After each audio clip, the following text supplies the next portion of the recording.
Chapter 73-72. Prison Break. Padrasteriskian.com/Sekil11. Check out my Padrasteriskian if you want to get a few chapters in advance. July 12, 2010. When I woke up in my hotel bed, I looked around. Judging by the clock, it was already 5 in the morning. I need to get up and go for the keystone. Well, I should have done this a few weeks ago, but I was too lazy, and there was not enough time. But still, this is a pretty serious omission. I rely too much on knowing the canon. The identity of the Charmcaster, the locket that Hex uses to blackmail her, and our shared dreams with Hope, another proof that everything can go wrong. Reality is completely unpredictable. And I can't be prepared for everything. I should stop relying on canon. On the contrary, I need to use it and act in advance. Moreover, I constantly change history with my actions. Although, I'm trying to keep the canon. For now. But like I said, reality is unpredictable. In the original, Hex was defeated by Gwen, and it was because of her that he ended up in jail. But in my world, everything happened differently. I quickly knocked him out, robbed him, and the police took him away. In principle, he could have run away earlier and taken the stone. And he could never find it, because the Book of Spells is my hands. In fact, I am very lucky that Hope found the right spells and everything goes almost according to the canon. This is most likely due to the Tattoo of Luck. Or maybe because of something else. Who knows? But it's a good lesson for me. I must not be lazy and act in advance. In the end, I don't worry. Even if Hex had the keystone and charms, I would still easily defeat him. But these are unnecessary problems. It will be easier to do everything in advance, and then relax. Actually, I could just not let Hope help Hex. Find him in prison and take the medallion. But that would be completely boring. I need to be careful and ready for anything, but not too much. Otherwise life will be boring. Yes, and I need to show off in front of the girl. Well, stop wasting time on philosophizing, it's time to move forward.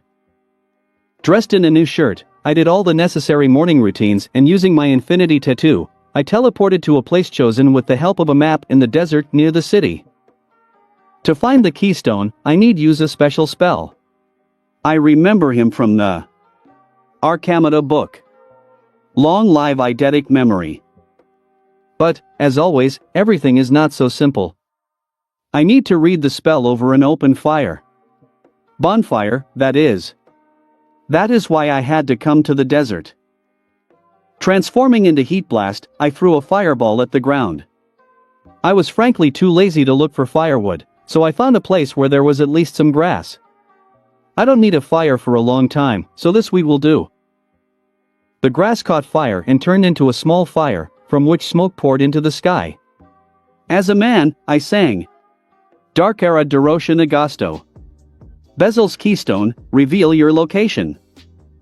My spell worked and the fire flared up for a moment with renewed vigor. After that, the location of the keystone appeared in the smoke. The stone is now located in a residential area of Las Vegas, in one small one-story house, of which there are a huge number in this area. As far as I remember, Gwen found the keystone at the Wizards Convention in this city. Of course, there were no real wizards there.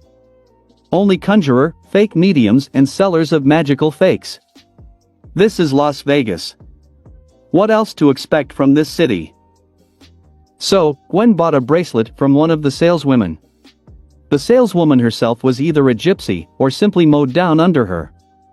Apparently, this woman lives in this house. It is to this bracelet that the keystone is now attached. So that's what I need. Transforming into Water Hazard, which was no different from Ben's Water Hazard except for a slightly different color scheme, I put out the fire. Using my map, I plotted a route to the saleswoman's house, and then transforming into Jet Ray, I flew to my destination following the navigator. What I needed was not very far away, so, with the speed of the Jet Ray, I was in place in 2 minutes. Flying up to the gypsy's house, I used my supervision and found the bracelet. All the trinkets that the gypsy was going to sell at tomorrow's, or rather today's, convention were in the garage. The bracelet was there. Turning into a ghost freak, I became intangible and flew into the garage. By the way, Z's scare has begun to swarm again. Looks like his escape plan will start soon. Well, I have one spell, especially for him. Infiltrating the garage, I used telekinesis and summoned a bracelet into my hand. I removed the keystone from the bracelet and placed it in the spatial storage. Let him stay there for a while. It's safer that way. Now, I need to make a fake. Turning into the Sandman, I took one of the bricks that was in the garage. How fortunate that it was the right color. Thanks, Tattoo of Luck. Using the power of this alien, I turned the brick into sand. Then I shaped this sand into the shape of a keystone. After compressing the sand to make it better, I was pleased with the result. It turned out very similar. At first, won't even know it's a fake. But if look closely, can understand that this is a fake, because there is no magic in it. But first need to get to it. Transforming into a human, I inserted the false stone into the slot in the bracelet and replaced it. The spell will point to this particular bracelet, because it is saturated with the residual energy of the keystone. And the location of the present, it will not show. After all, this is a different space. The spell is not that powerful. Transforming into the Two Tails, I teleported to the living room of the room. It was still only 6 in the morning, but I didn't want to do anything. Today I don't want to go to the moon. So I decided to just watch TV. Moreover, Grandpa will wake up soon. Hope POV. When I woke up, I looked around. Now, I was in my room in a small hotel almost in the middle of the desert, 200 kilometers from Las Vegas. Remembering my dream, I blushed very much. I still dared to kiss him. And I'm happy, but I'm embarrassed. I hope he liked it. But, he will not run away from me anywhere, because thanks to these dreams, we will soon become very close. I wonder how he will react when he finds out the reasons for the appearance of these dreams for 2. I really want to see his reaction. Hope it will be positive. But now is not up to it. We need to start implementing the plan. I hope Lex can stop my uncle. In fact, I felt relieved when I found out that Hex would not succeed. Yes, it will be much better. Getting out of bed, I followed Lex's advice and disguised myself. Instead of my favorite crimson cloak, I wore a black long cloak with a deep hood. It will cover my face and hair. Pants and shoes were also in dark colors.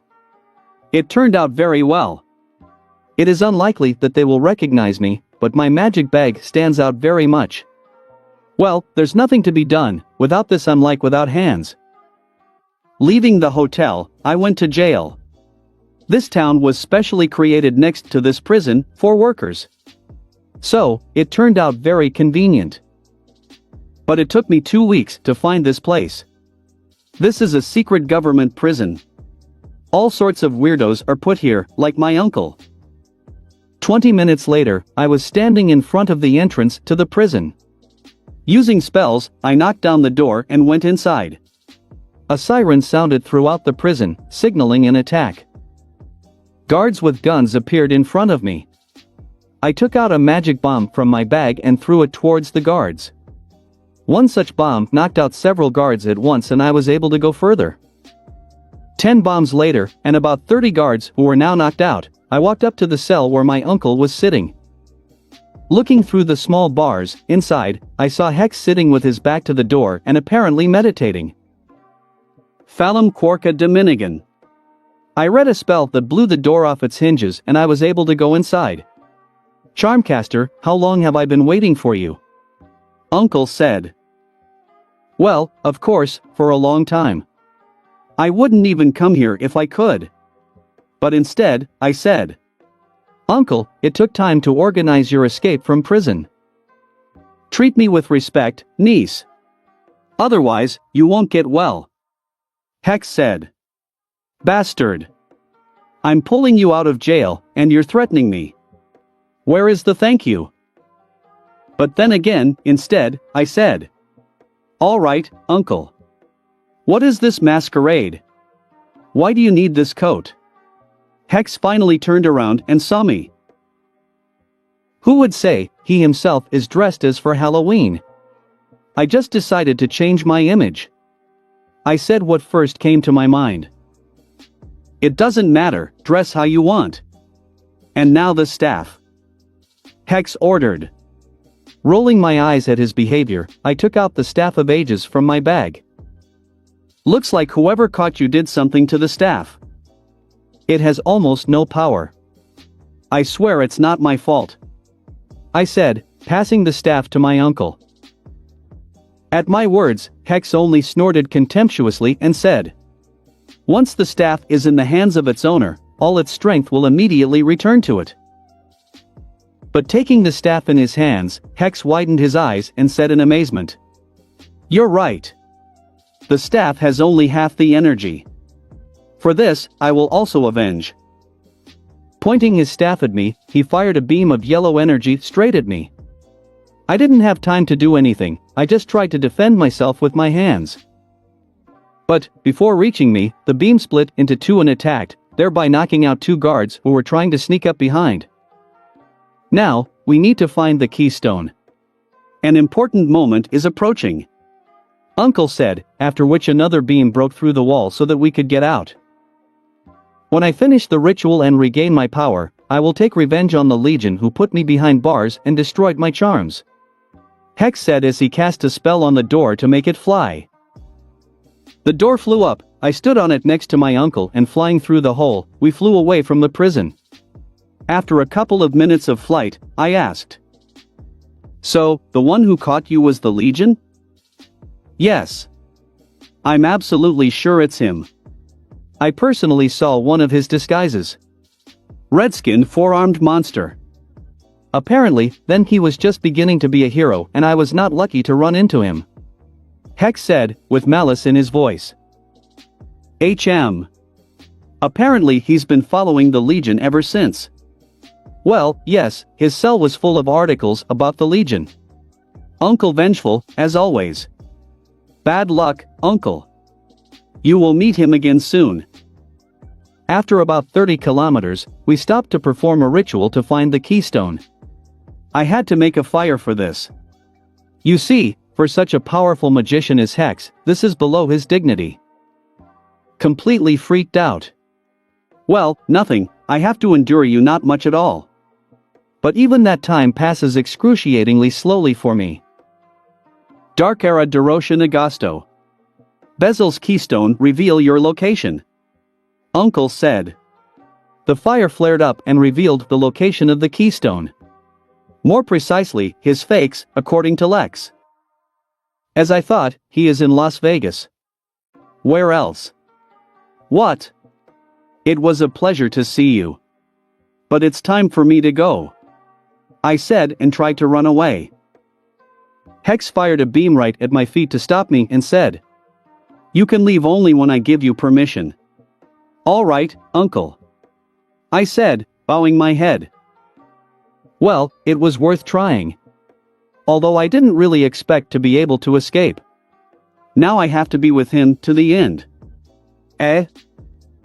After extinguishing the fire, we again stood on the door and flew into the city. Unfortunately, the door did not fly very fast. We will arrive at the place only by 9 o'clock in the morning. I want to see Lex as soon as possible. Chapter 74-73. Convention. patrasteriskian.com/sekil11. Check out my Patrasteriskian if you want to get a few chapters in advance. Since I had time, I started replenishing my mana storage again. Moreover, when restoring the Dagger of Ekshuaj, I spent a lot of money. This time, I did it a little differently. I realized that I did a little wrong last time, when I left 70%. It didn't make sense. Well, we all make mistakes. This time, I left 99% mana in my body. And all the mana that was regenerated was sent to the storage. And so constantly. As for increasing my reserve, I will deal only after the story with ZS Scare.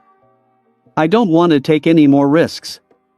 When I finished, I went back to watching local television. Grandpa woke up half an hour later. Since there was nothing to do, Max ordered breakfast with coffee in the room and joined me. The coffee, by the way, was disgusting. The TV was talking about the shadow again. Last night he stole another treasure in Caracas. Everything was, as always, got inside, took the value, left a note and dumped into the shadows, in the literal sense. This time, it was not a museum, but the home of a rather influential Venezuelan general. Apparently, his private collection was not quite clean, since the shadow visited him. This time, not only the police were there, but also the private army. The general did not stint, and hired pretty cool guys. But all, again, in vain. It is unlikely that ordinary people, even if they are professional soldiers, will ever be able to catch the shadow. Shadow's next target, by the way, is in Mumbai. Another rich man and his private collection. Well, he has a week to say goodbye to his treasure. There was nothing else interesting on TV. Television in this world is also not very well developed. What can I say about the series? I feel sorry for the local people, they will never understand what a really good series is. But, I'm too lazy to change anything, so it remains only to feel sorry for them. Although, there were some good and even original talk shows here, but I'm not a fan of this. And here is Grandpa, an ardent fan of the local opera. In the past, I have several times caught him watching TV with tears in his eyes. What a spectacle, I tell you. Here is the legendary hero of space. I never want to see this again. Before the girls woke up, I decided to check the internet on the topic of the Legion. There was nothing interesting. Only theories. People wonder where I'll show up next. Sky, by the way, still listened to me and did not restore the site. But, this did not stop other enthusiasts from continuing her work and creating similar sites. I'm lucky that there are no more talents like Sky and I'm basically not in danger. For all the time, they were able to recognize a couple more of my transformations, but that's it. At 8 in the morning, the girls finally woke up. When they saw me sitting quietly, they were obviously surprised. Still, I almost always disappear in the morning, minding my business. Did you go anywhere today? Gwen asked, holding back a yawn. Went. But I quickly finished my business. I said honestly. And what were you doing? Ashley asked as she sat down next to me. I'll tell you later. By the way, today we are likely to meet our old friend. I said, pointing at the laptop monitor. On the screen was an article about today's prison break, which is 200 kilometers from Las Vegas. It was not said who escaped, but everything is clear to me. Prison break? Who escaped? Gwen asked, tilting her head. Hex. Hex? The same sorcerer you took Bezel's charms from? Ashley asked. Yes. It looks like the police tied him up that time and put him in a local prison. I said. Well, this was already clear, but the girls were not in the know. And you think he's coming to town? Gwen asked. Yes, I'm 100% sure. And with our luck, we'll meet him almost immediately. But this time, it's all yours. I won't even interfere. Hex is the perfect opponent for you and you can try out all your techniques and skills on him. This is a very good chance for you. I said with a serious face. But will you cover us? Ashley asked. Not generally. I found out that he has one artifact that does not belong to him. As soon as Hex shows up, I'll pick him up and leave. Then it's yours. Also, you will have to make sure that people do not get hurt. Consider that this time, you are alone. I said, still maintaining a serious expression on my face. It is high time for them to become independent. And stop relying on me all the time. During this time, I will also be able to talk to the Charmcaster. When they heard me, the girls were quite surprised. They didn't seem to expect me to leave them alone. But they need it. And apparently, they understand it too.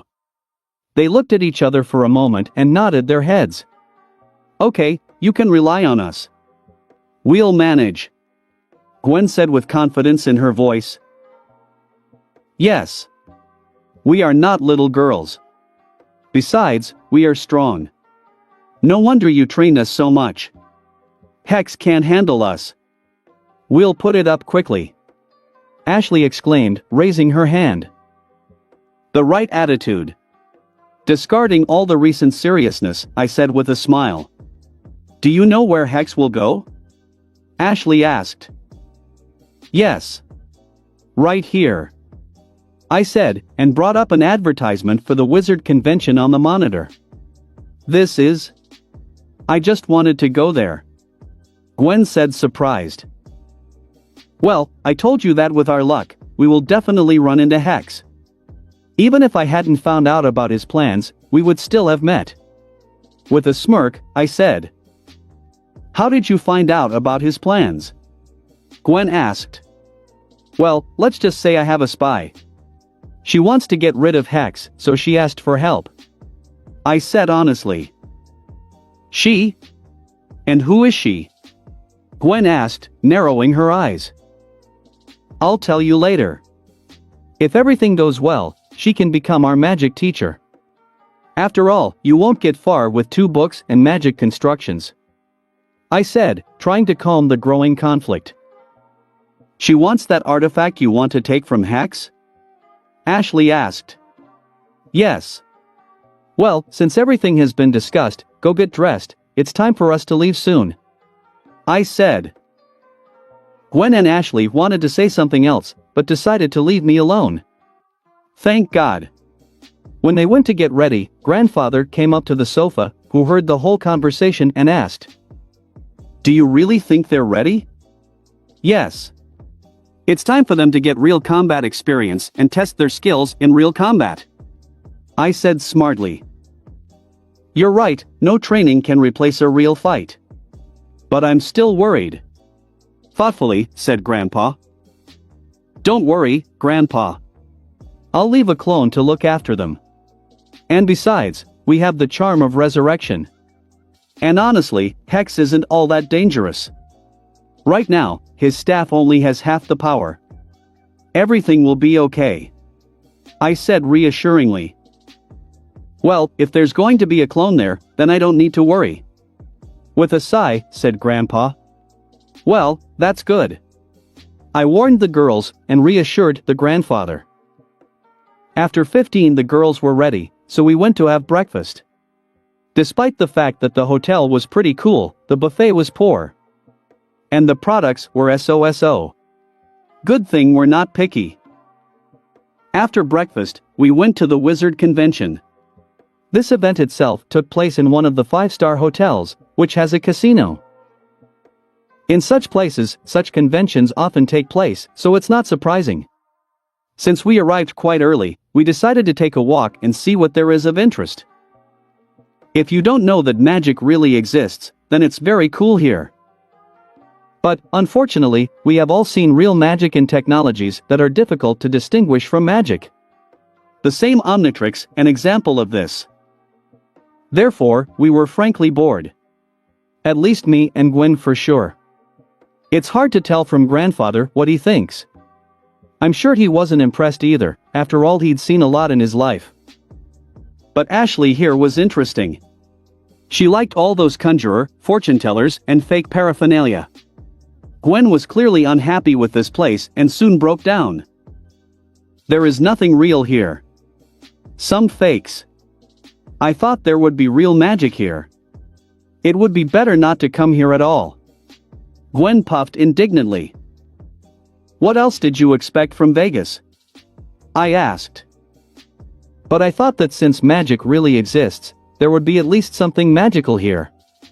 Since there's nothing real here, why would Hex come here? Gwen asked. And she knows how to ask questions.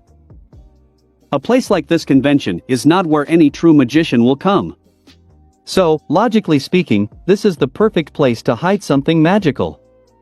I said. Here you are right. And what is Hex looking for here? Gwen asked thoughtfully. Instead of answering, I pointed at one of the counters. Gwen turned and looked where I pointed. The same gypsy woman sat behind the counter and sold her knickknacks. At first, Gwen didn't understand what I meant. But then she finally noticed the bracelet. That's, Gwen muttered. Yes. Bezel's keystone. It's just the same and looking for Hex. I said. Of course, Gwen knows what that thing is. She did read the Arcamata book of spells, after all. He is real? Not. Of course, it's fake. Tonight, I used a search spell and found the stone, and then replaced it with a fake. Do not leave such an artifact in the hands of ordinary people. Besides, who knows what crazy magician might accidentally find him? I said. And what did you do with the stone? Gwen asked. For now, I've hidden it. Then, when I have time, I will study it. Most likely, I will keep it for myself and will use it. I said thoughtfully. Well, yes, it turns out honestly. We each have 2 of Bezel's charms. Gwen muttered. Right. Go ahead. Hex should be coming soon. I said and led Gwen to walk further. Like I said, Hex showed up 10 minutes later. And again, without too much pathos, was not done.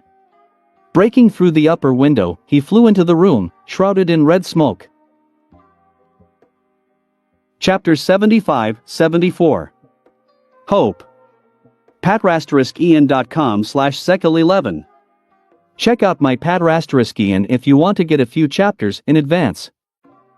As soon as we came to this convention, while no one was watching, I managed to turn into Echo and created one clone. The clone turned into a chameleon and, becoming invisible, hid somewhere here.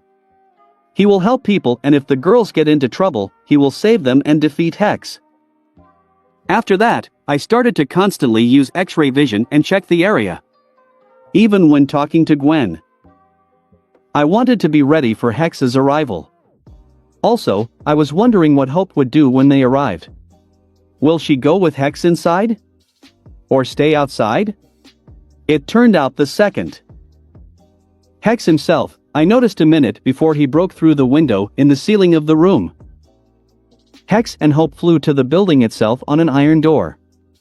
In my opinion, not the most convenient transport, but nobody cares about my opinion. Hope is smart. She obeyed me and disguised herself. Well done. She suits this coat. Breaking through the glass with a shot from his staff, Hex jumped off the door and flew into the room. I do not know how he flew without the help of the charm of telekinesis, most likely thanks to the staff. But I must say he looked pathetic and majestic. Also, he created smoke for some reason. Therefore, it seemed that he did not jump off the flying door, but appeared from the smoke. Hope took advantage of this smoke screen. She also jumped off the door, but instead of getting inside, she landed on the roof and began to observe what was happening inside the room. Hex didn't even notice that Hope was gone. Here it is, an example of a good uncle. To further scare the people who were already running away with screaming, Hex destroyed several stalls with his magic beams.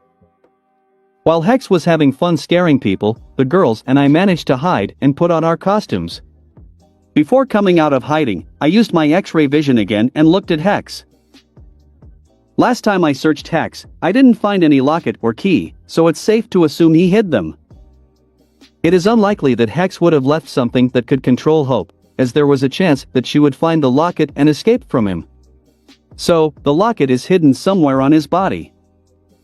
And I was right. I quickly found what I needed.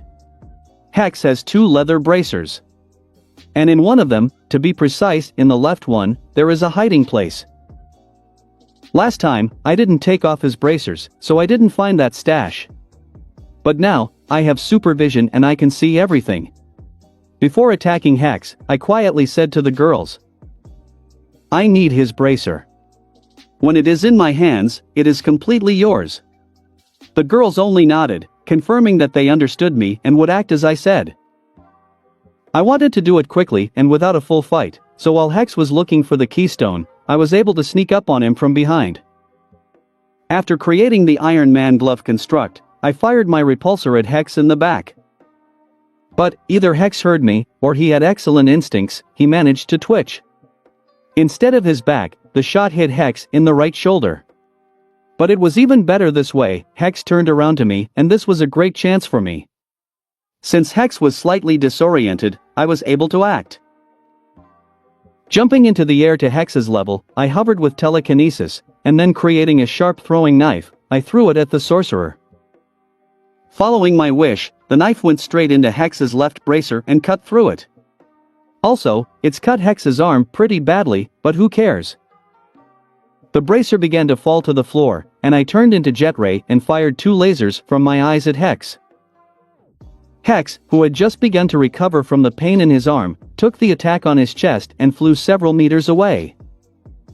I, using the speed of the Jet Ray, flew up and grabbed the bracer, which immediately went to my inventory. Hex finally pulled away from the attack and looked at me. He immediately recognized me and shouted angrily, "Again you! I will destroy you!" and shot me with several beams from the staff.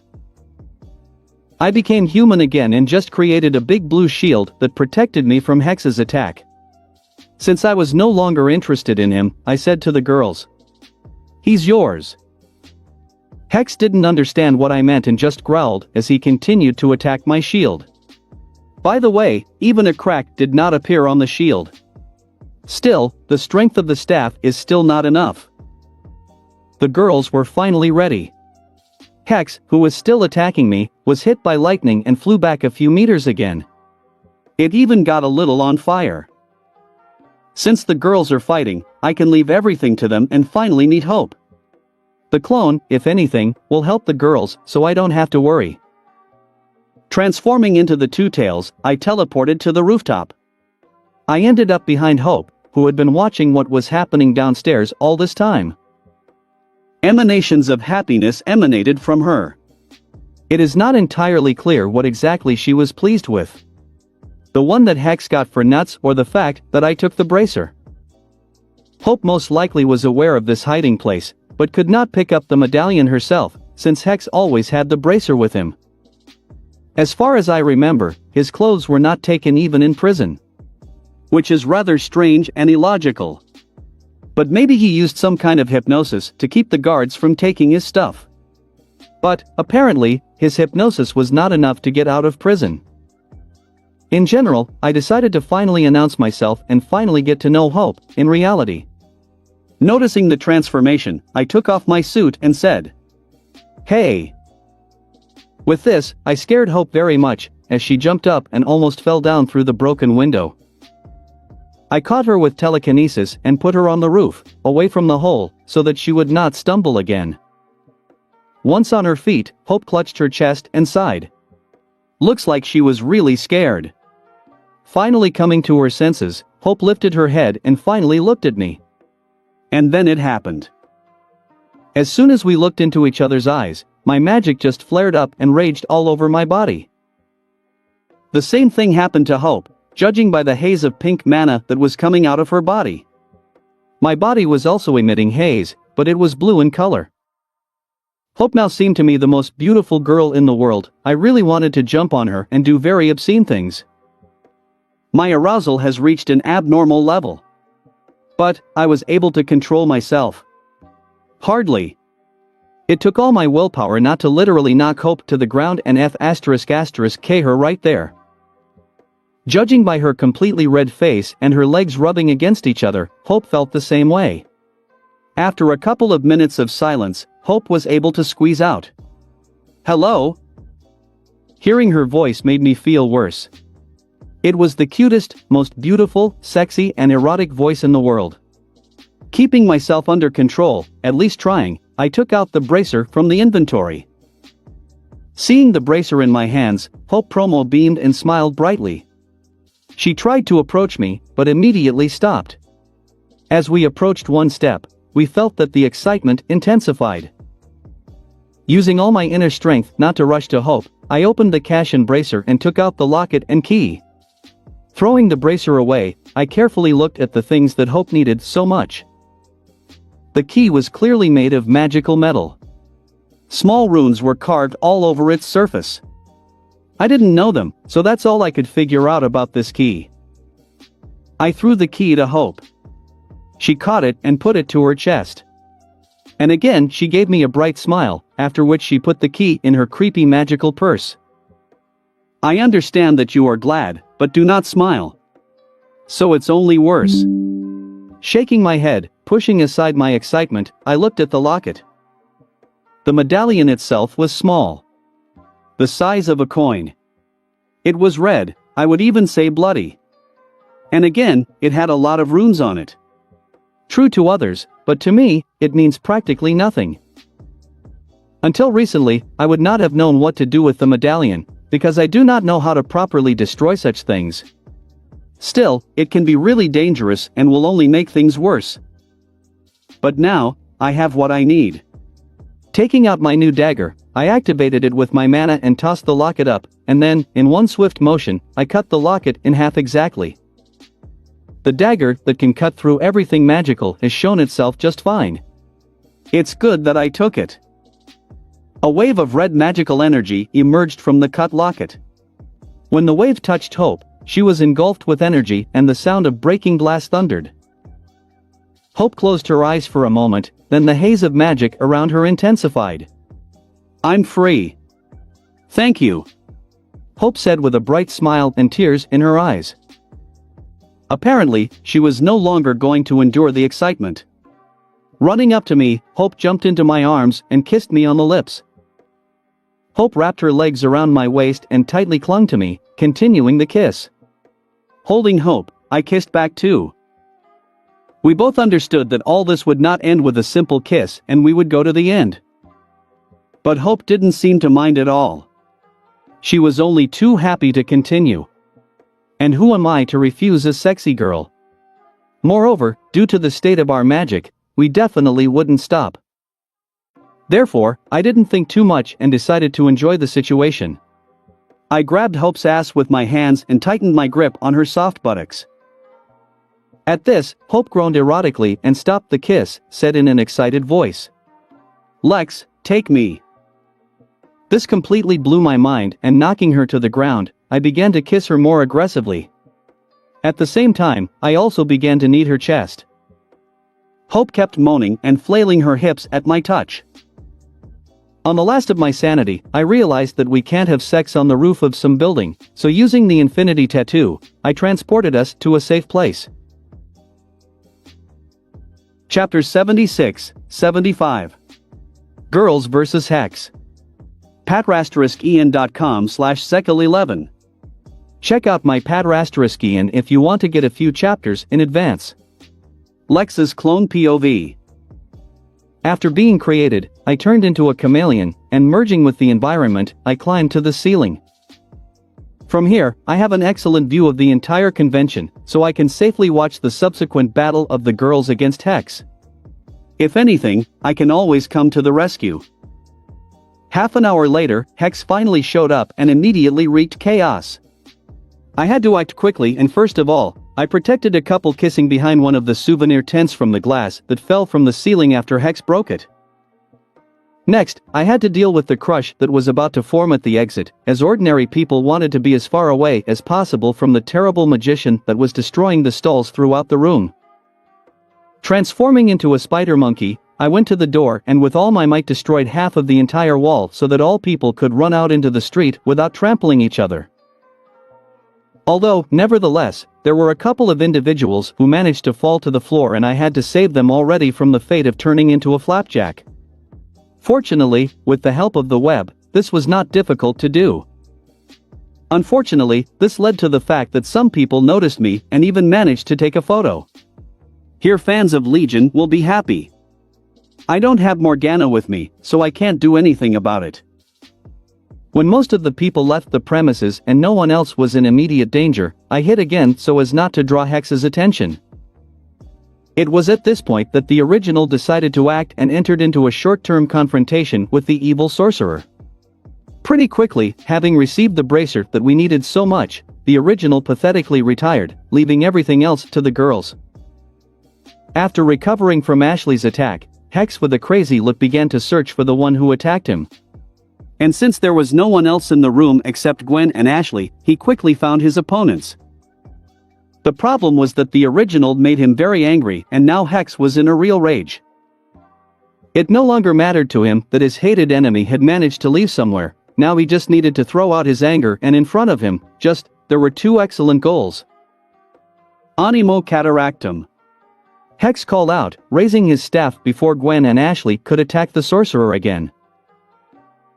By the will of Hex, all the nearby water that was in the pipes and sewers collected in the room, and turned into a huge water monster, which immediately began to attack Gwen, who was clearly surprised by such a demonstration of magic.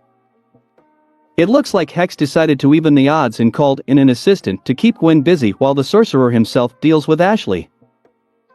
This time, Hex had the opportunity to show why he is a real magic master and why he was so arrogant. To be honest, last time, everything went so fast that I forgot that Hex is really a strong magician, quite capable of destroying an entire city. But now, it has become a real test for girls. They clearly expected that everything would be much easier. Well, it will be a great lesson for them not to be overconfident and not just stand there and let the enemy prepare an attack. I hope they remember this day for a long time and this will not happen again. Although, we must praise the girls for the quick reaction. They immediately decided to split up and each took up his enemy. Gwen, using her charm of pyrokinesis, flew into the air and dodged the water monster's attack, then sent a flurry of fire at him, which evaporated some of the water. Unfortunately, this did not help much and the monster continued to attack. Ashley, at the same time, using the charm of telekinesis, picked up all the surrounding debris and threw it at Hex, who was in the process of casting a new offensive spell. With this, she interrupted Hex and he had to use another spell to protect himself from the oncoming trash. Abeo Exorior. Hex hurriedly said, and a yellow spherical dome formed around him. However, unlike Ashley's expectations, it was not a defensive spell, but a teleportation spell. The Hex dome disappeared and appeared right behind the unsuspecting Ashley. I already wanted to act and protect my girlfriend, but at the last moment I decided to trust her and rely on the protection of the suit. Once behind the enemy, Hex shot Ashley with a strong magic beam from his staff. Fortunately, at the last moment, Ashley felt something and moved her cover from her hands to her back, and this saved her from any damage. But, she was still slammed into the floor. I don't know who you are, but given your costumes, I'm guessing you're with the brat who put me in jail. I don't know where he went, but you will regret contacting me. I will destroy you, and then I will return my Bezel's charms and take revenge on the Legion. A painful end awaits you all. This I promise you, heroes. Hex said, eyes red with anger, as Ashley rose to her feet. Dream on, psycho. Ashley said confidently as she rose into the air again. You, the sorcerer shouted and raised his staff of ages, starting to prepare a new magic shot, but he was interrupted by a Gwen voice. Kudzu Tech. Gwen sang, creating a huge fire tsunami that almost instantly vaporized the water monster. This spell, Hex said in shock, looking at the death of his assistant. Before the sorcerer had time to say anything else, he received a blow right on the nose from Ashley, who flew up to him. This momentarily disorientated the sorcerer, but he quickly came to his senses and roared like a rabid beast. My charms. You have had them all this time. Return them. Return immediately. They are not yours, said Gwen as she flew up. Yes, you lost them in battle and now they belong to us, Ashley said, hovering in the air next to her friend. You? How dare you? Hex roared even louder. A huge amount of magical power began to emanate from him, and now he was bathed in his own magic. Looks like he won't hold back this time. I will kill you. Not even a speck of dust will be left of you. Somehow too calmly, the sorcerer said and pointed his staff at the girls. Now, it has become too dangerous. Who knows what this crazy psychopath is up to? My way out. Just when I wanted to transform, something unexpected happened. All the magical power emitted by Hex simply evaporated, and he himself flopped to the ground, with a rather nasty sound. This was not expected by anyone, and now all of us were simply shocked. Recovering faster than anyone else, I descended from the ceiling to the ground and ran to the magician to check on him. The girls weren't overly surprised at my appearance and soon came up to me, just as I finished checking what had caused such a disappointing outcome of the battle. What about him? He died? Gwen asked, taking off her mask, looking at Hex's body. No, he just passed out. I said, still in my spider monkey form. So what happened? Ashley asked, also removing her mask. Blood loss. See? I said and pointed to Hex's hand, which was covered in blood. But how? When I cut off the bracer, I cut his arm too badly, and this is the result. All this time, he was losing blood and he just didn't seem to notice it. As a result, due to overexertion during the battle, his body refused to work further and he passed out. I said. He will die? Gwen asked. No, he is stronger than a normal person. Aside from a lot of blood loss and a broken leg from a fall, he's fine. He will get out without problems, even without medical help. I said and turned into a man. And what will happen next? Ashley asked as she removed her suit as she realized the fight was over. Now that he knows we have Charm of Bezel, he won't leave us alone. Something must be done about this. Thoughtfully, I said. Sorry. I did not think that he would understand everything from one spell. Gwen said, bowing her head in shame. Nothing. That's what I was expecting when I sent you to fight him. He is, after all, an experienced magician and nothing less could be expected from him. I said, patting Gwen on the head. And what are you going to do? As punishment for all his crimes, I will send him to a prison that he will not find as comfortable as the last one. And the memory of the charms, I will simply erase with the help of the alien's power. Shrugging, I said. Is it that simple? Gwen asked in surprise. Yes. True, I have no experience in this, but I think everything will be fine. I said and turned into Squid.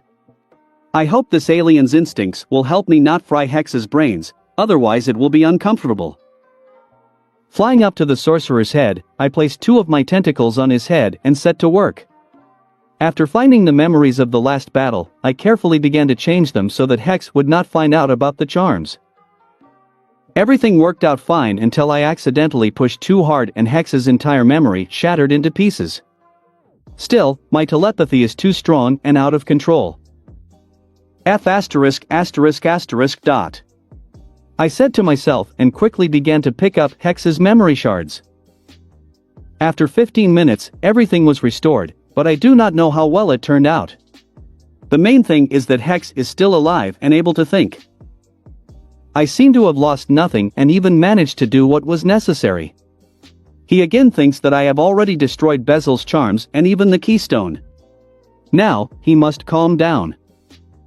When I finished, I left the sorcerer's mind and became human again.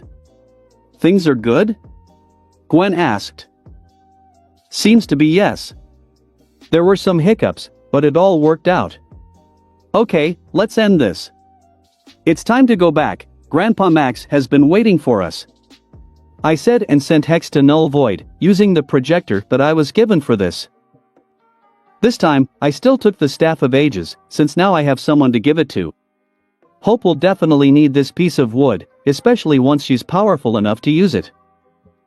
Coming out of the dilapidated building, we saw Max, who was impatiently waiting for us at our bus.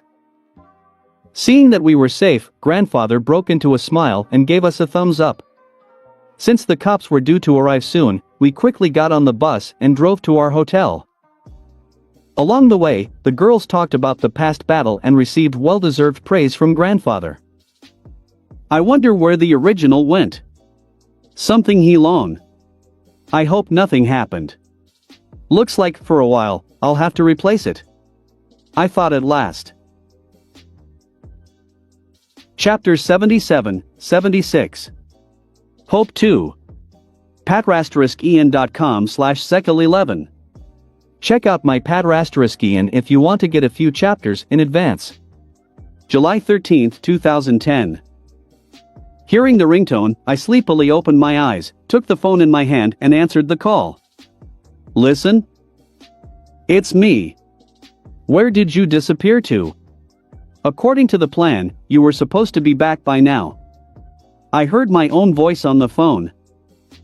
Realizing that a clone was calling me, I looked at the time and saw that it was already 1 hour in the morning the next day. Remembering what happened after meeting Hope, I looked to my left and saw the same girl lying naked with me in bed, while clinging to me with a stupid smile on her face. I'm in a cave. With Hope. Everything didn't go as expected. I need a little more time to figure everything out. I'll try to be back by lunchtime, so cover me for now. I said, carefully getting out of bed, trying not to wake the Charmcaster. Understood. My clone said. How did it go with Hex? I asked, putting on the underwear which I found under the bed. Not as good as we would like, but the girls did great. In the end, I sent Hex to Null Void after working on his memory a bit. The clone replied. It's clear. Then you will tell everything in detail. What about charms? I asked. Unfortunately, nothing happened. I performed the necessary ritual during the solar eclipse, but nothing happened. It seems that if there is already one set of the charms of Bezel, it will not be possible to create a new one. Clone said. It's clear. It's a pity, but I didn't expect it to work, although it was worth trying. Where are you now? I asked. Still at the hotel in Las Vegas, but we're leaving in the morning. In the evening, an old friend of grandfather called and invited us all to an underwater resort in the Bermuda Triangle. So tomorrow we fly to Miami in a private jet. The clone reported. So it's time for this adventure, huh? Okay, I'll try to get there before you get into this underwater trap. I said, remembering the upcoming event. Understood. The clone said and hung up.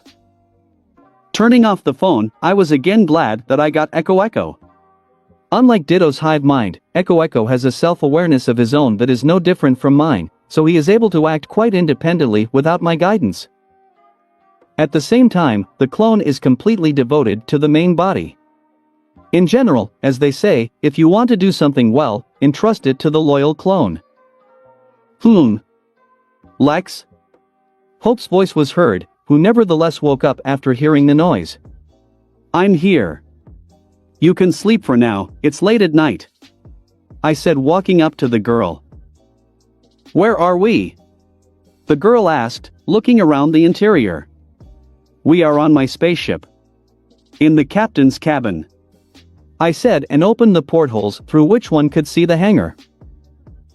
Hearing my words, Hope opened her eyes wide and wrapped herself in a blanket, quickly walked to the porthole to look at the huge room in which the Merlin stood. Do you have a starship? Hope asked softly. Yes. True, this is a temporary option. Soon, I'm going to build a new one that will be much better. With a smile, I said. Where did you get it from? Hope asked, turning to face me. It's a long story. Although, we have time and we can finally get to know each other properly. You do not mind? At my words, Hope blushed slightly, apparently remembering the consequences of our acquaintance, and then happily nodded her head. Well, that's good. Then get dressed and go to the kitchen, we'll talk over food. I said and left the cabin to give the girl some privacy. Arriving in the kitchen, I began to prepare snacks that should dull our hunger. Just as I was done, Hope arrived. She was wearing only my wrinkled shirt and pink panties. Right now, she looked damn sexy, but it wasn't up to that, so I put aside the obscene thoughts. "Sit down, food is served." With a smile, I said. "Thank you," said the girl, sitting down at the table and starting to eat sandwiches. Then let me begin my story. It all started at the beginning of the summer, when my family and I went on a trip around the country. I began to tell Hope the whole story. After what happened between us earlier, it just doesn't make sense to hide anything from Hope. I don't think she'll want to get it once she finds out about the Omnitrix, considering I recently literally freed her from Hex's slavery and gave her a night of love. Although, of course, I did not tell quite everything and kept silent about some points. But, even the girls and Max don't know everything, so there's nothing to worry about. Everyone has a right to their secrets. The whole story took 2 hours, and when I finished, Hope sat with her jaw dropped and looked at me in shock.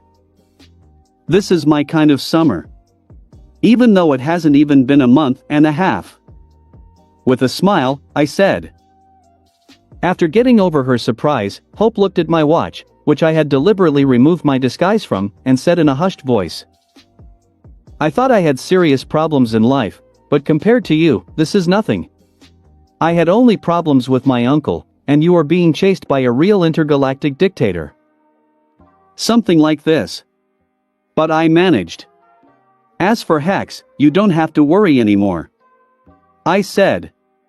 Did you kill him? Hope asked a little sadly. No, what are you? I've locked him up in the prison dimension so he won't be back anytime soon. This time, he won't be able to escape so easily. I said. Is that how? This is good. Hope said with a sigh. You have a strange reaction. I thought you hated him. Raising an eyebrow, I said. I hate it, of course. It's just. He's the only one I have left. After my parents died, my uncle took care and protected me. Before, he was a completely different person. He was an explorer and his main passion was magic. He devoted his life to the study of old grimoires and wizards of the past. There was no this stupid skull tattoo, nickname and other dark paraphernalia. Uncle Gregor was a simple and good man. Hope said with her head down. Yes? Didn't expect this. And what has changed? I asked in surprise. Didn't expect Hex's real name to be Gregor. Although it suits him. The death of my mother hit him hard. She was his beloved sister and he doted on her. After Uncle took me in, he began to get involved in the darker side of magic in order to gain power and take revenge on Adwakia. As a result, he turned into the one you know today. Hope said with a sad smile. It turns out that because of the thirst for revenge, he was ready to sacrifice even you, his own niece, the daughter of his adored sister? I asked, frowning. It turns out that way. And I kind of understand it. For the last 10 years, I myself have been obsessed with a thirst for revenge, and there have been moments when I myself was ready to do anything to get more power. The only thing that stopped me was the upbringing of my parents, who would not want me to stoop so low. But a couple more years and I wouldn't care anymore, especially when my uncle stopped really teaching me. Hope said honestly. Thirst for revenge is such, yes. All-consuming and relentless. But still there is something strange in this story. I said thoughtfully. What do you mean? Hope asked, looking up at me. The way Hex has changed. I still understand the fascination with dark magic and the thirst for revenge, but the way he treated you is not included in any framework. He literally put you on a chain and, most likely, was going to use you as a victim to get even more strength. Why didn't he find another wizard? Why did he raise and take care of you for 10 years when everything could be done so much easier? It seems to me that it could not have been done without outside help. I told my thoughts. Hearing my words, Hope thought for a moment, and then said. You're right. Sounds very logical. Why didn't I think of this myself? You were a child, do not blame yourself for inattention. I said with comfort in my voice. And who do you think could have done this with Uncle? According to what you say, this Edwake killed your parents, so it is logical to assume that this is also his work. I said calmly. This parasite. It wasn't enough for him to kill my parents and usurp the throne of Legerdemain, so he decided to ruin my life here on Earth as well. Hope hissed in anger and started pacing back and forth. Don't worry, I'll help you deal with this, as you say, parasite. I'm still a hero, and protecting an entire magical dimension from a cruel dictator is just my job. With a dazzling smile, I said. You don't have to, Hope said modestly. Not worth it. I don't mind helping you either. Moreover, after everything that happened between us, I have to take responsibility. Especially when I locked your only relative in another dimension. With a smile, I said. At the mention of our intercourse, Hope blushed like a boiled crayfish, but quickly took herself in her hand and said. Don't worry, I'm not mad at you for what happened to your uncle. Even if Adwakia really influenced him, Uncle Gregor still did a lot of bad things and he needs to answer for it. Actually, Null Void isn't such a bad place. Although, there will have to fight for survival. It is possible that he will be re-educated and become better. I patted Hope on the head. It's truth? Well, you should always hope for the best. I said with a wry smile, and then added, let's stop talking about sad things and talk about you. Why don't you tell your story? Okay, why not? Well, I was born into the royal family of Legerdemain, so I can still be considered a real princess. Hope said with a smile, after which she began to talk about her childhood, her home dimension, her parents, her uncle, and magical training. At some points, she was a little hard, but when talking about her home, she directly beamed and was very inspired. At that moment, I really wanted to go to Legerdemain and tear this King Turtle to pieces. When Hope finished her story, she was in a more positive mood than before, so I decided not to ignore the pig in a poke anymore and asked bluntly. Can we finally talk about what happened between us? My question obviously unnerved Hope, but she must be commended, this time she did not blush like an innocent schoolgirl. Clenching her hands into fists, the girl nodded and said with determination. You're right, it's time for us to talk about what happened. I should explain the whole situation. Right. We really should have done it before it even happened. I said with an uncertain smile. Showing the exact same smile, Hope nodded timidly and continued. So, you probably already understood that all this is connected with our magic. It's hard not to guess, especially if we remember our common dreams and what happened on the roof. I said. Right. In short, we are betrothed. Hope said, her cheeks blushing again. Betrothed? So the bride and groom? That is, are we a couple destined by fate? Should we be together? I asked, receiving a nod in response. To be more precise, a couple destined by magic. It's all about our magic. Hope said. Don't tell me it's some kind of magical compatibility and magic itself wants us to be together? I asked in a somewhat depressed tone. But it is, I swear to you. Hope said hotly, leaning towards me. It's just a cliché. I said with a derogatory laugh. What? Not understanding me, asked the Charmcaster. I was expecting some kind of terrible secret or riddle, but it turned out that we just have to be together, because we are suitable for each other. Magic decided everything for us. Almost laughing, I said. Although it seems that with these words I insulted my interlocutor. The smile faded from Hope's face and she quietly asked. So you're against it? Even after all that's happened? Looking at the gloomy face of the Charmcaster, I immediately realized my mistake and tried to explain myself. No, of course I don't mind. It's just that I'm not too happy with the reason it happened. We were manipulated for unknown purposes and I don't like it. We practically do not know each other, and I have already deprived you of your innocence, in a fit of insane lust inspired by magic. I was sure that you would just be unhappy with what happened. But you don't seem to mind. Slightly frowning, I said. I understand your concerns, but you can be sure that I don't mind what happened.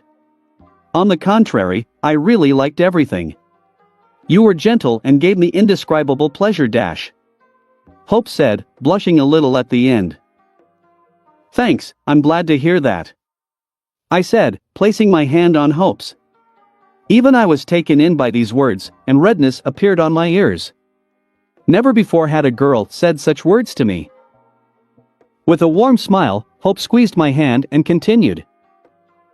Actually, you don't have to worry about us being manipulated. There was no malicious intent in this. It's just that magic decided to help us meet and connect our hearts, since we are her beloved children and she only wants us to be happy. After thinking about the words of the girl a little, I nevertheless decided to ask what had been tormenting me for a long time. So magic is really alive? And does she have self-awareness? More than once I have heard or read words that describe magic as a living being. Needless to say, I myself used similar phrases. But there was never a real explanation and I took a lot of faith. So where is the truth? Magic is indeed alive, there is no doubt about it. It's practically the first thing my uncle taught me. Still, mana, what magic essentially consists of, is the life energy of the universe. But, about self-awareness is unknown, no one has yet proven it. It is only known that sometimes inexplicable phenomena occur, if you like, miracles that cannot be explained otherwise. Magicians and other users of magic have long been accustomed to explaining such phenomena as the will of magic. Hope said thoughtfully. Even so? It turns out that what happened to us is the will of magic. For clarification, I asked. Right. You see, all users of magic are her children, she loves all of us, some less, some more. Magic, like a caring mother who only wishes us all happiness, hence the unusual phenomena. Although, of course, like any mother, magic can punish a negligent child, especially if he violates unwritten laws and behaves badly. Although, this does not always happen. Hope said. Like raising the dead or taking over legerdemain? I suggested. Exactly, I have heard many horror stories about what happened to those who tried to resurrect the long dead or played with necromancy. And you correctly cited Adwaita as an example. As far as I heard, he has already received punishment for his atrocities. Lately, he's completely gone nuts. He feels constant paranoia and fear that someone will come and take away his treasures and usurp throne. For a power-hungry bastard like this turtle, this is the perfect punishment. Hope said. But you, of course, think that this is not enough. I said without doubting the veracity of my words. Of course, he still killed my parents and destroyed my house. I won't rest until I finish this turtle. Hope said angrily, though she quickly calmed down. I won't say that it's right, but I can understand you, so I won't stop you and will even help you.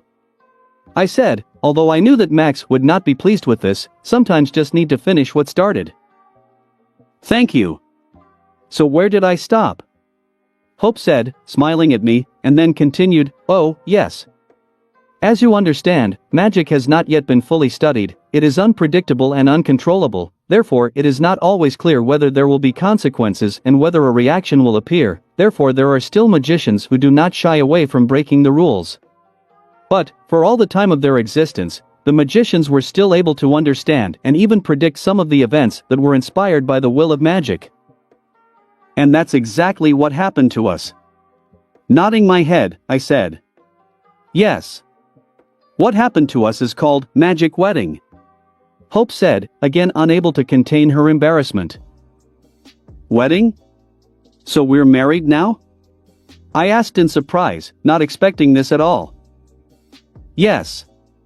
This happened to my parents. I didn't remember right away, but in my childhood my mother told me about it. She was an ordinary person from Earth, until one day she discovered her magical abilities, and soon she began to share dreams with my father. As the king of the magical dimension, he was well aware of the reasons for these dreams, so he quickly arrived on Earth to meet his mother and they had the same thing. Hope said. That is, crazy lust, followed by hot sex? I asked with a provocative smile.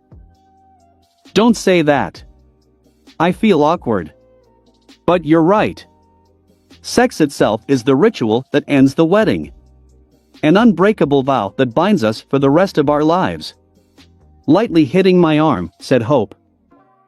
So you didn't mind? So did you know it was the influence of magic? I asked. Right. In addition, such a wedding guarantees that you and we will be happy and true love awaits us. Once magic has connected us, then we are destined to be together. It's just that instead of being in a normal relationship, we've taken a crash course because the magic feels it's necessary. Who knows what our first meeting would have been like without the intervention of magic? It's entirely possible that we might not get along, or fight at all, given that I was with Hex. Hope said. You're right about that. I can already imagine how it would have happened if we had met during Hex's attack. I said, remembering the cannon and how everything happened there. Here you go. And thanks to magic, everything went differently and now we are together. Hope said, blushing again. Stop blushing already. After what you did in bed, it's too late to be shy. I couldn't resist. At my reaction, Hope only blushed even more and covered her face in shame. Okay, I'm kidding. I understood the whole situation, and although it's still hard for me to accept it, I understand that it's all for the best and now we are together. True, there is another problem. I said. Which problem? Hope asked after listening carefully. I have a girlfriend. More precisely, even two. And they will be very unhappy with what happened to us, especially when they find out about sex and a magical wedding. I said honestly. Are you talking about Gwen and Ashley? Hope asked calmly. What? How do you know? I asked, not expecting such a turn. During the Anyway, during the process, I had a vision about the romantic relationship you are in. This is also part of the wedding. Hope said. Yes? I didn't have anything like that. I said thoughtfully. That makes sense, after all, I haven't had any romantic relationship with anyone. Hope said proudly.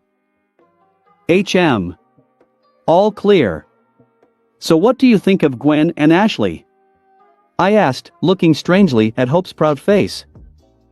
Don't forget that I'm from another dimension, and I was a member of the royal family, so there is nothing strange for me in harems.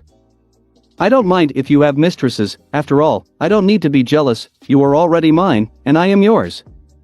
Nothing in this world can separate us. Absolutely confidently, said Hope. Of course, this greatly facilitates the whole situation, since I am not going to leave Gwen and Ashley. But now I have to tell them about all this and hope that they will not kill me when they find out that I actually cheated on them, and I also managed to get married. Although I promised that Gwen would become his first wife and promised not to add girls to the harem without their consent. I said with a sigh of relief. That's a good rule, by the way. In this, I will support them. Well, as for the rest, don't worry, I myself will talk to your girlfriends and explain everything to them. Hope said. Are you sure? I don't think anything good will come of this. I said uncertainty. Don't worry, we'll talk with them like a woman and settle everything. My new magical wife said confidently. Okay, I'll trust you. I said and checked the time. It was already almost 6 a.m. We've been sitting for 5 hours and it looks like it's time to go on business. I need to get back to my family, otherwise they will worry. I said. Is it time for us to part? Hope asked sadly. I still have time before dinner, so we can go get your parents' things. I said after some thought. I completely forgot about it. Where is the key to the safe? Somewhere in the cabin, don't worry. Let's go, we need to get dressed and we can go. Let's fly the Merlin. Where is the safe located? I said as I left the kitchen. Hope followed me. In Hex's private bedroom, in his castle. Hope said as she began to collect her belongings scattered around the cabin. And what is the destination? I asked as I pulled out a new set of clothes from my storage. Salem. Chapter 78-77. Hex's Castle. patrasteriskian.com/sekel11. Check out my Patrasteriskian if you want to get a few chapters in advance. Does he really have to be so banal? I involuntarily asked, looking at the typical Dark Lord's castle that was home to Hex and the Charmcaster. It was a classic Gothic dark stone castle that stood on top of a hill with thunderclouds wrapped around it. Just like in some cartoon about a villain who wants to take over the world. Well, like in Scooby-Doo. Uncle loves pathos, so it's no surprise that he built such a castle. Hope calmly said that she was now standing next to me. Now we were on the captain's bridge of the Merlin, watching Hex's castle. The place where he was also utterly banal. And to be more precise, 4 kilometers from the center of Salem, Massachusetts, on the banks of the Crane River. Although it is correct, where else to build the castle of the Dark Magician, if not near the city, which was famous for its witch hunt? Okay, F***K this. We're going down. Will you go alone or will I go with you? I asked, while ordering Morgana to land near the castle. I would be glad if you were with me at this moment. Hope said, taking my hand. I'm not against. But can I get in? Is there any protection against intruders here or something like that? I asked, squeezing the girl's hand in support. Yes, but as long as you're with me, you're considered a guest. Later, I can add you to the list of tenants so that you can visit me at any time. Hope said with a smile.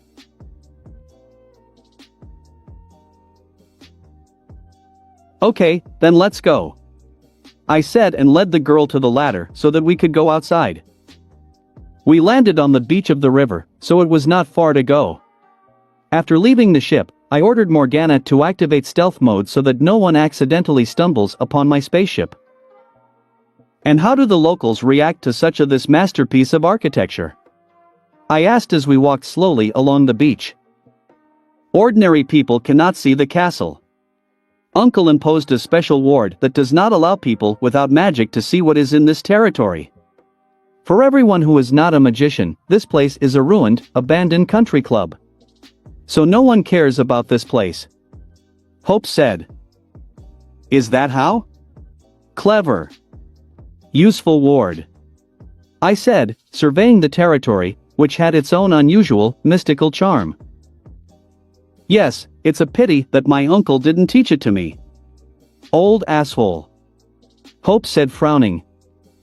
Do not pay attention. You still have your whole life ahead of you. I'm sure you'll completely surpass Hex soon. Thank you. Showing me a beautiful smile, said the girl. At this point, we finally climbed the hill and appeared in front of a 4-meter gate that protected the castle grounds. Sesame, open up.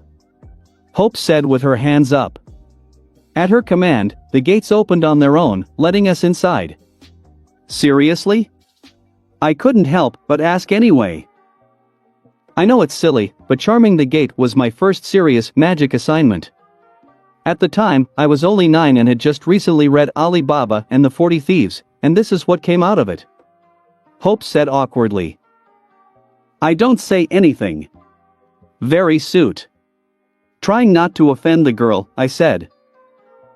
Deciding not to push the subject further, Hope silently led me inside. The interior of the castle fully corresponded to the surroundings, so we walked along a huge corridor of dark stone. Old paintings were planted on the walls, knightly armor stood in the corners, a long red carpet lay on the floor, and all this was illuminated by candelabra with candles, although obviously magical.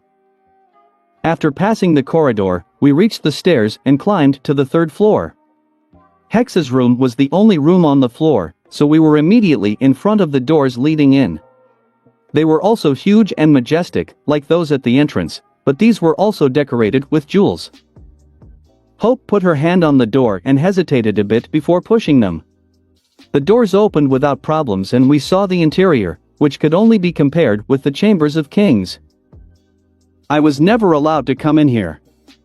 Hope said, explaining her nervousness. Understand. And where is the safe? I asked, looking around the room. Behind the painting. Hope said, looking at the key that hovered over her hand and pointed to a huge, full-length portrait of Hex. What else did I expect? I asked rhetorically, tearing the painting out with telekinesis and tossing it aside. As Hope had said, behind the portrait was a gigantic, wall-mounted, golden safe inscribed with a huge number of different runes. It seems that in this safe, Hex kept all his goods. Going to the vault, Hope held the key to the door, which had soaked into the safe. The safe itself shone yellow for a moment, after which there was a sound of unlocking the lock and the door itself opened. Pushing the door to the end, inside we saw a huge room, which was clearly artificially enlarged with the help of magic. All the walls were occupied with shelves with thousands and thousands of books. There were several wooden chests on the floor, where apparently all the valuables were located. Inside, one could also see what looked like a chemistry lab and a wizard's workplace. Looks like this safe not only acted as storage for Hex's things, but also as his personal library and laboratory. Looking around, I made a logical conclusion. You're right. And I kept wondering where the library is in the castle. Looked all over, but couldn't find anything. As a result, I had to be content with books that my uncle gave me every half a year. The girl grumbled angrily, examining the books on the shelves. Well, now your hands are untied and you can at least choke on these books. Where are your parents' things? I said, looking around carefully. Here they are.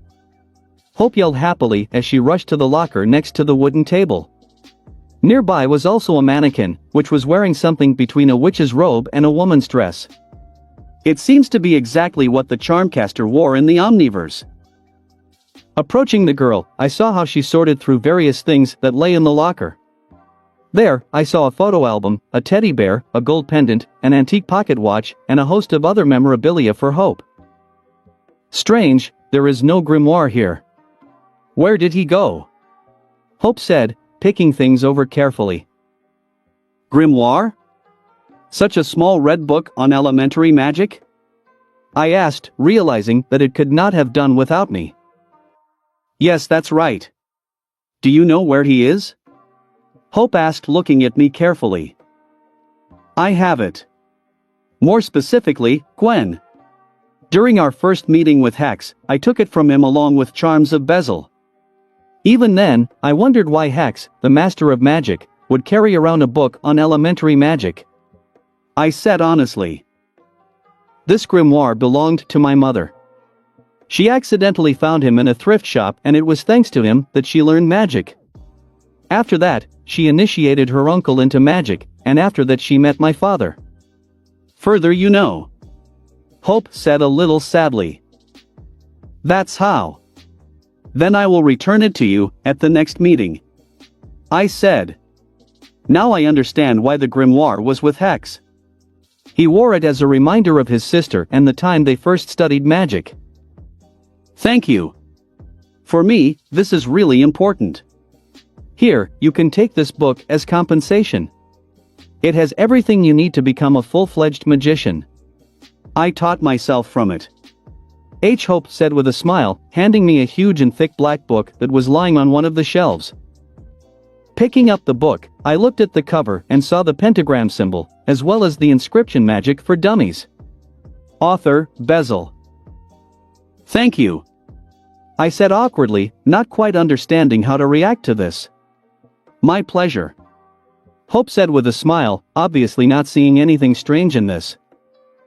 Moving away from the fact that the father of magic created a book with that title, I said, I can bring the Staff of Ages if you like. I still don't need him. Do you have it too?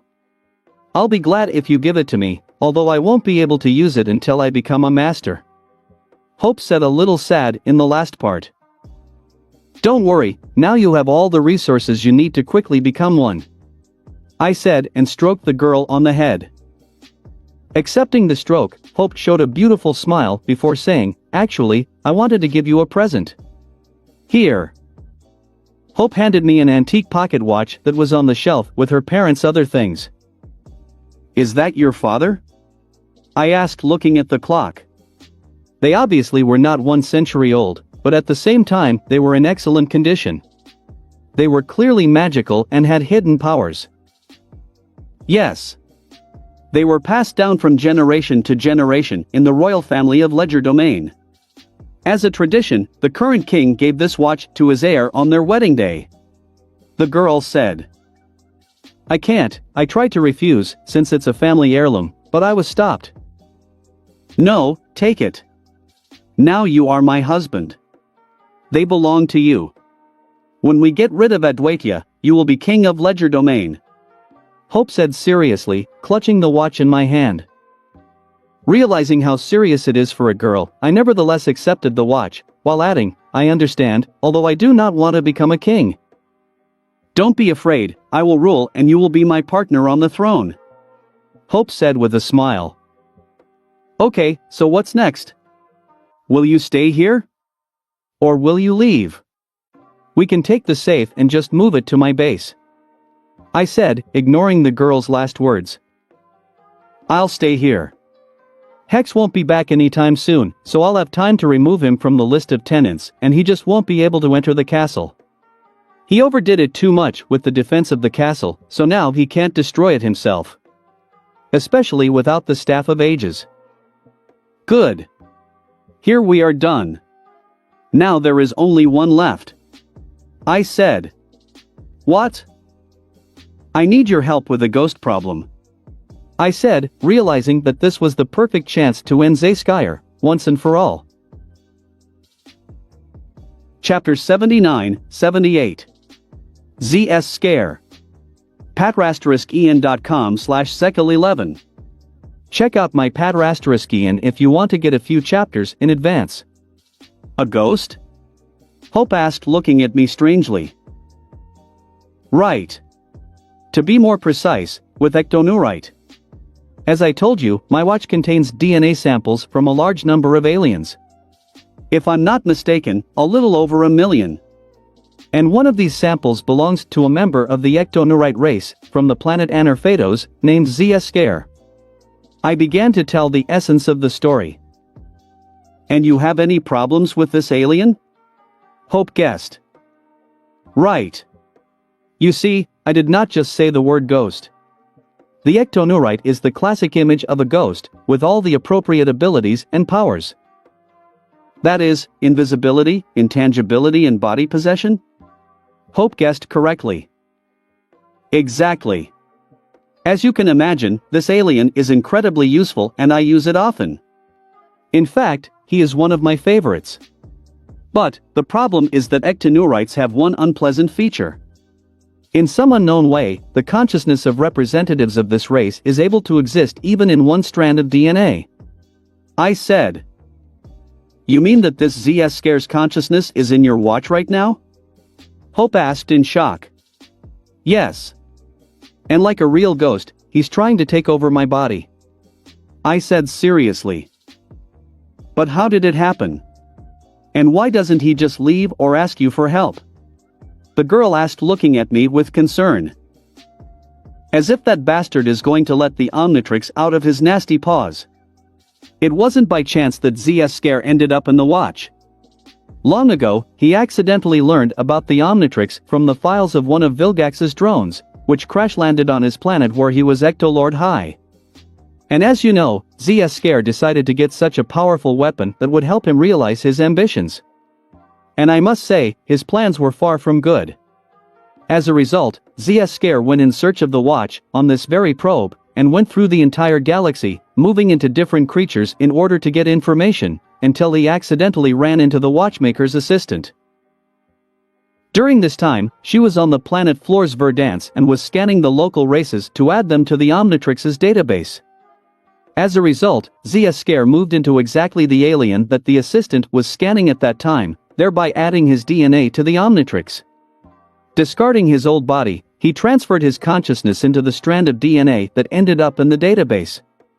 Although, it cost him a lot of effort, and in the end, ZS Scare fell into hibernation until, I said. Until you find the watch. Hope continued for me. Absolutely right. And when I first used the form of ectonurite, it woke up and started working. At least he tried. I have mental protection, especially for such a case, but every day ZS Scare is gaining strength and becoming stronger.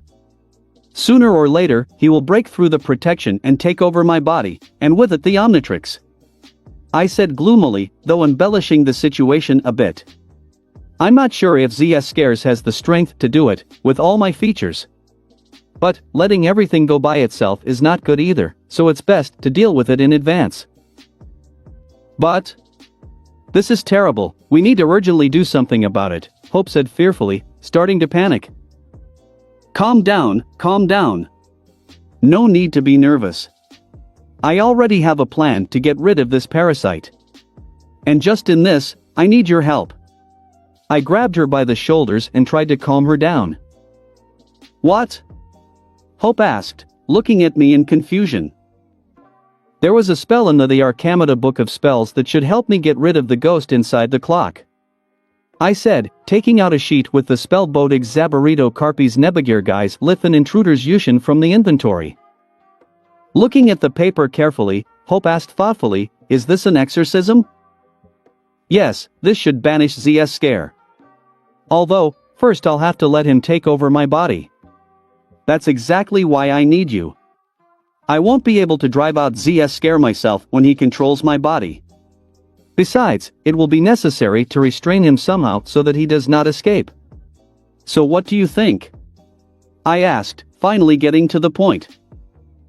From what I can see, this is a very powerful exorcism, and from what you say, it is indeed capable of exorcising an ectonurite from you, but I'm not sure if that's a good idea. Hope said thoughtfully. What do you mean? I asked curiously. ZS Scare will indeed be expelled from your body. He might even die, but that doesn't mean his DNA will be removed from your watch. It is possible that he will again be able to transfer his consciousness into his DNA in the watch and will return again, although not immediately. Hope said. And you're right. Somehow I didn't think about that. Do you have suggestions? I admitted my mistake. Actually, yes. I remember reading once about a spell that could help in this situation, Hope said fervently, after which she began to walk around the vault, apparently in search of the right book. After spending almost 10 minutes going through all the shelves, Hope finally exclaimed, yeah, there she is. And then she took from the bottom shelf a huge tome covered in dust, which was written in a language unknown to me. What language is this?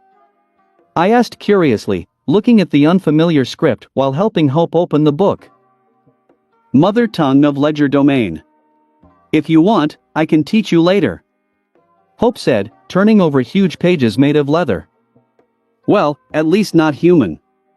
True, I'm not sure. I would be very grateful. I said with a smile. It's always nice to learn something new, especially if it's the language of the magical dimension. Here, I found it. Hope said as she reached the middle of the book. What is this book anyway? I asked anyway. A collection of ancient rituals and spells written by a mad wizard who lived several hundred years ago. Although, frankly speaking, all the spells here are not very useful. You will be lucky if at least once in your life there will be a situation when this book will come in handy. Hope said, carefully rereading what was written in the book. Maybe you shouldn't use this book then? I asked warily, fearing what that psycho might have written here. Don't worry, although the author was mad, he was a master of his craft. It's just that spells and rituals from here are really rarely useful. But if they come in handy, then you can be sure of a 100% result. It's clear. If you say so, then so be it. So what is this spell that can help us? I asked. It's a ritual, after all. The ritual of submission. It just needs to be used on spirits, ghosts, and so on. I think it will work on your ectonurite too. Hope said with an excited smile. Yes? And how does it work? I asked curiously. First, need to create a strong shackle, on which we'll need to engrave a rune array that will subdue the ghost. Then trap this very ghost and, with the help of a spell and a ritual circle, put shackles on him. As a result, the ghost will be attached to the magician and will be in his complete submission. Hope read aloud. This is a really good option. That way, I won't have to worry about ZS scare breaking free, and most importantly, I'll still have access to ectoneurite transformation. With enthusiasm, I said. Exactly. True, the ritual will have to be reworked a bit so that it does not subjugate, but rather seal the consciousness of ZS scare. So, he will forever remain in the watch and will not pose a threat. And like you said, you can use his powers. Hope said with a bright smile. Well done. With the same smile, I said, after which I kissed the girl on the cheek. Thank you. Hope said shyly, happily accepting my kiss. So, what do we need to perform the ritual? I asked, hugging the girl. I will be able to rework the ritual without any problems. There is nothing difficult in this, since it was originally allowed. It will only take a couple of hours. But with the shackles the problem. Ideally, they must be created from a durable material with good energy conductivity and capable of storing this same energy. I'm not sure if Uncle has such material in his bins. Hope said as she looked through Hex's chests. In fact, I have excellent material. I said, and then turned into Petrosapien. Creating shackles with Tatanite chains was no problem for me. Although, it took some time, as I tried to make them as strong and dense as possible. When I finished, I handed the shackles to Hope, and then I became human again. Ideally. Hope said, inspecting the shackles, although she could hold them, as they weighed decently. What now? Here, it is necessary to draw these runes on the shackles themselves, while constantly supplying mana. Hope said, pointing her finger at the page with this very set of 108 runes. Okay, should I do it myself? I asked, picking up the shackles.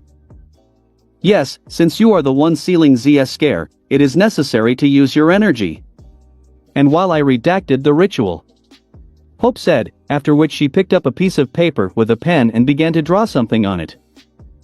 Once again looking at the array of runes, I memorized it, after which I got to work. Although, at first I had to turn into a diamond head again and create a knife to cut out these same runes, otherwise I overdid something with the strength of the crystal.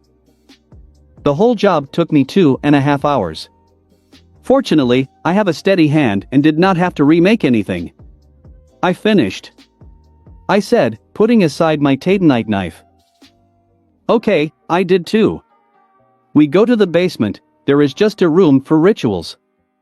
Hope said and picked up some sheets of paper and a box from Hex's desk.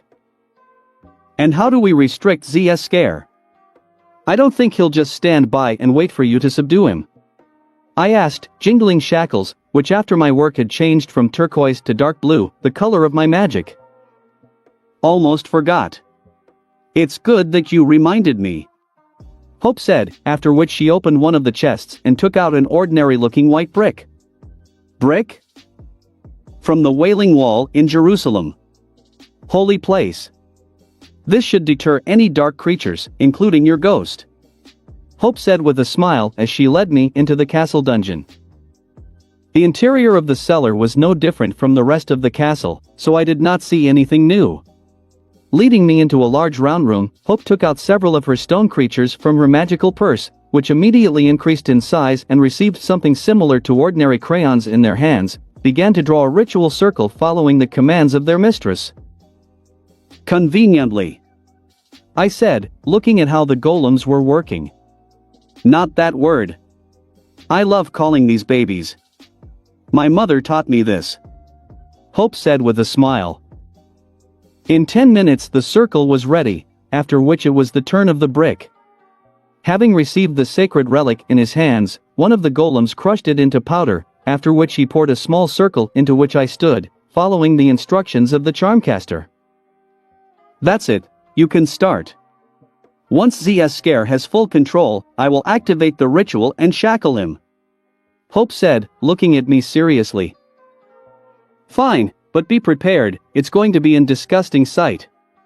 I said as I activated the Omnitrix. Third POV. Raising his hand with the Omnitrix to his chest, Lex opened the dial, turning it several times, reached the ghost freak. Taking a deep breath, Lex slapped the dial and at the same time opened all of his mental shields, allowing Zia Scare to take over. After the usual second transformation, in place of Lex was the ghost freak, who looked the same as usual, but what was different was his behavior. Ha, ha. Ha ha ha ha ha ha ha. Finally, I got the upper hand. I broke through his defenses. And now the Omnitrix is mine. Zia Scare laughed like a madman before he began to transform into his true form. First, the symbol of the Omnitrix disappeared from his chest. Then, sharp claws burst out of his hands, tearing his hide in the process. A dozen striped tentacles followed from its chest, and another, much longer and repulsive tail appeared from its ghostly tail. And then, using his claws, Zia Scare tore the entire skin off his face, revealing his ugly, upside-down head. Finally shedding all of his fake skin, which previously served as protection from the sun, Ectonurite returned to his true form, while continuing to laugh. Lex was right, it was a disgusting sight. Also your voice, BRR, the voice of Hope, who had been standing nearby all this time, was heard. What? Who are you? It doesn't matter though, I just needed a host, Zia Scare hissed as he looked at Hope as he approached the girl menacingly. But before he could reach Hope, he was stopped by a barrier of golden light, which caused Ectonurite great pain. Wah! It hurts. What is this? Zia Scare yelled, flying away from the barrier, accidentally hitting the other side of the barrier with his back. You don't need to know that, freak. Goodbye. Percent in hashtag and $*carat and $carat and Pope shouted and activated the ritual in Legerdemain's language. The ritual circle that had been drawn earlier shone with pink light and ribbons appeared that began to bind Zia Scare and restrain him. What are you doing? Stop it. Don't. Please, Ectonurite shouted in fear, finally turning to a plea. But, Hope ignored him and only threw shackles at him, which in flight opened up on their own and clung to Zia Scare, shackling his neck, waist, arms and tail. At the same time, the ghost let out an even more deafening scream, after which a new transformation began. A new skin appeared again, though not gray, but bluish in color, covering all the ugliness of Zia Scare. Long, sharp claws remained, as did an elongated tail, but the skin covered all this. Finally, the symbol of the Omnitrix appeared, emitting a bright light that momentarily blinded Hope. After the flash faded, the ghost freak's new look could finally be seen. What stood out the most were the shackles that served as Zia Scare's restraint, and the slightly more angular figure. Lex? Hope breathed, looking at the new ghost freak. Lifting his single eye to Hope, the ghost freak paused for a moment, then said in his eerie voice, "It's me." Everything worked. Lex reversed his transformation and became human again, catching Hope as she threw herself into his arms. Chapter 80-79. Bermuda Triangle. patrasteriskian.com/sekal11. Check out my Patrasteriskian if you want to get a few chapters in advance. Lex POV.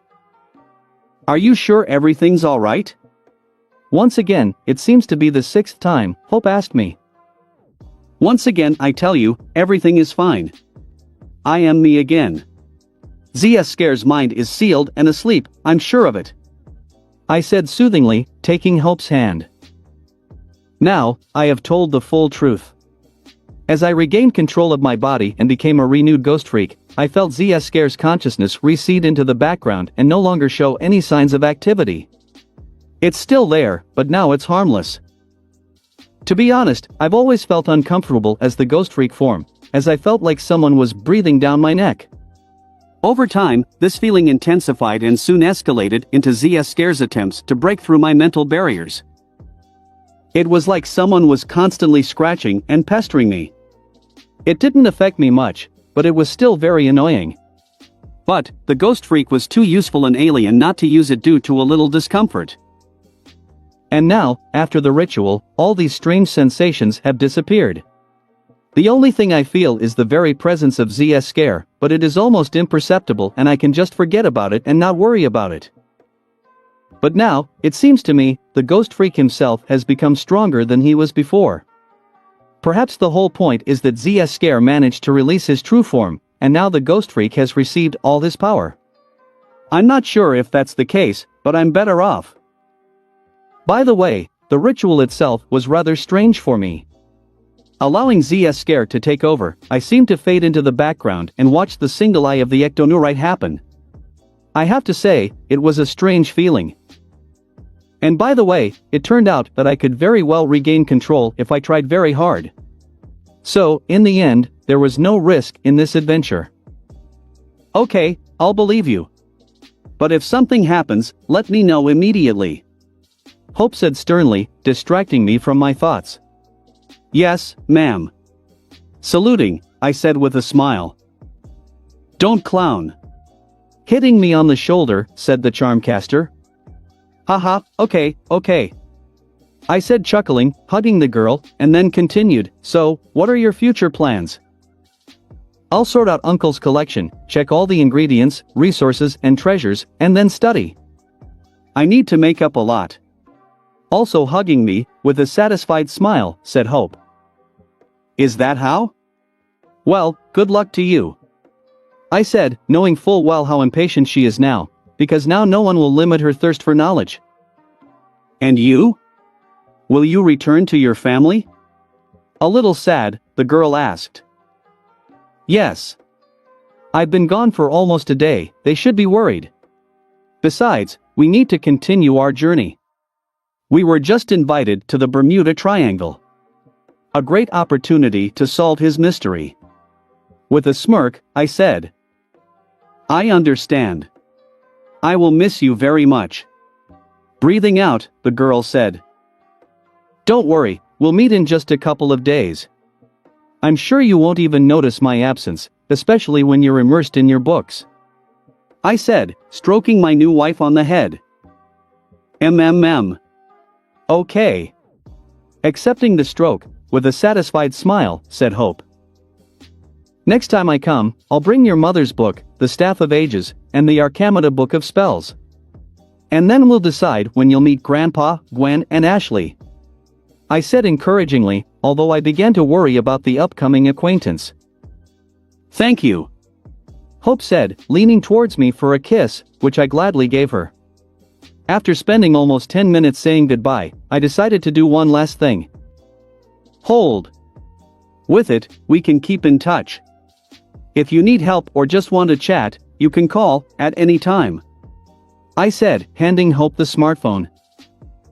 In fact, I made a set of smartphones specifically for my family after that gladiator story.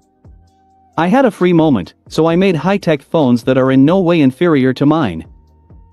The same indestructible, with an extranet connection and a huge memory bank. True, I completely forgot to give them. But, here it comes in handy. Although, that I have to do another one so as not to offend anyone.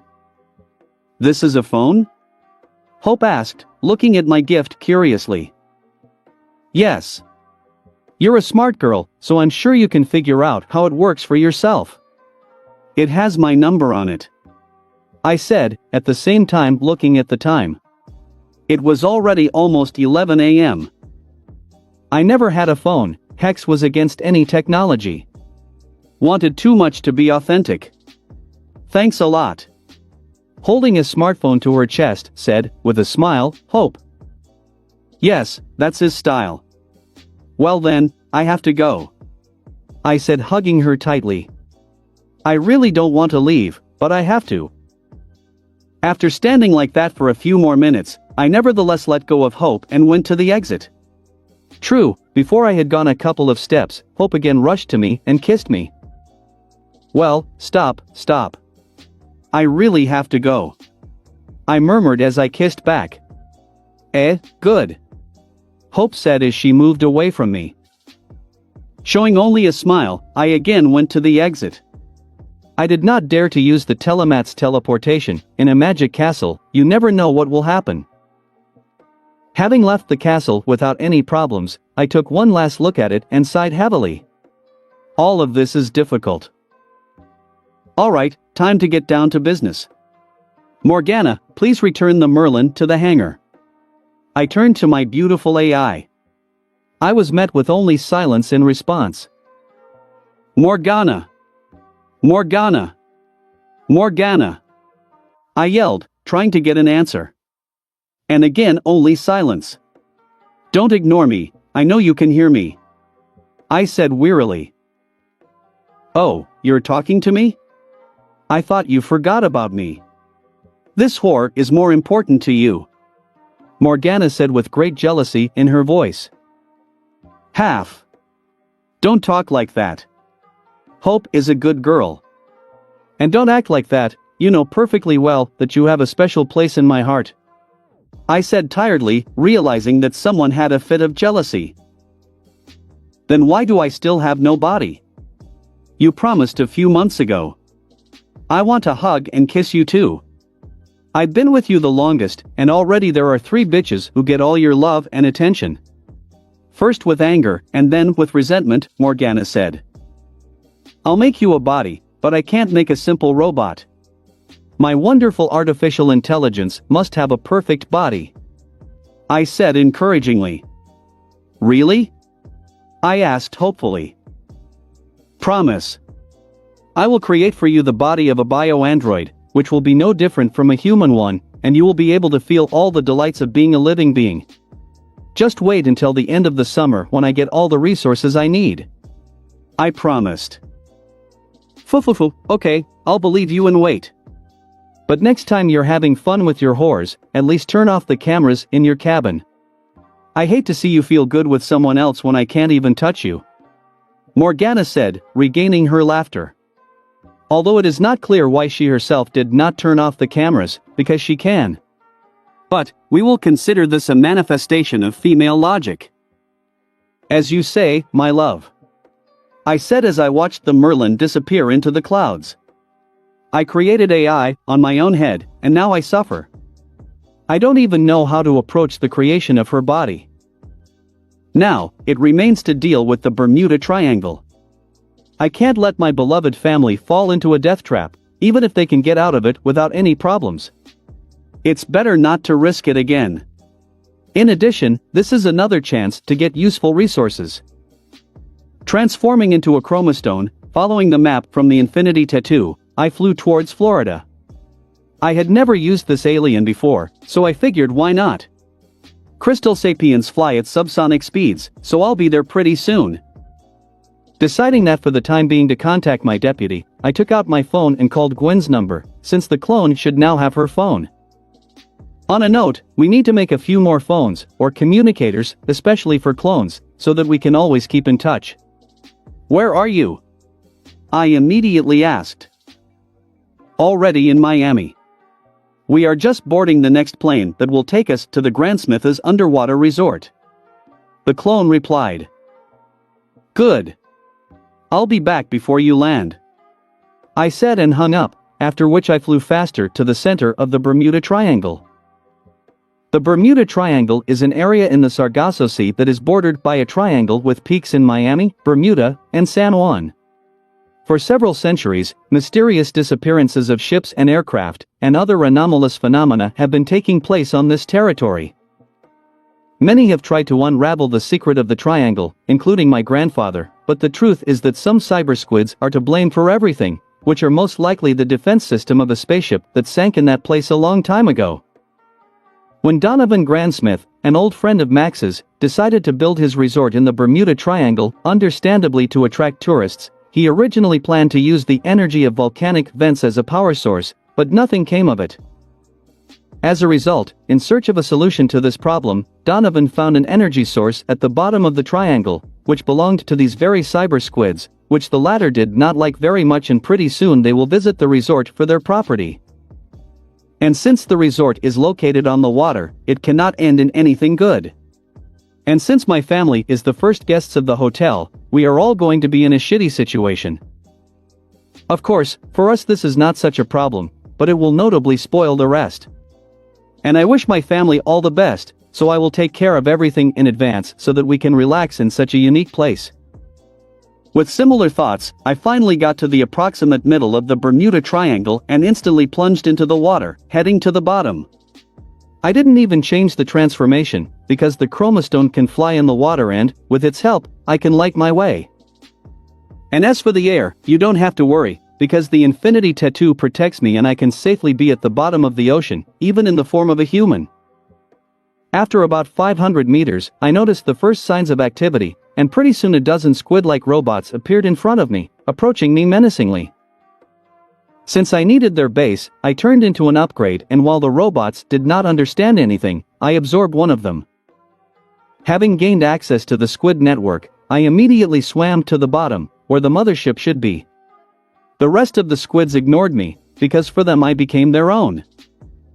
Having reached almost 3 kilometers of depth, I finally saw the ship that had lain here for centuries and caused many problems on the surface. The ship itself had an odd shape, more like a long snake, and was not in very good condition. He obviously crashed, after which he lay in the water for a long time, which clearly did not do him any good. Before I can get this snake out of here, I need to disable all the squid, and for this I need to take control of the ship. Thankfully, this is easy to do. Discarding the body of the cyber squid, I soaked into the starship itself.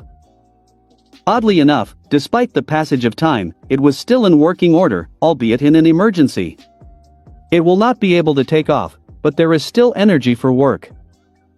Taking control of the ship, I ordered all the squids to return to base and turned off the security system that had been working all this time and caused the cyber squids to act. Now that no one will interfere with me, I can get the spaceship from here. Having completely disabled the ship, I turned into Ditto and created 100 clones, which, following my command, all turned into the Two-Tails and created a common dome of mana that wrapped around the ship. I don't want to accidentally lose part of the ship, so it's safer that way. Holding onto the dome, we all moved on the count of 3 to Mars, to the old place where the gladiator ship used to be. Dispelling the clones, I transformed into the Sandman and created a dome of sand that covered the ship. Well, that's all, we're done with this, now you can return to your family, otherwise I already missed them. I will deal with the snake after a tour of the resort, which should now be completely safe. Chapter 81-80 Keystone patrasteriskian.com/sekil11. Check out my Patrasteriskian if you want to get a few chapters in advance. After receiving the coordinates, I teleported into the air and turned into a ghost freak, immediately caught up with the private plane, which was now my family. Becoming intangible, I got inside the plane and went to the toilet, where a clone was waiting for me, which immediately turned into an Echo. By doing the same, I finally dispelled him, as he had fulfilled his mission. Thanks to the Echo feature, I received all the clones' memories for the last 24 hours and now I know about everything that happened after my departure.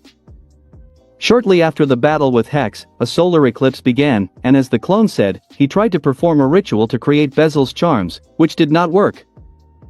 Then he returned to the hotel and pretending to be tired went to bed so as not to contact with family, as they might notice the difference between us. All the same, he really is just a clone and his behavior and way of thinking are different from mine. Slightly, of course, but the grandfather and the girls are able to notice this difference, since they know me very well. Though, in the end, they didn't seem to notice the change, so it's okay. That evening, Donovan Grandsmith called and invited Grandpa to his resort.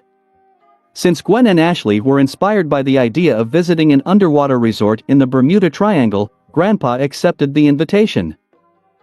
The next day, they set off. Upon arriving at North Las Vegas Airport, Max had to leave his bus, but Grandsmith's people would have to take it to Florida while we were at the resort.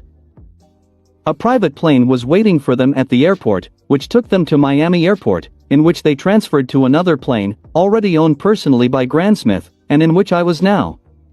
We are about halfway from the resort already, so we should be arriving soon. Nothing interesting happened during the day, so the clone tried not to shine and just played furniture while the girls were delighted with traveling through the sky, since this was the first time for both of them. For some reason, it made more of an impression on them than flying in a real starship. But Grandfather was not too pleased and was constantly on his guard, as he was worried about what lives in the Bermuda Triangle. It will be necessary to calm him down, otherwise he will not be able to rest properly. Once again, I am convinced that clones are convenient, but they should not be abused. And although, thanks to the clone, I was able to go about my business and my family did not even know about my absence, but in fact, I deceived them and treated their care as a burden. This is not good, because I love them and love spending time with them. I'll try not to do that to them again. Without much need. And I need to lie less. Nodding to my own thoughts, I left the closet and headed to my seat. Something you long? Stomach problems? Gwen asked as she ate sweets from the minibar. Yes, this plane has one. Not. I was now on the phone with Hope, Hex's niece, and discussed our training in magic with her. I lied again. Is this the one you met during the battle with Hex? Gwen asked. Right. I returned the locket and key to her that I had taken from Hex. Now, she has access to all his belongings and books, and has also taken over his castle. I said. So she'll teach us magic? My cousin asked hopefully. Yes, although not now. She has a lot of catching up to do herself, so we'll have to wait a little longer. I said. It's a pity. Gwen said in a sharply sad voice. Do not worry. I managed to get it. I said, and took out Bezel's book that Hope had given me. After reading the title, Gwen quickly tried to snatch the book out of my hands, but I didn't let her and put the book away again. Interrupting the girl's indignation, I quickly said, after the rest. Now is not the time to study magic. Showing displeasure on her face, Gwen still accepted my words after I looked at her sternly. Still, sometimes she's such a child. Due to my influence, she is very different from the canon Gwen. My Gwen is more spoiled, childish, and much more honest with her feelings. I don't know if it's good or not, but I still love her. We will also have to return the Book of Elementary Magic. It belonged to Hope's deceased mother, so it's a memorabilia. I added. But I'll send the electronic version to your laptop so you don't lose anything. I immediately said. Okay. Gwen said doomly, handing me the grimoire she carried with her all the time. For some reason, she became very attached to this book. The Staff of Ages is in the RV as the clone didn't have space storage and couldn't take the ugly stick with him on the plane. Do not be sad. Be patient a little and soon you will have a bunch of spells in your hands. I love you. I said, standing up and walking over to Gwen, and then kissed the girl on the lips, while no one was watching. My consolation worked and Gwen smiled brightly. I, on the other hand, went to Grandpa's to talk about the Bermuda Triangle, since we should be arriving soon. 12 hours later. Arrival at the resort was normal. Upon arrival, we were met by Donovan Grandsmith himself and his grandson Eddie, who was still the same 10-year-old spoiled and arrogant kid that I remember him from the animated series. To be honest, I was expecting another trick of fate and would not even be surprised if a 16-year-old beauty met us, but, fortunately, nothing happened. Interesting fact, in the future, the grandson will follow in the footsteps of his grandfather, and it is Eddie Grandsmith who will be the lead architect and creator of Omnitrix City, the future city near Mount Rushmore and the main base of Ben 10-000, whom I should meet soon. Given that I, instead of 10-year-old Ben Prime, was pulled into the Prime universe to fight the egregor, I have no doubt that this will happen. Let's get back to the topic. I must admit old Donovan knows his stuff and the resort turned out just wonderful. Not only does being underwater give this place a special atmosphere and charm, but also the list of local services and entertainment is simply beyond praise. It would not be an exaggeration to say that this is the best resort in the world. No wonder this guy became a multimillionaire. Although, all the charm of this place was overshadowed by a little bastard, who was instructed to give us a tour while the old men discussed their youth. To be honest, I had a hard time keeping Ashley from drowning this bastard, because he got us all so bad. His haughty tone, arrogance, boastfulness, and so on really got on our nerves. If he had not been only 10 years old, he would have received a thrashing a long time ago, since, apparently, his upbringing was poorly done. Although, I understand that Eddie is just a lonely child with little time for parents and no real friends due to the financial condition of his family, and all this is really just his defensive reaction, but there is a limit to everything. I hope grandfather can somehow influence his friend so that he finally takes up the education of his grandson normally. Fortunately, we did not have to endure it for a long time and we were allowed to try all the services of this place. From spas and pools to restaurants and even cinemas.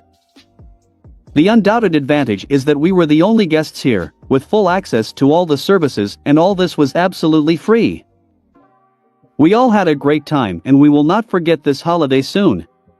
Our recent vacation in Cancun, with this, and was not close. The girls especially liked it, as they are the ones who suffer the most due to our usual way of traveling, so they had a blast. But who was not particularly happy was Grandpa. Even though I told him I had already taken care of the Bermuda Triangle problem, he was still on guard for the rest of the day. In addition, he also had to listen to Donovan's ridicule about Max's past work and endure his boasting. Donovan does not know about his grandfather's past and still thinks that Max was a simple plumber all his life. He does not even know that Grandpa served in the US Air Force and was a military pilot, and after that he almost became an astronaut. And all this invitation was just a way to throw dust in the eyes of a former classmate who was not so successful in life. The rich and their strange quirks. Now, it's clear who Eddie went to. In short, by the end of the day, Grandfather was squeezed like a lemon and he was in a bad mood. Plus, he's worried about the resort's power source. The ex-plumber's scent worked and he did not believe Donovan's words about using the energy of volcanic vents. I haven't decided what to do about it yet, but let's look at the behavior of the Grandsmiths tomorrow. It may be necessary to confiscate a dangerous alien artifact from the hands of a greedy businessman. But, it's tomorrow. In the meantime, I've decided to work on Bezel's keystone, as it's been gathering dust in my vault for too long. After making sure everyone was asleep, I turned into my most useful alien and moved to my base. In the Arcamata Book of Spells, not much is written about the keystone itself. Only how it can be used to restore the destroyed Bezel's charms and the effects of the stone itself, although rather vague. To quote, the keystone increases all the natural powers and skills of the wearer, and tenfold the power of other amulets. And it's all. Not even spells. So now, I want to test how effective the enhancement is and how it will affect my already enhanced body, as well as my superpowers and the power of the Omnitrix aliens. Do not forget about the Tattoo of Luck. Taking out the keystone, I fed some mana into it to activate it and immediately felt a small outflow of my magical power, and then felt my body fill with strength and my psi abilities began to go crazy. To be honest, it turned my head a little, but I quickly managed to control myself so as not to destroy the entire base with telekinesis. After taking a couple of breaths, I calmed my powers and sat down to meditate to get used to the effects of the keystone. It took me almost an hour to stabilize the situation and feel all the changes happening to me. Now, my telekinesis and telepathy have increased by 10 times. In theory, now I can lift 150 tons of weight and easily read the minds of the entire Bellwood. Although, this does not mean that people will survive after that. My supervision received the same power surge.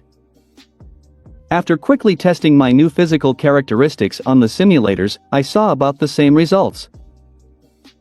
I used to be able to lift about 2 tons of cargo, maybe 2.5 tons after serum stabilization, and now it's almost 27 tons. My speed has also received a 10-fold increase and now I am able to run at a speed of 615 kilometers per hour, almost half the speed of sound. My stamina is not worth talking about. Now I'm not even sure if I need to sleep. What's really cool is that there are no control issues. Last time, after taking the serum, I had to take the time to learn how to control the increased strength. Now, this is no problem. I have complete control over my power level. Indeed, a magical artifact. The stone also affected the serum, so my regeneration, reaction, spider sense, skin durability, and so on, also became 10 times better. It seems that the keystone does indeed give a tenfold increase. Exactly. The aliens also received a buff, so now I could beat Vilgax even as a humanoid. Although, I may be exaggerating. Honestly, I did not expect that a simple magic charm would make me so strong. It's even scary. Magic also became stronger, but its amount did not change. Which is not surprising, because such an increase will have to be paid for, and my mana acts as a payment. To operate at full capacity, the stone requires 20% of my full reserve per hour, which is generally acceptable, since my magic power regeneration is a little over 10% per hour. Do not forget about the energy reserves in the Infinity Tattoo. As a result, I can use full amplification for several hours in a row. Plus, I can control the level of the buff, so I can keep it at 5x all the time, but then I have to do without the mana regeneration. But a double amplification is just the same ideal option, on which, perhaps, I will stop. After spending a few more hours testing all my aliens and my other abilities, I noticed a few problems. There are abilities that the stone does not affect. Basically, these are forces that simply cannot be strengthened. Well, how can I increase the intangibility of the ghost? How else can you become more intangible? Unless I fall into another plane of existence, but I don't think the stone has the strength to do so. Also, I haven't noticed any effect on my Tattoo of Luck. Perhaps because I destroyed the charm itself, the power of the keystone no longer extends to it. Or maybe the keystone never worked for the Charm of Luck, after all it's too fundamental a thing to simply enhance. Also, I didn't notice any particular effect on my skills. I didn't get smarter, I didn't fight better, I can't invent better than before, and so on. It looks like the stone still has some limitations that I have yet to learn about. But even what I got is enough for me. Just some stone that I got without too much trouble made me 10 times stronger. If I create another serum, then I will become a real monster. Although, I'm already a monster. And now that I've finished testing the stone, I can do a little experiment. Chapter 82-81. New Tattoos. patrasteriskian.com/sekil11. Check out my Patrasteriskian if you want to get a few chapters in advance. Check out my side work One Piece, Nemo's Golden Lottery http URL. July 13, 2010. It always seemed strange to me that only the Charm of Luck could be tied to the owner. I mean, this charm is exactly the same as the others, it is included in the set. But, for some reason, not a word was written in the Arcamata book of spells about being able to do the same with other charms. This is at least strange.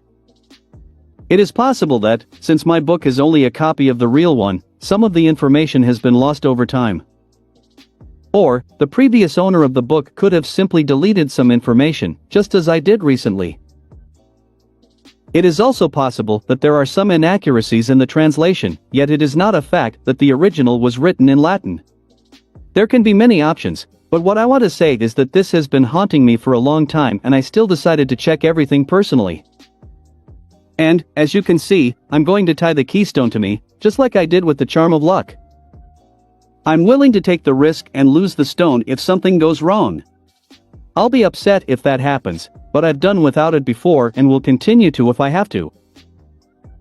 Plus, there's always a chance that I'll be transported back to an alternative universe where I can get another keystone. So, I have nothing to lose.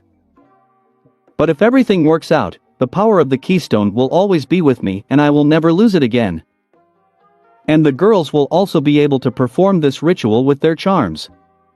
I've always been a little worried that others who want Bezel's charms might start hunting down girls, so it'll be a lot safer that way. I don't worry about myself, but girls are sacred to me and I don't want to risk it again. Activating the Tattoo of Luck to the full, to be sure, without a second's hesitation, I began to feed mana into the keystone and waited for it to eat up.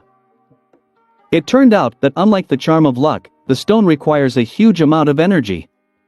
Last time, it took quite a bit of mana and the charm was ready for the ritual. This time, I even had to use the emergency mana in the Infinity Tattoo. As a result, after almost 3 hours, I finally felt that the stone had enough energy. If follow this logic, then it will want more blood, so I immediately cut my veins and began to water the stone with it. I had to use telekinesis to keep the wounds from healing too quickly. At first, I thought that nothing worked, since I did not observe any external reaction, but on the 3rd liter of blood I lost, the keystone began to change its color, and I realized that everything should work. If it wasn't for the serum, I'd definitely die. An ordinary wizard would certainly not have survived this ritual, so perhaps this is the answer to why no one has tied a stone before. There was simply no other such suicide. Although, to be honest, I felt very bad. The enhanced regeneration just couldn't handle that much blood loss, so I felt all the delights of being bled dry. I was going to persevere to the last, but I certainly wouldn't risk my life if things didn't work out. It's just not worth it. When I had already lost 4.5 liters, the stone completely changed and shone with the color of my magic. At this point, I breathed a sigh of relief as I was already on edge and about to quit. Only the visual result of the work of the ritual helped me to persevere. The moment came when it was necessary to cast the binding spell that I used for the charm of luck, which I was about to do, but, unexpectedly, everything went awry. Now, blood red, the keystone just exploded to hell, right in front of my face. I didn't even have time to understand or even do anything, as I was too lethargic due to blood loss. Ugh, I uttered after landing, after a 30-meter flight caused by the blast wave. Knowing perfectly well that my body is not in the best condition now, I quickly turned into Wrath. His natural regeneration is much better than mine, so with his help I should be completely cured. For the next half hour, I just lay on the ground, gradually coming to my senses and fighting the buzzing in my head. I seem to have been shell-shocked, but glory to the Apoplexian race and their super regeneration. Fully cured, I finally stood up and cancelled the transformation, after which I looked at the results of the explosion. Good thing I was in the training ground, a baseball stadium-sized facility, and the explosion only ruined some of my simulators, which is easy to fix. It could have ended a lot worse, given that I'm underground. As well as... I ruined my jacket. I involuntarily said, looking at Gwen's gift, which was now a burnt rag. I don't understand. Everything was going so well. Why would he explode? I said to myself, taking off my ruined jacket. It wasn't until I put it in inventory, hoping in my heart that I could recover it, that I noticed that a new tattoo had appeared on my left arm. Right under the tattoo of infinity. So everything worked out? I asked myself, looking at the tattoo on my wrist, in the form of the symbol of the keystone. It looks like all the mana wasted was used to destroy the charm itself and then bind it to me. And, since the keystone is much stronger than the charm of luck, it required more energy and the destruction turned out to be more colorful than last time. Ha, and the spell wasn't even needed. Well, at least I survived. From stress, I was drawn to the conversation and I again spoke to myself. It would have been a very stupid death. I must be more careful. After all, I didn't even put on a suit, which is undoubtedly stupid. Another proof that a great intellect does not make me a smart person. Blaming myself for being idiotic, I finally checked out my new tattoo, which I decided to call 10 Enhancement Tattoo, 10X for short. Everything worked as before, the only thing is that now you need to apply mana to the hand, and not to the stone. Again, no effect on the tattoo of luck. I think I should not delay and let the girls tie their charms. Transforming into the Two Tails, I teleported to the hotel and immediately entered Gwen and Ashley's room. Get up. There is an important matter. I said unceremoniously, starting to wake up the girls. Child? Ashley muttered when she heard the Two Tails' baby voice. It's me. Wake up, I said and continued to wake them up. It's only 6 a.m., Lex. Where are you hurrying? Gwen said, finally opening her eyes. The sooner we start, the sooner we finish. I'm sure you will be pleased. I said quickly. Okay, okay. We get up. We get up. Ashley muttered as she slowly stood up. Get out of the room, we need to change. Gwen said, covering herself with a blanket. God, what I didn't see there. I said, rolling my eyes. Given that I saw them in swimsuits, there was almost no place for fantasy. Out! Both girls screamed and I had to dodge flying pillows. After leaving the room, I had to wait almost half an hour while the girls got ready. What do you want? Sleepy Gwen asked displeasedly, leaving the room. Remember when I told you about the charm of luck ritual? I immediately asked. Yes. Gwen nodded her head. Ashley also nodded, since when she saw my tattoo while on holiday in Yellowstone, I had to tell her everything. Well, then I said that it only works with the charm of luck, but it turns out that it doesn't. I did the keystone ritual and it worked. I said and showed my right hand. Even in the form of an alien, the tattoo is clearly visible. Are you saying we can do it with our charms too? And we no longer have to carry them around and worry that someone will steal them? Immediately understanding everything, Ashley asked enthusiastically. Right. So, why are you delaying? Let's go faster. Gwen said sharply and pulled me somewhere. Rolling my eyes at their behavior, I stopped Gwen and grabbed both girls with my tails and then moved us to my base. By the way, this is the first time they've been here. Completely oblivious to the change in location, Gwen and Ashley looked at me expectantly and waited for my further explanation. After telling them how everything should go, I gave them a spell for the ritual. I didn't use it, but that doesn't mean they don't need it anymore. Gwen decided to go first. Taking only the charm of pyrokinesis, Gwen fed it with her mana and then courageously cut her hand, refusing my help, and sprinkled the amulet. Everything went the same way as my first time. First, turning blood red, the charm shone with the color of Gwen's magic and disintegrated into particles that were immediately absorbed into the girl's left hand. She now has a tattoo of pyrokinesis. Phew. It was harder than I thought. Gwen said, breathing heavily, and sat down on the ground. I immediately ran to her and healed her with the charm of resurrection. Losing half a liter of blood for Gwen turned out to be a serious test, since she is still an ordinary person. Mostly. You should rest. Now you, Ashley. I said when I was sure Gwen was okay.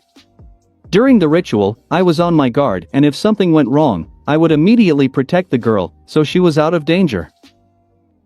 How should I do it? I don't have mana. Ashley asked, puzzled. Really, no. But I think it will be enough if you just absorb the electricity and use it. This time, I give you permission to make this power. Using osmosion abilities also requires your energy, most likely stamina or vitality, so if you use your powers, some of your energy will go into the charm itself anyway. After thinking for a bit, I suggested. Good, let it be your way. Ashley said and went to one of the simulators, absorbed the electricity, and then proceeded to the ritual. Everything went well, although there were some minor difficulties with the spell, since, unlike Gwen, Ashley was not used to this. As a result, after 20 minutes, Ashley got a tattoo of telekinesis on her right arm.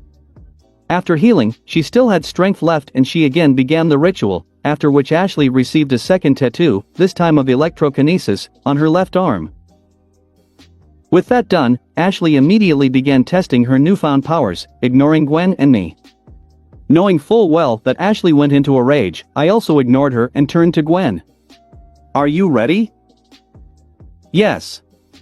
Gwen said and began the ritual, after which she received the tattoo of healing.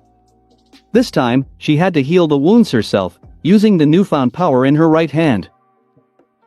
Even without really resting, Gwen joined Ashley and, together with her, began to go crazy, testing her pyrokinesis. It's good that I immediately transferred them to the training ground and do not have to worry about damage. Knowing full well that my girls would not calm down soon, I turned into a jury rig and set about restoring the simulators that had been destroyed earlier. There must be some way to kill time while Gwen and Ashley are busy. Chapter 83, 82. New Project and Grandsmith's True Intention. patrasteriskien.com/sekel11. Check out my patrasteriskien if you want to get a few chapters in advance. Check out my side work One Piece, Nemo's Golden Lottery HTTP URL. Thanks to the excellent engineering skills of JuryRig, all my simulators were restored in just 10 minutes. Unfortunately, by this point the girls had just completed their warm-up and now they are starting the real workout. To be more precise, they decided to have a sparring match and now they beat each other sparing no effort.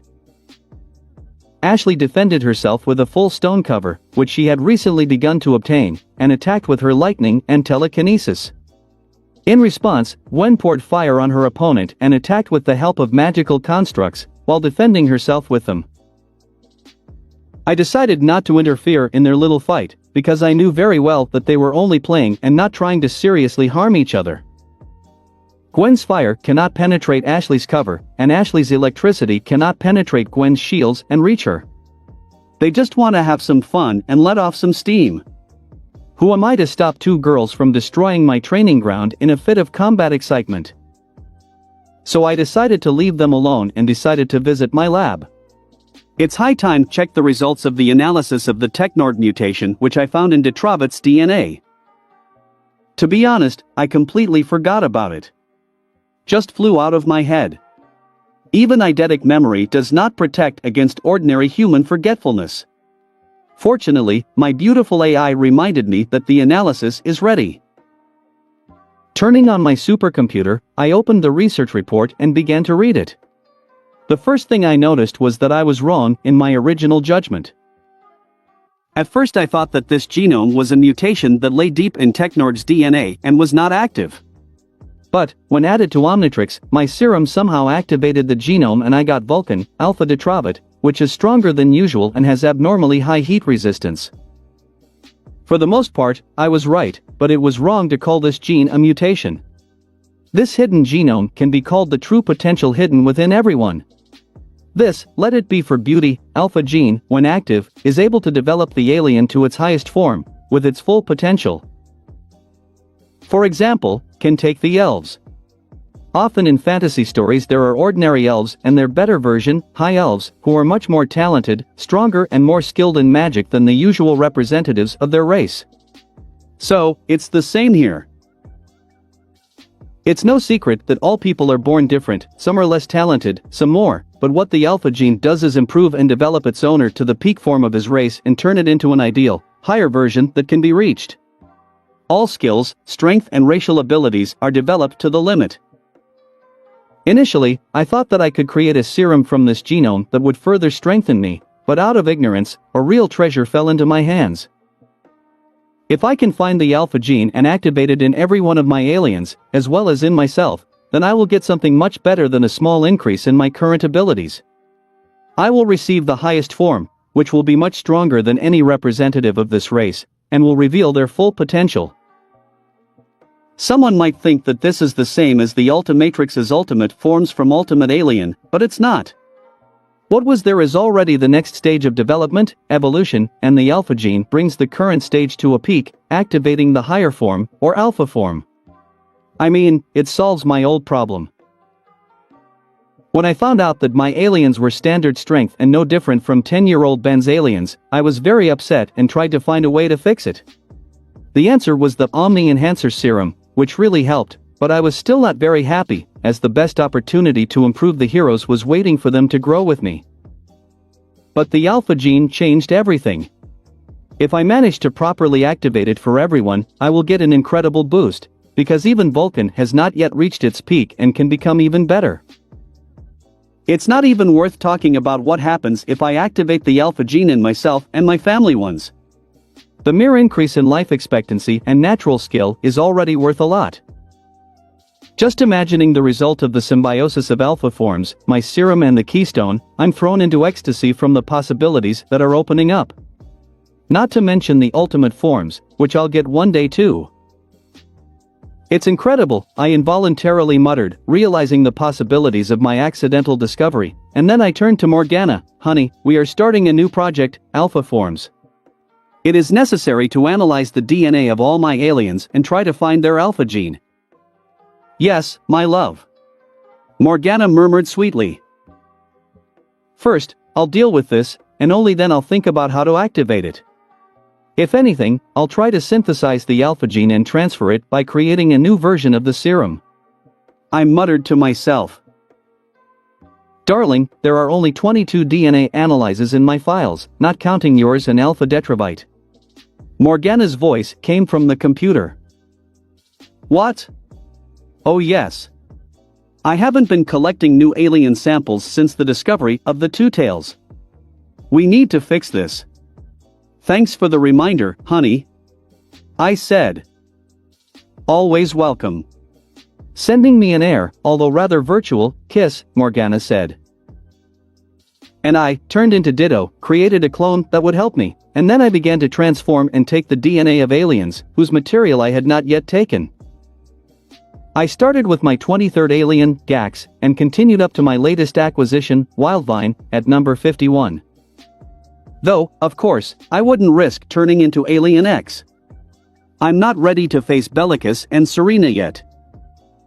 Like last time, taking DNA samples from some of the aliens caused some difficulties, such as Cloak, which is made of a living shadow, and Goop, which is made of, well, goop. But thanks to the clone, our common ingenuity and a large number of different tools, I got the DNA of all the aliens. Just as I had finished putting all the samples into their respective containers, specially designed to hold the unusual material, Morgana spoke again. Lex, your sluts are done fighting and are now lying around exhausted. With poison in his voice, the AI informed me. Don't call them that, please. You can start the analysis, let me know when the results are ready. I said with a sigh as I inserted all the DNA samples into the analyzer.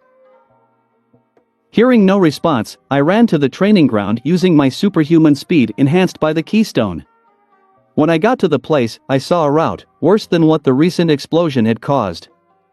Fortunately, all simulators are intact. Well, what did you do?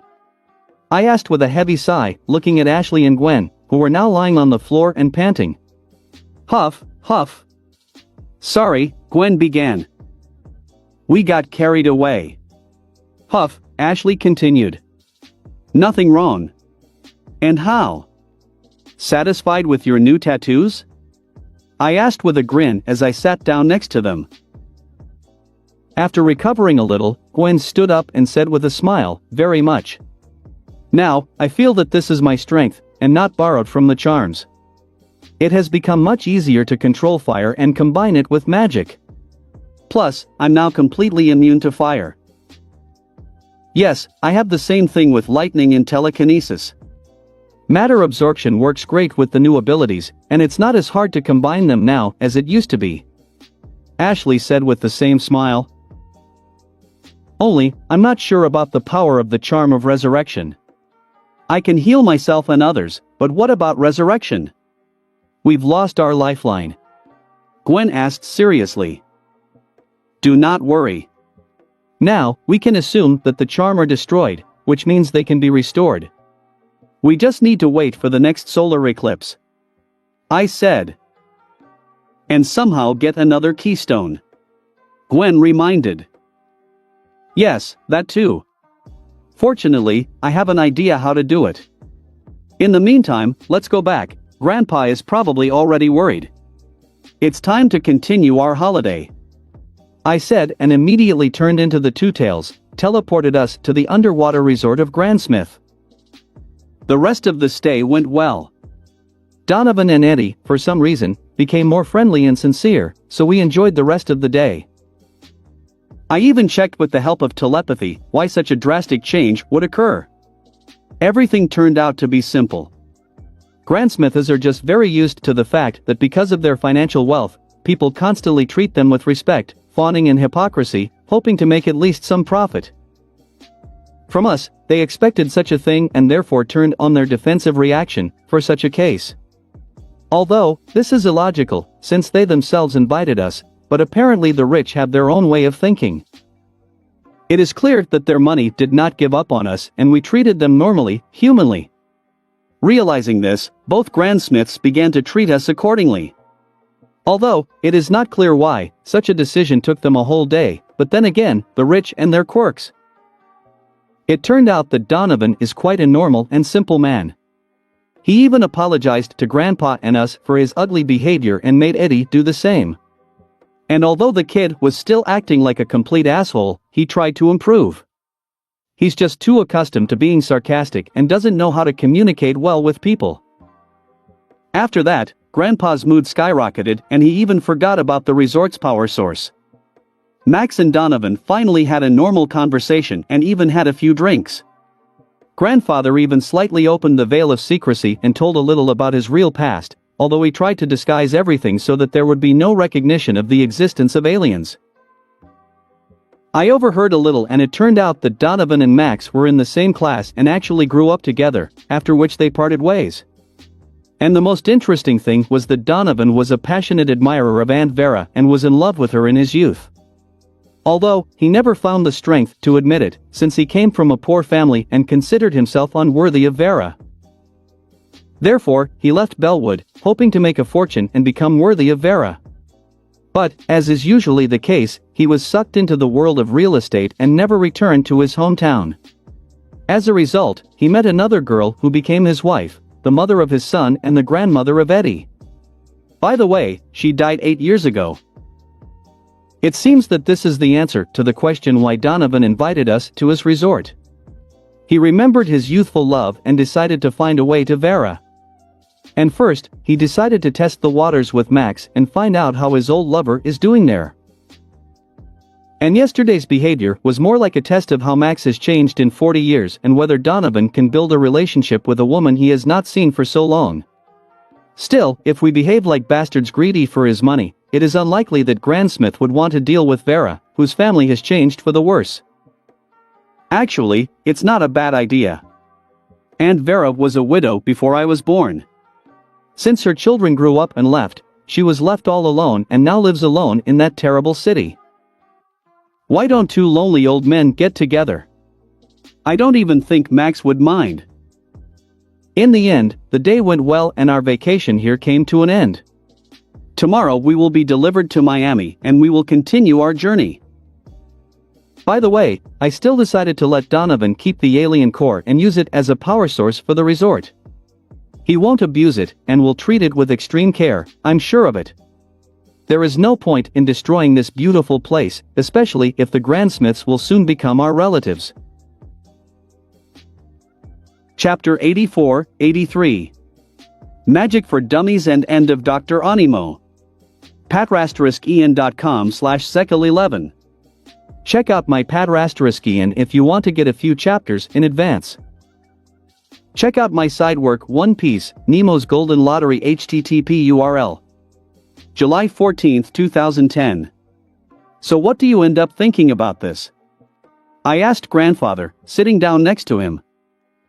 What are you talking about? Looking at the road, asked Max. About Mr. Grandsmith and Aunt Vera. Do you mind if they get together? I asked. Not.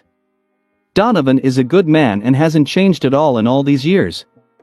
And Vera has been single for too long. Grandpa said honestly. And your brother's instinct to protect your sister has nothing against it? I asked with a grin. Ha ha ha, no. No, of course not. I outgrew this a long time ago. Vera is an adult and independent woman, so it is up to her to decide with whom to be and how to live. Although, I've been worried about her since Victor died. Grandfather said with a laugh, remembering the dead husband of Aunt Vera. She must be lonely in that desert town. And Mr. Grandsmith also looks like a lonely person. Hope everything goes well for them. I said, remembering old Donovan's happy face when Grandpa gave him Aunt Vera's number before we left. It's been an hour since we left Miami and moved on. We decided not to linger in the city, we already had enough beaches and water activities. In addition, Max noticed an advertisement for today's Alligator Festival, which will be held in the swamps near the state capital, Tallahassee. Grandpa suddenly got excited about the idea of visiting this place, so the girls and I decided not to say anything and just let the old man have some fun. The Alligator Festival is practically no different from a regular festival, except for the theme and the main symbol in the form of, as you know, alligators. All the same stalls with delicious food, though with the meat of the alligators themselves, entertainment, games, music and so on. What stands out from the usual picture is the presence of live alligators. I don't think it's such a bad place. The only problem, according to the canon, is that Dr. Animo has to show up to mess things up like always, but I'll try to find and take care of him before he messes up. At this rate, he will never become a full-fledged villain, since I always stop him in advance. Although, don't care. We still have almost 4 hours to go, so I decided to mind my own business. I took out the book on magic that I received from Hope and began to read it. What is strange is that it is written in modern English, although the book itself is clearly ancient. Even Hope's mother grimoire was written in Old French, although there was a translation. Having quickly finished reading, and having completely memorized the contents, I handed the book to Gwen, who had been staring at the back of my head for the past half hour and was impatiently waiting for her turn to come. After accepting the book, Gwen gave me a quick peck on the cheek until Max could see, and ran off to get new knowledge of magic. Since the incident with Hope, our relationship has been a little off and I've distanced myself from the girls. Even though what happened was not my fault, I still can't just forget that I betrayed my beloved girls and broke the promises I made to them. Until things are decided and the girls know the truth, I don't think I can pretend everything is okay. I think Gwen and Ashley have already figured out that something is wrong. They don't know what's going on, but they see me acting aloof and give me some time alone so I can think things through. Smart girls, I love them. To be honest, I'm just afraid of their reaction when they find out about Hope. But I can't hide everything forever. It remains only to go with the flow and hope that they will forgive me. Putting aside all these sad thoughts, I focused on the knowledge gained from the book Magic for Dummies. The title is very appropriate. Almost anyone can learn magic from this book, unless of course he has mana. Everything is written very clearly and in detail. It is immediately clear that the author knows his business. Unfortunately, most of the knowledge just doesn't fit Gwen and me, since we're Anodites. The book was created specifically for ordinary users of magic who are just beginning to learn magic. But we, representatives of an advanced magical race, who simply do not need to awaken their magic, learn to control it or increase the amount of mana. Even now, Gwen and I have way more mana than most magicians in the world. At the very least, the methods described in the book are too low level for us. Apparently, when I told Hope that Gwen and I were still newbies, she didn't take our heritage into account and took my words at face value for giving me a book for complete beginners. It was informative reading, but the only valuable thing in it was a list of hundreds of spells of various kinds, mostly elemental. In general, this is exactly what we needed, so it was not in vain. Frankly, unlike Gwen, I have little interest in conventional magic, since my aliens give me much more than simple spells, and I am quite satisfied with the usual Anodite abilities, which, in general, I have already raised to the absolute. What I'm really interested in is the unique rituals and spells that give me the ability to do things that my heroes can't. For example, that spell from the Arcamata book, which allows to move along the time axis. And I still found several such spells and rituals. For example, in the book, there was a body-swapping ritual that Hope used in the original. And the teleportation spell Hex used to fight the girls. It turned out that it is more suitable for moving a large number of people, just something that the Two Tails cannot do. There is also a ritual to create magical creatures similar to those used by Hope. And that's not all. What I found most interesting was a spell similar to the Reparo from Harry Potter, which allows you to repair recently broken things and restore damage on a large scale. It will be especially useful in heroic work. After my disassembly, there is always damage. Remember only the fight with Vulcanus and 6-6 in Pittsburgh, or the Battle of the Girls with Hex. Now, I can fix everything and walk away with peace of mind without leaving millions of dollars worth of damage in my wake. I immediately learned this spell and even tested it on my jacket, which was damaged by the Keystone explosion. Restitutio damnorum, I said, creating a magic sphere that engulfed the jacket and returned it to its previous state. It worked, said Ashley, who was standing next to me and watching my actions. Yes, it looks like it, I said with a smile, imagining what prospects open up with this spell. Also, I was extremely pleased that I was able to recover Gwen's gift. I even managed to become attached to this jacket and I was sorry to lose it. Too bad I can't use magic, Ashley said sadly. Maybe not now, but in the future, I began. What do you mean? Ashley asked incredulously. You are capable of absorbing energy. Any energy. In the future, when you fully learn to control your powers, you will be able to absorb mana directly from the environment, since mana is everywhere. It is, after all, the life force of the universe. I told my idea. And then, will I be able to use the absorbed mana for magic? Ashley asked excitedly. Right. It won't be easy to learn though, but I'm sure you can handle it, I said, stroking the girl on the head. When do we start training so I can learn how to absorb energy safely? I have already fully mastered the full cover. Look, Ashley said, and after absorbing the wood from the countertop, she turned into a wooden Ashley. Practice for a few more days, and then we'll get started. I have an idea how to completely protect your mind from the negative influence of your powers, so maybe things will turn out to be much easier than we originally thought, I said, thinking of a good option. Truth? Thank you. I will train even harder, Ashley said and kissed me on the cheek, after which she went about her business. It was clear from her eyes that she wanted to talk more, but she decided to leave me alone, because she knows that I need it now. I urgently need to solve this unpleasant problem and finally return to normal relations. The feeling of guilt haunts me. Putting these thoughts aside again, I decided to learn all the spells that were in the new magic book. Even the ones that don't interest me at all.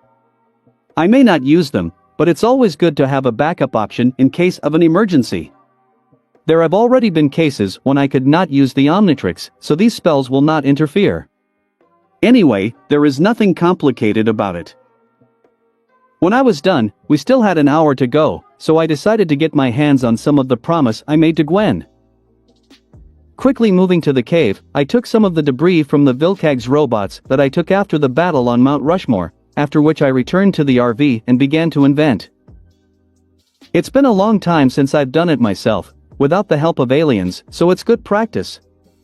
I wanted to make a new laptop that I promised Gwen a long time ago. At the same time I will make the same for Ashley, so that she will not be offended. It turned out to be surprisingly easy and I did it in less than 20 minutes. This appears to be the result of the increased intelligence and influence of Jury-Rig. I used this alien quite a lot when I was dismantling the ship on Mars, so I most likely adopted some of his engineering skills. Such a good bonus. Although the laptops ended up not being very pretty since I used the debris, a little help from Upgrade helped fix that and now the computers look just fine. They are exactly the same as mine, except that the design is different. Since there was still time, I created several smartphones, 3 for my family and the rest for my clones, in case we need to contact. When I distributed gifts to the family and received thanks, I thought it would be worthwhile to create small communicators for constant communication with clones. Which I did, and then proceeded to create a pair of drones that would act as my eyes and ears when I needed reconnaissance.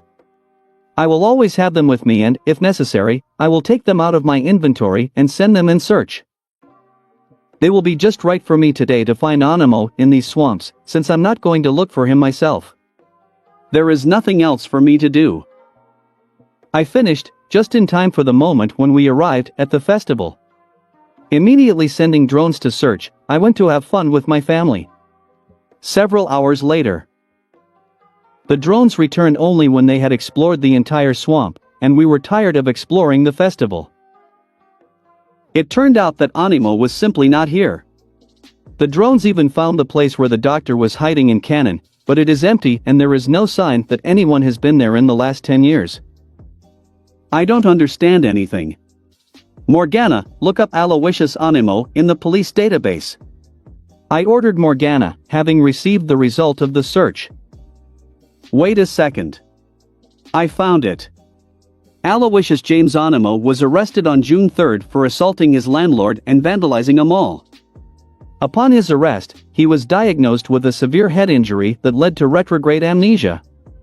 He forgot the last 5 years of his life.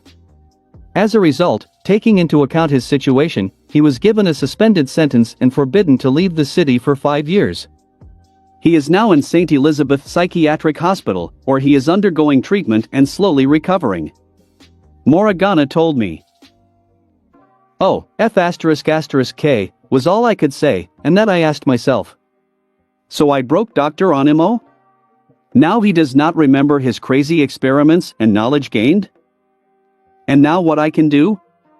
Cure him? Or leave it alone? Perhaps this is Animo's chance to return to normal. Although, it also means that I lost one of my sworn enemies. It doesn't make me hot or cold though. Now to myself, I thought. Tex, come here. The supper is ready. Grandpa called to me as he finished cooking the alligator skewers. I'm going, Grandpa. I said as I got off the bus. Well, if it's the way it is, let it stay that way. Dr. Animo is not such a bad person, he just got unlucky in life. I think he deserves a new start. I thought again, and then I gave Morgana an order, check on Aloysius Animo from time to time. If something happens, let me know right away. Yes, my love. Morgana said coquettishly. It won't hurt to see how his life goes on. Maybe it's not over yet and we'll meet again. Who knows? Involuntarily looking at the sky, I expressed my thoughts aloud and went to my beloved family. Chapter 85-84. Snake Venom. patrasteriskian.com/sekel11. Check out my Patrasteriskian if you want to get a few chapters in advance. Check out my side work One Piece, Nemo's Golden Lottery http URL. July 15, 2010. As always, waking up before everyone else, I decided to mind my own business until we set off for our next destination. Today, I also promised to visit Hope, which is a must. But, first, I need to deal with the spaceship that caused all the troubles of the Bermuda Triangle. Having moved to Mars, I took another look at the ship itself, and I must admit that it is very pretty. Although, it resembles a large metal snake that has died and is now decomposing in the sun. As I said before, being in the depths of the ocean did not benefit the starship. Transforming into Upgrade, I soaked into the ship, unlocked all systems and opened all doors so I could go inside. And also, I did not forget to give Morgana access so that she could immediately examine the ship's onboard computer and find all the necessary information. After becoming human, I entered through the door located right at the tip of the tail and began to explore the interior of the alien ship. Oddly enough, the water could not penetrate inside and everything here was preserved in its original state. Apparently, the ship was conserved and during all this time, only the outer skin was damaged. Inside everything is shiny and clean, there is no dust or dirt. The interior was quite advanced compared to Earth technology. But, today, given the technological level of the rest of the galaxy, all this has long been outdated. This ship was modeled after 5-level or possibly 6-level technology. Considering that Earth has only reached 2-level right now, this starship is quite impressive. But not for me. I have a level 20 tech on my arm, and 2 years ago, at just my 13th years, I created a 13-level AI, Morgana. Although, lately, I have doubts about this conclusion. She is too humanly and emotional for a simple AI. But, as its creator, I'm just happy about its development, so it's not that big of a deal. Especially in this situation. So, back to the topic. 5 or 6 level doesn't really impress or excite me. The Limax's ship also had about the same level, and I destroyed it without a twinge of conscience. But resources are never redundant. The reason why I always collect all kinds of technologies that I meet along the way is precisely because it is hard to find high-level technologies on Earth and nothing is superfluous. So, I will be able to adapt this ship somewhere. At least its details. Entering the next room, which, if I am not mistaken, was once a warehouse, I was in for an unpleasant surprise. On the floor lay a skeleton that clearly did not belong to a person. 3-meter growth, sharp claws, long fangs and a long tail, clearly indicate the alien origin of the dead man. And, given that the poor fellow was left with only bones, he died a very long time ago. Bringing the Omnitrix to the body, I turned on the scanner and scanned the alien's DNA. The watch glowed yellow and began to process new material. I, on the other hand, went to explore further so as not to waste time. Then I'll see who I found. In the next room, I found 2 more skeletons. Moreover, they lay in an embrace. Looks pretty tragic. The room itself was clearly once the engine room, and it was here that the engine and core of the ship were located. And also, the power source, which was missing. In fact, one part was missing. The power source itself was in the form of 3 yellow spherical batteries, which still worked. Although, as I said, there was no one sphere. It was she who found Donovan Grandsmith. Further, the ship forks into several floors, and I decided to climb to the very top in order to immediately get into the captain's cabin, which was just in the head of the snake.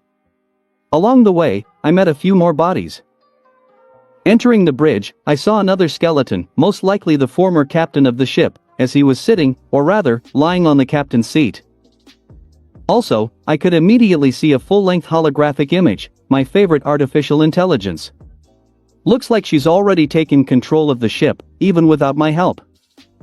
Showing me a beautiful smile, Morgana sweetly said, "Welcome to the bridge, Captain. It's still early. It is necessary, at least, to bury the past." I said awkwardly, and then asked, "Did you find out whose ship it was?" "Yes. It's a Cobra Sapiens research spaceship." Morgana replied instantly. "Cobra Sapiens?"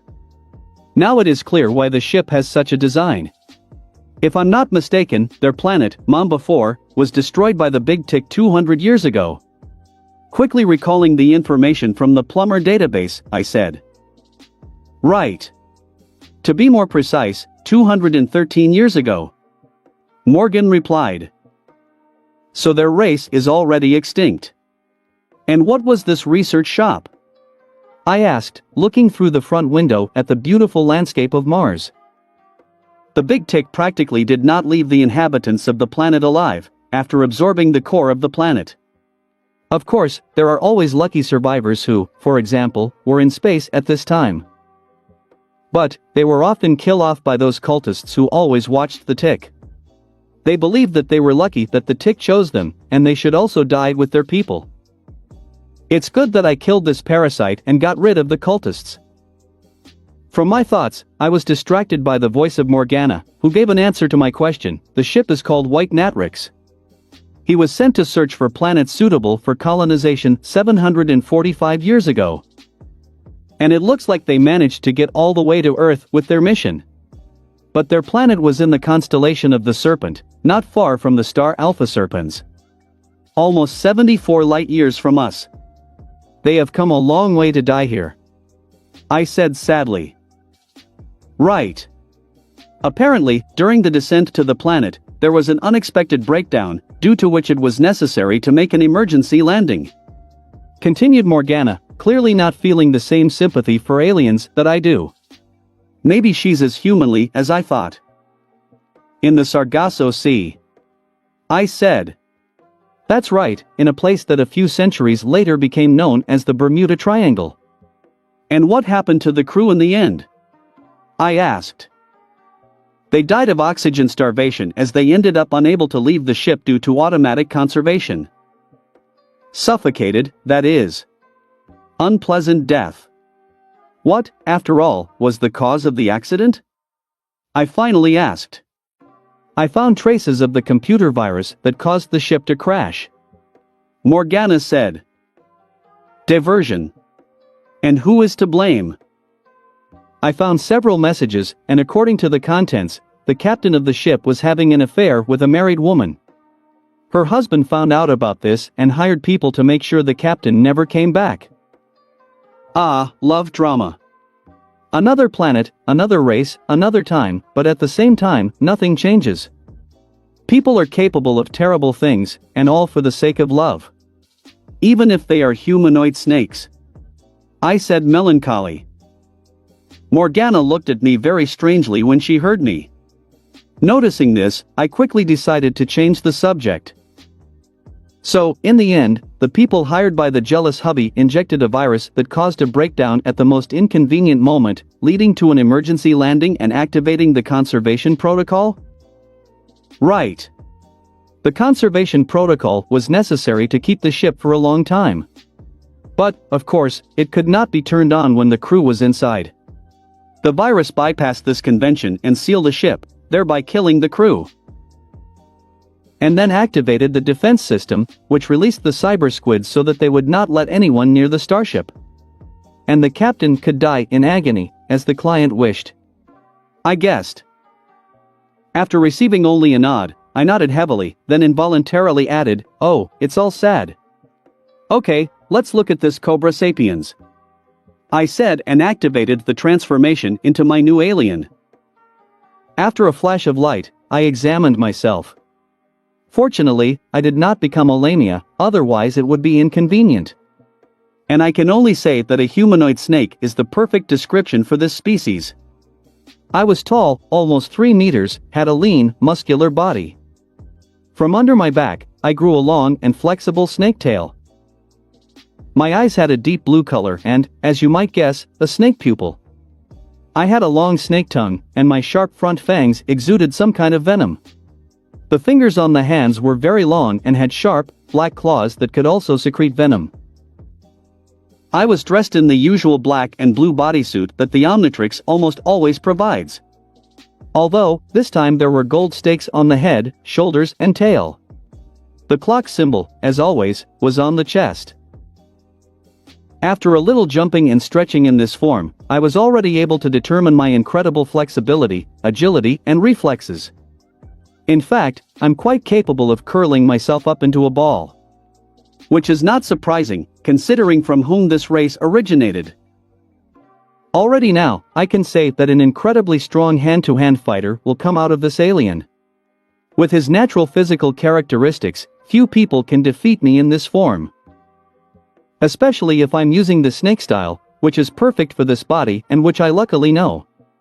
And especially if I also use the special power of this race. Namely, a venom that I can produce in almost unlimited quantities and which I can remove through my fangs and claws. The most interesting thing is that I can produce several types of venoms at once, which have different effects and strengths. A common paralyzing venom, a neurotoxin, a poison that can kill with a single drop, or even an acidic venom that can melt titanium in a few seconds. In addition, this ability grants complete immunity to all poisons and toxins. Which is very helpful. Now I don't have to be afraid that someone will use poison against me. Deciding to name the new hero Snake Venom, I cancelled the transformation and turned to Morgana, remembering one thing. Wasn't the homeland of the Cobra Sapiens a source of an extremely rare and durable metal? I asked. Serpensordium. And yes, this metal was mined on Mamba 4 and only on Mamba 4. Since the planet was destroyed, Serpensordium has been incredibly valuable. It won't be wrong to say that this metal is in the top 3 hardness in the entire universe. Morgana said with a smile. And, I began hopefully. And this whole ship is made of this metal. Understanding me perfectly, Morgana answered an unasked question. Why then, I tried to ask. The outer sheathings was made of ordinary metal to camouflage the ship and not attract unnecessary attention. Even at that time, Serpensordium was highly prized. Under the first layer of metal, the ship was preserved in perfect condition. The AI said, understanding me. Then the last question. How did one part of the power source up outside? I asked, in the end, to dispel all doubts. The ship's defense system has transferred the battery to the cyber squids so they can recharge without canceling the conservation. It's clear. They left the sphere in a safe place and used it as a battery when needed. Until Mr. Grandsmith accidentally found her and took her away. That is why they deviated from their task of protecting the ship and wanted to attack the resort. In fact, it was their source of life. I added. Okay. I'm not too fond of snakes, so it's better to dismantle the ship. Especially considering what it's made of. This will come in handy for my new ship. I said, and then I turned into an echo and created 100 clones, which I sent to do hard work. They know their business. Let me know when everything is ready. Turning to Morgana, I ordered. Definitely. Showing me a sweet smile, Morgana said, and then disappeared. At that moment, 2 clones jury rigs approached me. The first gave me a plate of serpensortium, which I will present to Ashley, that she used it for absorption. And the second one gave me a magical construct in the form of a sphere, in which there were the bodies of 10 crew members and the captain. I can't just leave them here. They deserve a decent end. Thank you. I said and teleported with the infinity tattoo. Before, I thought that I could not move with her help along with the load. But, it turned out that if I enclose both myself and my cargo in a sphere from my magic, then I can move the entire contents of the sphere. Fortunately, I found out about it. Well, when you are unbearable to have sex with a beauty, you will not do such a trick. I moved to a desert island in the Bahamas, where we once vacationed with the girls. After laying the bodies of the White Natrix crew in a line, I stepped back a little, after which I raised my hand and said one word, Ignis. It was the simplest spell in Bezel's magic book. It is not difficult to guess that it created fire. It was this fire that I threw on the bodies of the Cobra Sapiens and began to watch how they fire up and slowly disappear from this world. Rest in peace. I said sadly, looking at the impromptu funeral. When the bodies were completely burned, I teleported to Hex's castle. Chapter 86-85. Fire Witch and Stone Rocket, edited. patrasteriskian.com/sekal11. Check out my Patrasteriskian if you want to get a few chapters in advance. Editor, Chiron_Ambrosius. After moving in front of the castle gates, I gave the password and entered unhindered. Climbing up to the 3rd floor, I entered Hex's room and saw Hope sitting on the floor, surrounded by books, next to the gold vault and enthusiastically reading something. She has obviously been sitting here since I left, for she looked terrible. Dark circles around the eyes, disheveled and dirty hair, clothes all in a mess. And she smells, I must say, not lavender. You look bad. I said to get attention since Hope didn't notice my arrival. Lex? Why are you back? It's only been a few hours since you left. Something happened? Hope asked incredulously, looking at me while rubbing her tired eyes. Actually, it's been 2 days. And I came as we agreed. Looks like you're too busy reading. I said. Now I understand why Hope didn't even call me. What? It cannot be. Hope said in disbelief, then looked at herself and said in horror, You're right. God, how I stink. Wait a minute, I'll take a quick shower and come back. I didn't even have time to say anything as the girl ran out of the room and left me alone. Sighing heavily at her behavior, I began to clean up the room. Picking up all the books with telekinesis, I went inside the safe and put them in their places. The books themselves had rather exciting titles, but now it's not up to that. Half an hour later, Hope returned, and now she looked fresh, slept, and most importantly, clean. Here without magic, obviously not done. Also, Hope put on her mother's robe, which I saw last time and which really suited her. Better than the old cloak. Thanks for waiting. Hope said quickly, then jumped up to me for a kiss, which I gladly gave her. Well, how are you doing? After finishing the kiss, I asked. Great. In recent days, I have learned more than in the last year. Thanks to books, I learned new spells and rituals and also began to better understand my own magic. Delightedly said Hope. I'm happy for you. But I see you haven't slept at all. I hope you didn't forget to eat? I asked, knowing full well the answer. I forgot. I didn't even notice how time passed. With guilt, said the charmcaster. With? As I thought, and then wait a couple of minutes, I said quickly. Shaking my head, I teleported to San Francisco and quickly bought 2 pizzas in the same pizzeria that my family and I recently visited. Here you are, I said and handed the pizza box to Hope as soon as I returned to the castle. Thanks a lot. What exciting thing happened to you? Hope asked, then pounced on a slice of pizza. Taking the same piece, I began to talk about recent events. Just when all the pizza was over, I finished my story. I ended up burning their bodies. I said. It's unfortunate. Hope said sympathetically as she learned the fate of the crew of the Cobra Sapiens research spaceship. And nothing can be done? It's been too long, so no. Shaking my head, I said. But, after a bit of thought, I nevertheless added, initially, the Omnitrix was created to restore extinct species. I have already collected several DNA samples from the disappeared races, so there is always a possibility to bring them back. The watchmaker must have a way to do this.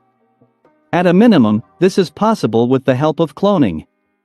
Someday, in the future, I am sure that I will be able to find a new home for these races. I believe that you will succeed.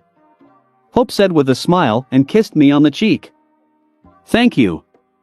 I said. It's damn lovely when they believe in you. How is your relationship with Gwen and Ashley? Hope changed the topic without a hint of jealousy.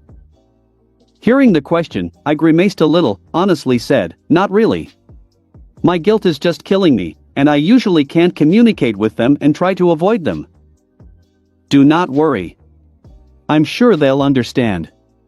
It may not be easy, but they will manage. Hope said sympathetically, stroking my cheek. I want to believe that it will be so. Everything would be resolved as soon as possible.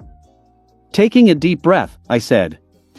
And then, to change the topic, I added, by the way, here's what I promised. I took out the Staff of Ages, the Arcamata Book of Spells, and the Book of Elemental Magic from the spatial store and handed them over to Hope. Many thanks. Hope happily accepted the gifts, and I received a passionate kiss again. While the Charmcaster was looking at the magical artifacts with curiosity, I decided to continue the conversation. I read the book that you gave me. She was informative, but not exactly what I needed. You didn't like the book? Hope asked sadly, putting her things aside. No. I liked it.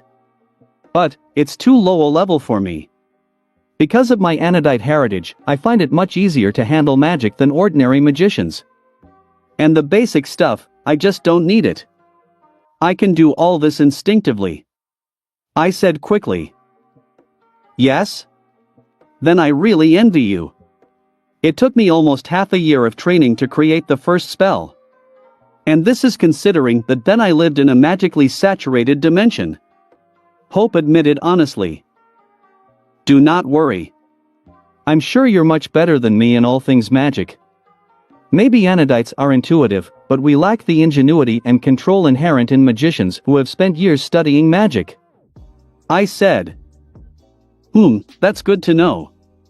Okay, let's not talk about sad things. So what book do you need? Hope asked as she got to her feet. A collection of unique and varied magic would be best. It doesn't have to be powerful spells and the main thing with exciting features and effects. Thinking for a bit, I said. Actually, I have a suitable book. Going into the safe, Hope said, and a second later, she came out with 2 books in her hands. First handing me a small purple book, Hope said, this is the grimoire of the royal family of Legerdemain. Before, it belonged to my father, and for centuries, the rulers of the dimension have written their knowledge into it. Don't look at her size.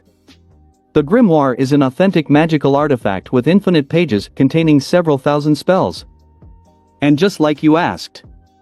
Unique, bizarre, and unusual spells and rituals. Don't you need this book yourself? I asked, taking the grimoire. For me, it's too early to study it. First, I need to create a solid foundation. And besides, my uncle's books have everything I need. As I said, this grimoire contains non-standard spells. Charmcaster said with a smile. Then, I will accept this book. Thank you. Thankfully, I said. My pleasure. She is rightfully yours. Technically, you are the current king of Legerdemain, so the book should be your heir. Just drop your blood on the grimoire to own it. No one else can use it without your permission as long as you're alive. Also, you can use it as a hub if needed. And here is a dictionary of the Legerdemain language so that you can learn the language and translate the contents of the grimoire. Hope said and handed me the second book. Honestly, I don't know how to thank you. These are precious things. I said I didn't know how to express my feelings. Do not. You are my husband, and I must support you. I don't feel sorry for you. Hope said with a huge smile. Unable to bear how sweet she was, I kissed the girl again. When we finally broke up, I decided to get back on topic before it was too late. I have 2 more requests for you, I said quickly. What kind? With red cheeks, Hope asked. First, can you get 3 more magic bags like you have? I asked, knowing full well that such a thing would be helpful to my family. Are you talking about this one? Hope asked as she showed me her creepy magical bag. Exactly. Inside it, isn't there spatial storage? I asked. There is. True, it is small, only 2 cubic meters. Although, the bag has other functions. I'm only interested in storage. Even if it's small. I said instantly. I can make my own bag with spatial storage attached to it. I made mine when I was 6 years old, in Legerdemain. The girl said, and now I understand why she has such a fancy design. I would be very grateful. I said from the bottom of my heart. Not worth it. It is not so difficult. When you come next time, I will give them to you. What is the second request? Hope asked. Do you know of any ritual, spell, or artifact that can create mind protection from outside interference or bad influences? I asked, and this is the best way to keep Ashley safe from her powers. I don't know anything of the sort, but I can look it up in my uncle's books. Let's see what I can find there. After a bit of thought, said the Charmcaster. Thank you. Well, it's time for me. I said, looking at the time, and everyone should be awake by now. Leaving so soon? Do you have time to reconcile our marriage? Hope asked coquettishly. Once again, looking at the time, and then at the seductress, I quickly got to my feet, picked up the girl in my arms, and asked, where is your room? Ha ha ha, on the 2nd floor. Hope said, chuckling at my actions as she grabbed my neck. And then, you know what happened. After taking a shower, I teleported to the RV and immediately noticed Gwen, who was enthusiastically drawing a ritual circle on the ground. Deciding not to distract her, I sat down on a nearby bench and began to watch Gwen's actions. After Gwen finished drawing, she walked to the edge of the circle, placed her hands on it, and began to chant, Vivifica, o servi lapidus. Venite, servite mihi. Lapidum sculpturarum creatio. Come to life, my stone servants. Come and serve me. Creation of stone sculptures. The ritual circle shone with pink light, and then, the stone blocks that lay in the center of the ring began to move and merge into 3 stone creatures, precisely the same as those used by Hope. Then, the pink light soaked into the golems, and they came to life. It worked! Gwen shouted with delight as the golems approached and bowed before her. Well done! I walked over to the girl and said. Oh, Lex, you're back. Gwen said and hugged me. I see you've decided to create a couple of assistants for yourself, I said as I accepted the girl's arms. Yes, I really liked the spell, so I decided to use it right away. Finus, the girl said, after which she cast a spell, and the golems decreased in size. Are you done? Asked Ashley, who had just come up and hugged me too. Yes, and everything went great. Not hiding her happiness, said Gwen, pointing at the golems, the size of chess pieces. Ashley, I have a little present for you, I said, and taking out the plate of serpensortium, I handed it to the Osmosian hand. What is it? Ashley asked curiously. This is serpensortium. Precious and scarce metal. I was lucky to find him. Adsorb it and check it out. I'm sure you'll like the result, I said mysteriously to keep the intrigue. Okay, Ashley said and absorbed the metal. Serpensortius himself had an unusual black color with a blue tint, so this is precisely what the girl looked like now. Walking to the nearest boulder, Ashley lightly hit it. She clearly did not expect the stone to instantly crumble into pieces as if it had been shot with a bazooka. Wow! Ashley exclaimed enthusiastically when she saw the result. This metal is one of the strongest in the universe. You won't find a better metal to absorb, and on Earth, it is, I said with a smile. Thank you, thank you, thank you, Ashley shouted, rushing to hug me. Fortunately, she managed to remove the cover. No way, and here, try to squeeze this plate as hard as possible, I said, and it's time to implement my old idea. Ashley took to the task without question and enthusiastically began to compress the metal. At first, she simply used her super strength, and then she figured out to use matter manipulation, an ability also available to her when she absorbs the material. After a couple of minutes, the plate, meter by meter, turned into a small ball the size of a bead. Here, I can't do it anymore. Ashley handed over the bead, which weighed over a kilogram despite its small size.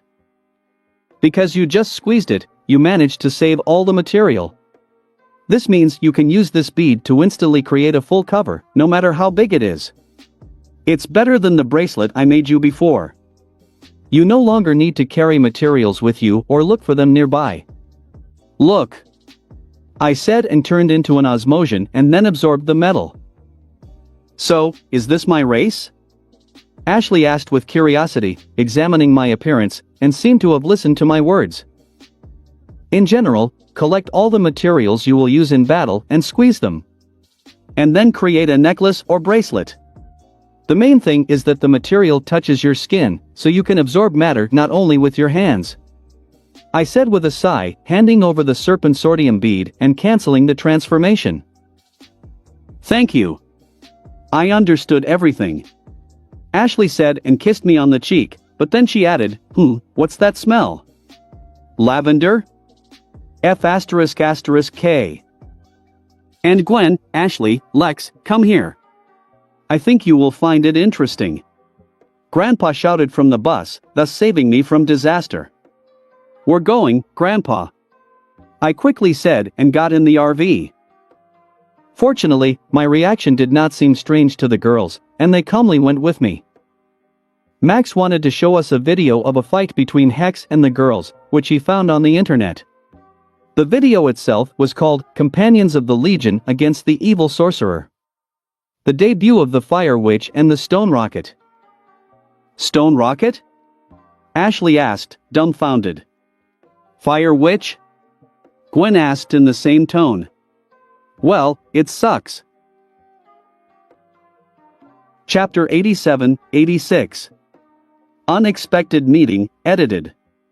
patrasteriskian.com/sekil11. Check out my Patrasteriskian if you want to get a few chapters in advance. Editor, Chiron_Ambrosius. Okay, I'll fix it. Do not worry, I said, massaging my temples with a heavy sigh. Ever since the girls saw the video of their heroic debut and found out what nicknames the media gave them, they haven't let up for a second. For the last hour, Grandfather and I had to listen to one complaint after another. Starting with the name-calling of stupid reporters who came up with these heroic names, Ashley tried the most, ending with how unfair the world is because I got such a cool alter ego, and they got some banal nicknames. No matter what I tried to say, they did not calm down, but on the contrary, they only got angrier. Although I understand them, and I would also be dissatisfied in their place, this does not mean that you need to dump all your claims on me and a grandfather. Ashley and Gwen stopped abruptly when they heard me, stopping in the middle of another complaint, while Grandpa looked at me gratefully. Poor old man. Can you change those stupid nicknames somehow? Ashley asked seriously. Yes, I have a contact from this environment, and she must help. I said with a sigh. Finally, they shut up. She? Gwen asked with a bit of jealousy. She's been doing this a lot lately. Apparently, her feminine instinct, something tells her. Yes, I already talked about her. She is the granddaughter of an old friend of Grandpa, and I met her in San Francisco. I said and put on my suit since it was the Legion who would ask for help. It's clear. If she can help you, then give her a call. Only faster. Gwen muttered angrily. Okay, just don't interfere. And I said, after which I created a cube around myself that would cover the bus's interior. After all, my hero identity is a secret, so no hints about my whereabouts can be given. Taking out my laptop, I quickly located the current whereabouts of Jessica Daniels, aka Sky, and hacked into her personal computer. Now, she is in Las Vegas. She's a good hacker, primarily due to her alien heritage, but don't forget that I'm a genius and a cheater who created super powerful AI in the past, so I still broke her defenses. As for why I did it, if I could just call, the answer is quite simple. Because of pathos. I want to keep the image of a remarkable and mysterious hero, so a little pathos will not hurt. What do you want? I'm only 16 years old, albeit the second time. I also want to have fun and show off. And no one has the right to judge me for it. Soon, an image of Sky appeared on the screen from her webcam. At the moment, she was frantically trying to stop the intrusion into her systems, though it wasn't bad at that. Hello, Sky. I said in my changed voice because of the mask. The girl twitched and looked warily at her monitor, on which I appeared. More precisely, the image from my camera. Elu Legion? Sky stuttered a little and then added with a bit of fear, I did not restore the site, Mr. Legion. I swear. I didn't contact you because of your website. I said, gradually realizing that now I had frightened the poor girl. Probably worth a call anyway. Truth? Jessica asked hopefully. Yes. Actually, I need your help.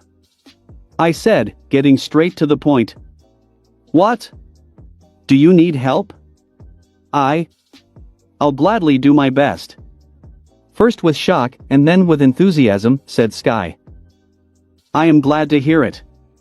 I said to cheer up the girl. What do you need from me? Sky asked with the utmost seriousness. Have you seen this video? I asked, displaying a report with the girls on the screen. Looking at the video, Sky twisted her face in displeasure and said with a bit of disdain, yes, I saw this squalor. Sloppy work. And what idiot came up with the nickname Stone Rocket? The Fire Witch is nothing but this.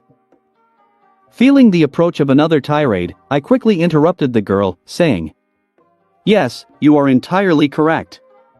It's horrible, and that's why I contacted you.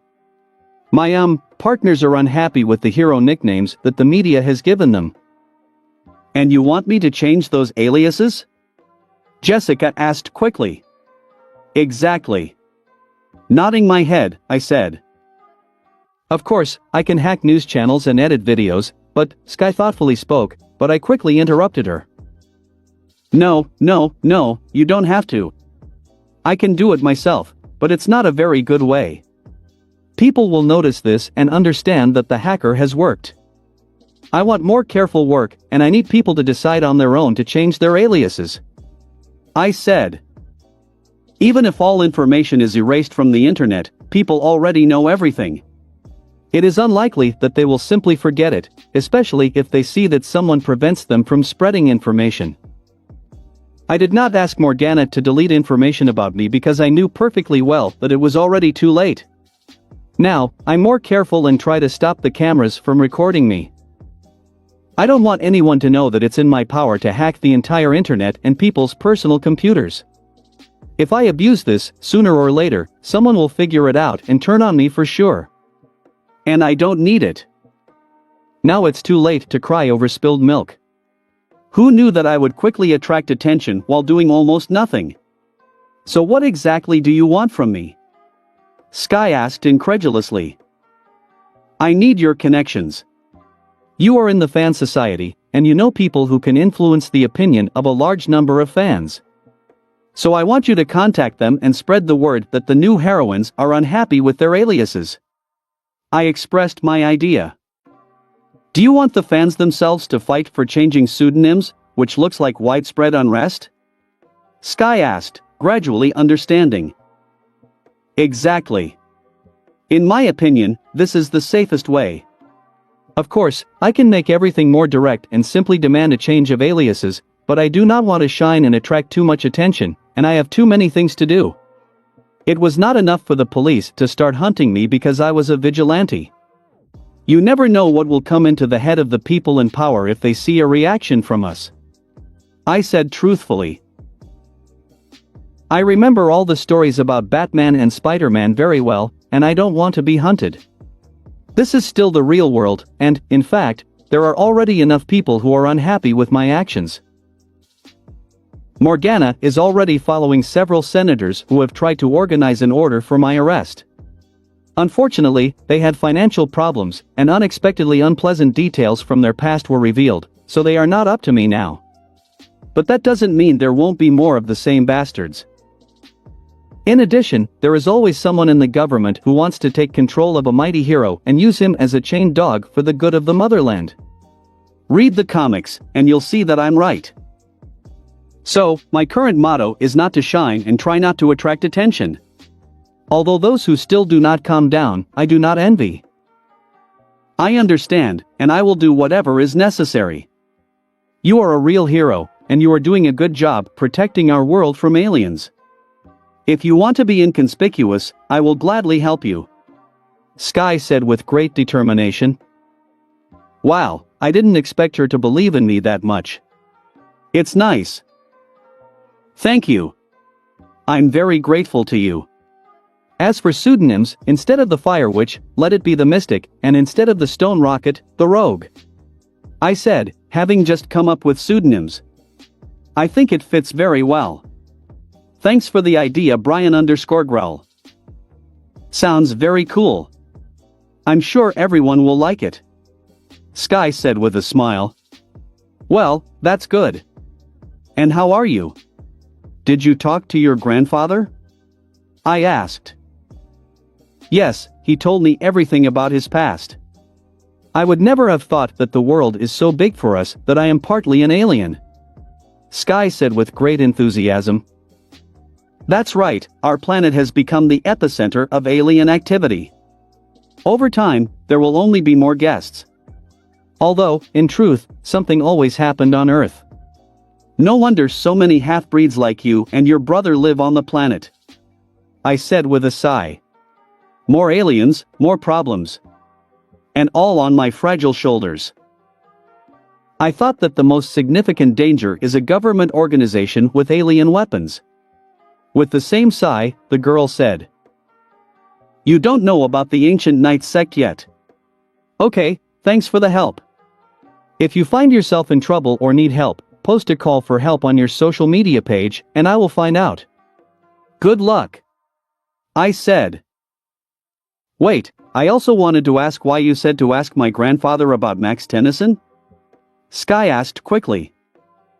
See you. Completely ignoring the girl, I closed my laptop and cut off the connection. To be honest, I don't even know why I blurted it out then, and I probably knew that we would meet at the end of the summer. Having dispelled the cube, I got up from my seat and went to the girls. Seeing that I had finished, Gwen asked hopefully. Well, how? Everything is fine. Everyone will forget about the fire witch and the stone rocket in 3 or 4 days. With a smile, I said. And what are our nicknames now? Ashley asked, looking at something on her laptop. And this is a secret. Find out later yourself from the news. I said mysteriously. Let there be a surprise. I'm sure they'll love it. Moo, that's not fair. Ashley said, making a sad face to pity me. Nothing, be patient. You better tell me what you're looking at? I asked curiously when I heard the strange music. Oh, it's a new show. The 3rd episode just came out, and it's pretty funny and creepy at times. Ashley said enthusiastically. Yes? And what is it called? I asked as I approached the girl. The Weird World of V. Arghost, Ashley said with a smile, turning the screen to me, where you could see a strange man in a stone mask. Wah, instantly recognizing the name, I was just about to make sure I wasn't mistaken when danger bells sounded in my head. Grandpa, slow down. Danger. I immediately shouted, feeling that something would crash into our bus in a moment.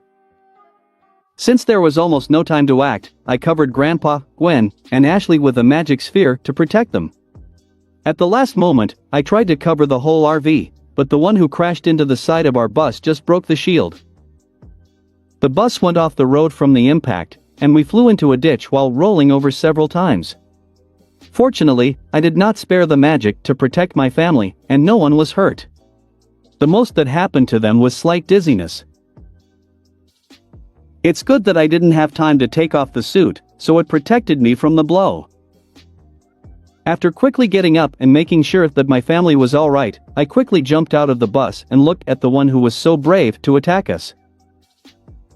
I was expecting anyone from Vilgax and Albedo to the Eternal Knights and even Verdona, but it wasn't like that. I saw a purple cat with horns and long fangs, 3 times the size of an ordinary lion.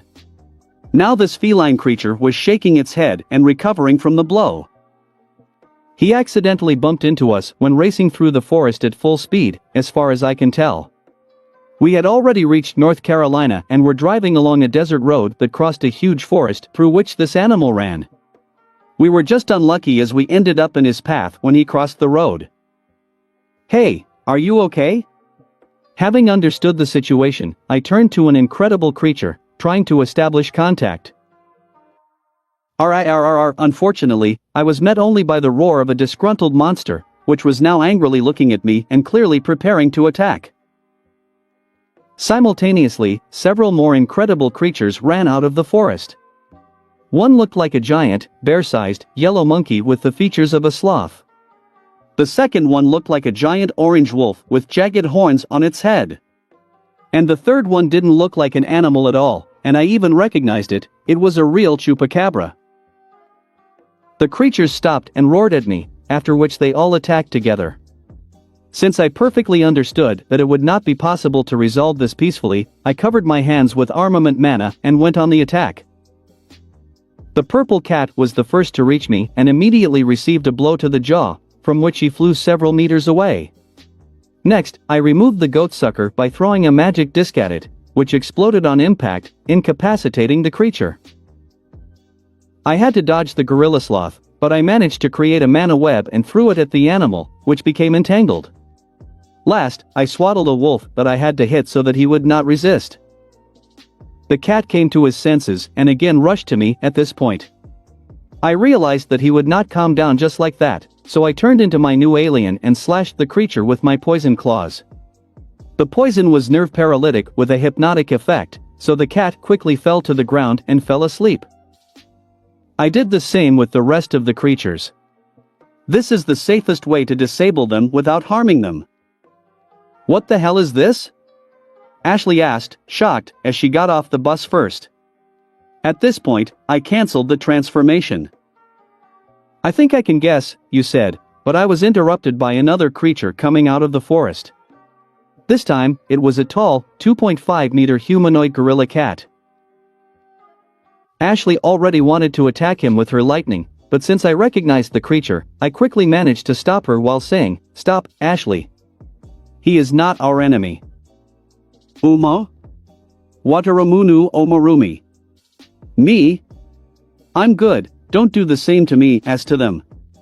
Seeing the defeated creatures, our new guest purred while waving his arms sharply. But, somehow, I understood what he said. Fisk, did you find them? I heard the voice of a child coming from the forest. The voice owner appeared next, in the company of another unusual animal that looked like a green Komodo dragon. A 10-year-old boy wearing an orange t-shirt with a stylized S logo. Most notable was his two-tone, black and white hair. Shit. That was all I could say when I saw Zack Saturday. Chapter 88-87. Crossover, edited. patrasteriskian.com/sekal11. Check out my Patrasteriskian if you want to get a few chapters in advance. Editor, Chiron_Ambrosius. While I looked at Zack Saturday in shock and slowly realized that his story exists in this world, another voice was heard from the forest, this time a female one.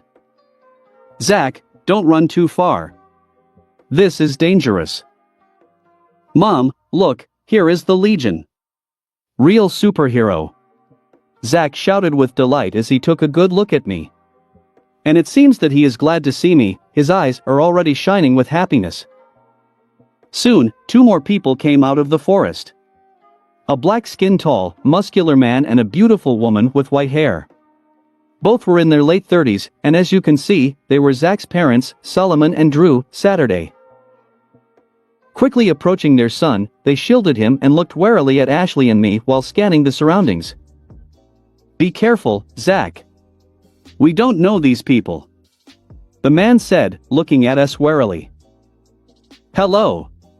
Raising my hand in greeting, I said muffledly, still getting used to the idea that in this world, in addition to the story of Ben 10, there is also the story of the Secret Saturdays.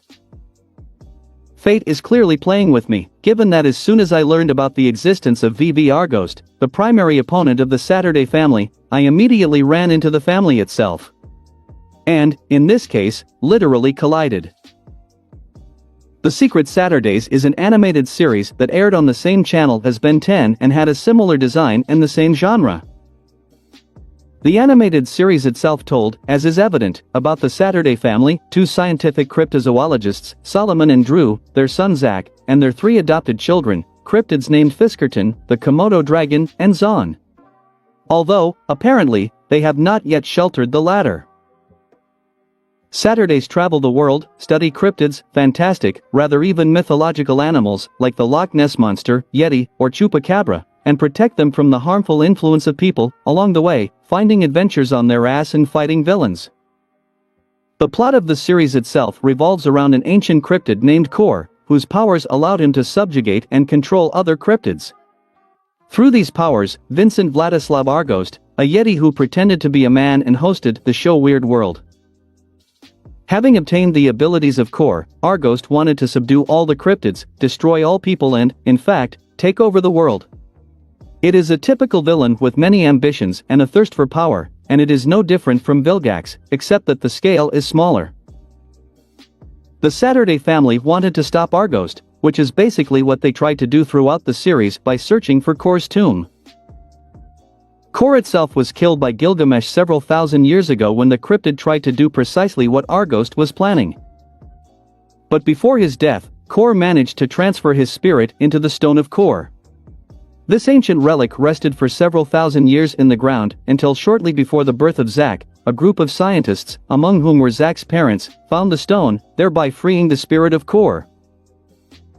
The stone itself wanted to steal Argost and study it, hoping to find Kor's tomb to subdue the ancient dragon and use it for their plans, but the secret scientists divided the stone into 3 parts and hid it.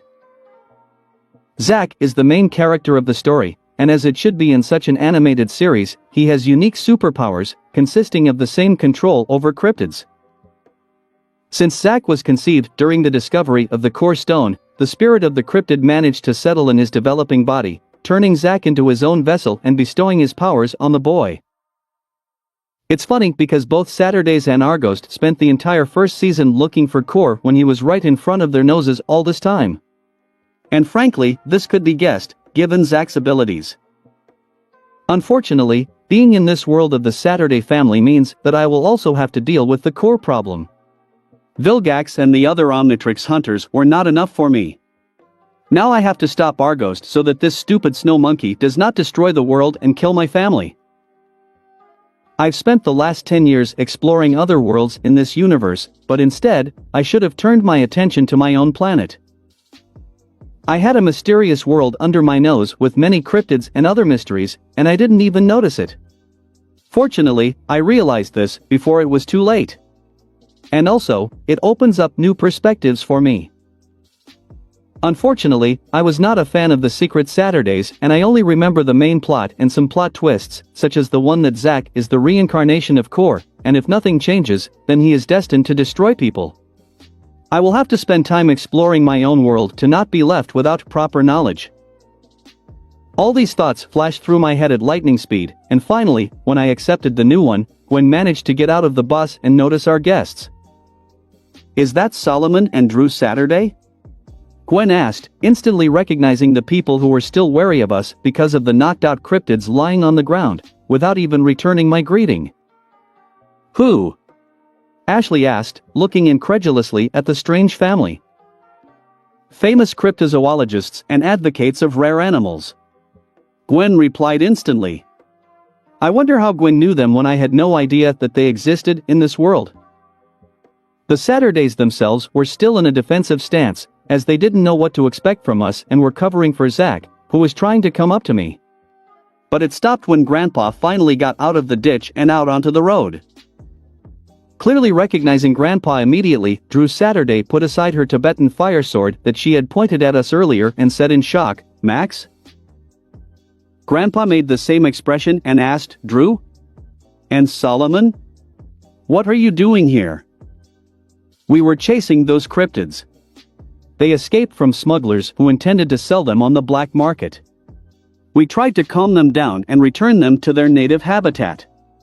"How did you get here, Max?" Solomon, whom everyone simply calls Doc, disengages his power gauntlet and visibly relaxes. "I spend the summer with my grandchildren. We were on our way to Niagara Falls when suddenly someone crashed into us and we overturned. Apparently, these were cryptids. Fortunately, my grandson was able to calm them down," Max said honestly, pointing at me with his hand while revealing my secret identity. "Grandson?" Drew asked in shock, after which she looked at me hopefully and asked, "Is this Lex?" Not expecting them to know my name, I took off my suit and said again, "Hello." Before I could do anything, Drew rushed to hug me, with tears in her eyes, while saying, "Oh, little Lex, you have grown so much. Let me see you. What a handsome man you have become. Just like your mom. Doc, look, it's Olivia's son." I did not understand anything, so I looked at Max with a look that required explanation. Realizing what I wanted from him, Max quickly said, "Lex, this is Drew, a close friend of your mother and godmother.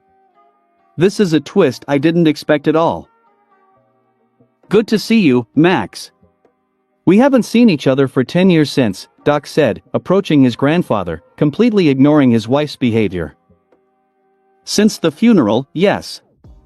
Time flies fast," Max said, shaking Doc's hand with a smile.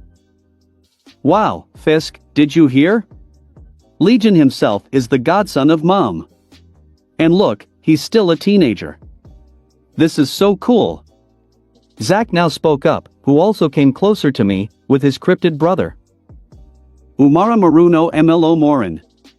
You're right, it's so cool." Fisk purred while giving a thumbs up. "Saw. But Komodo Dragon decided to give me a voice, although I just didn't understand it." "How did you defeat the cryptids so quickly?" Doc asked curiously, examining the creatures and making sure they were just sleeping.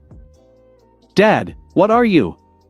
"He is the Legion, a superhero with hundreds of disguises and many different superpowers," Zach said with a bit of indignation. "What? Are you a superhero?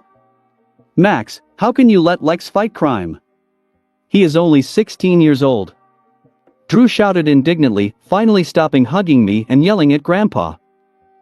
While Zach told his father about all my heroic deeds and Drew scolded my grandfather, who could not even utter a word, Gwen and Ashley, who had been silent until then, approached me.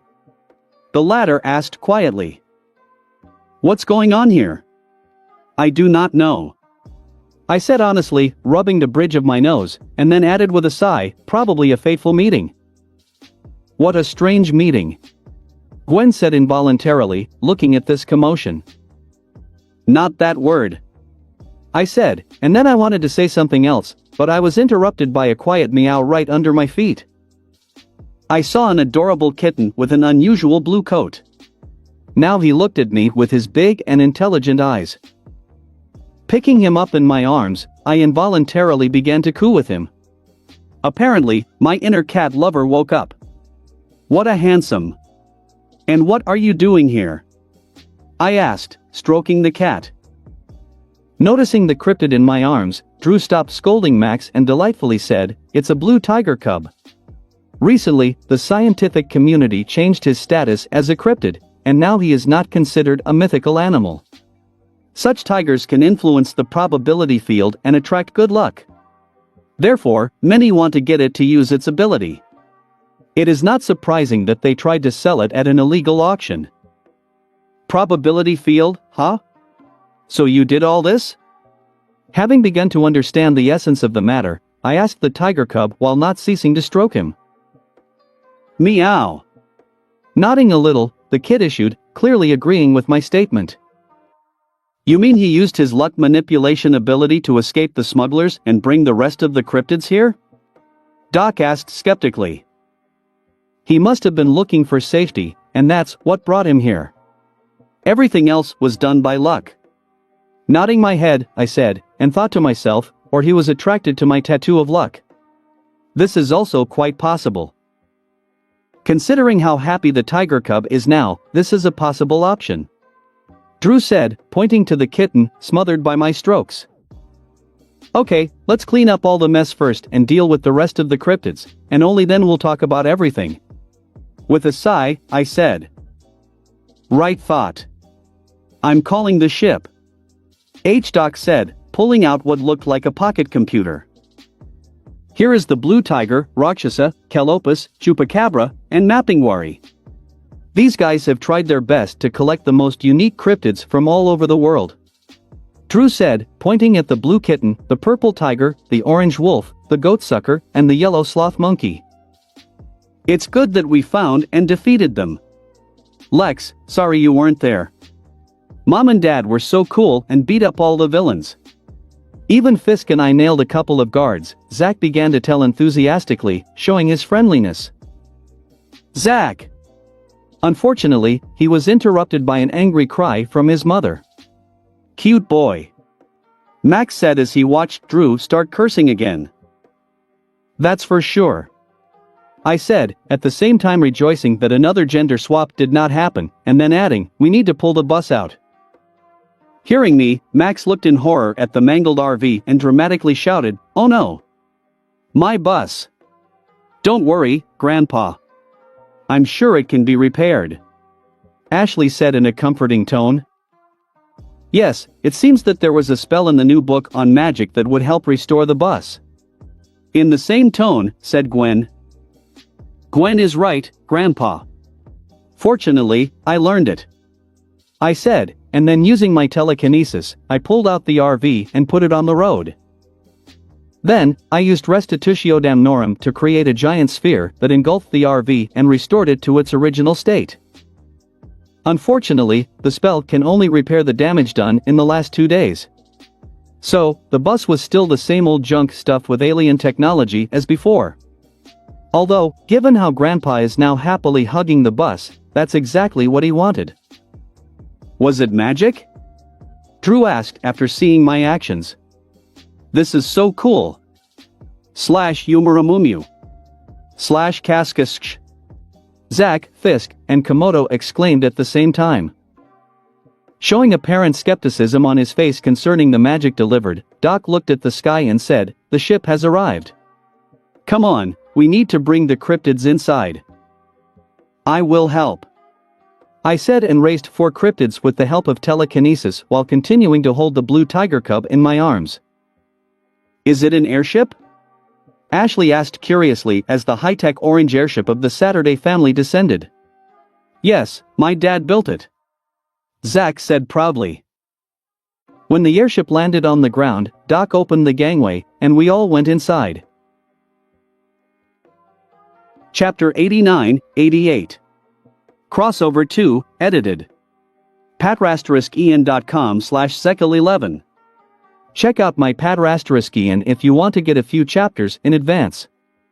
Editor, Chiron_Ambrosius. Having placed all the cryptids in special compartments of the airship, just prepared for the residence of these same cryptids, we went upstairs to the conference room. Although the blue tiger cub didn't want to leave my hands and stayed with me. In general, I was not against it.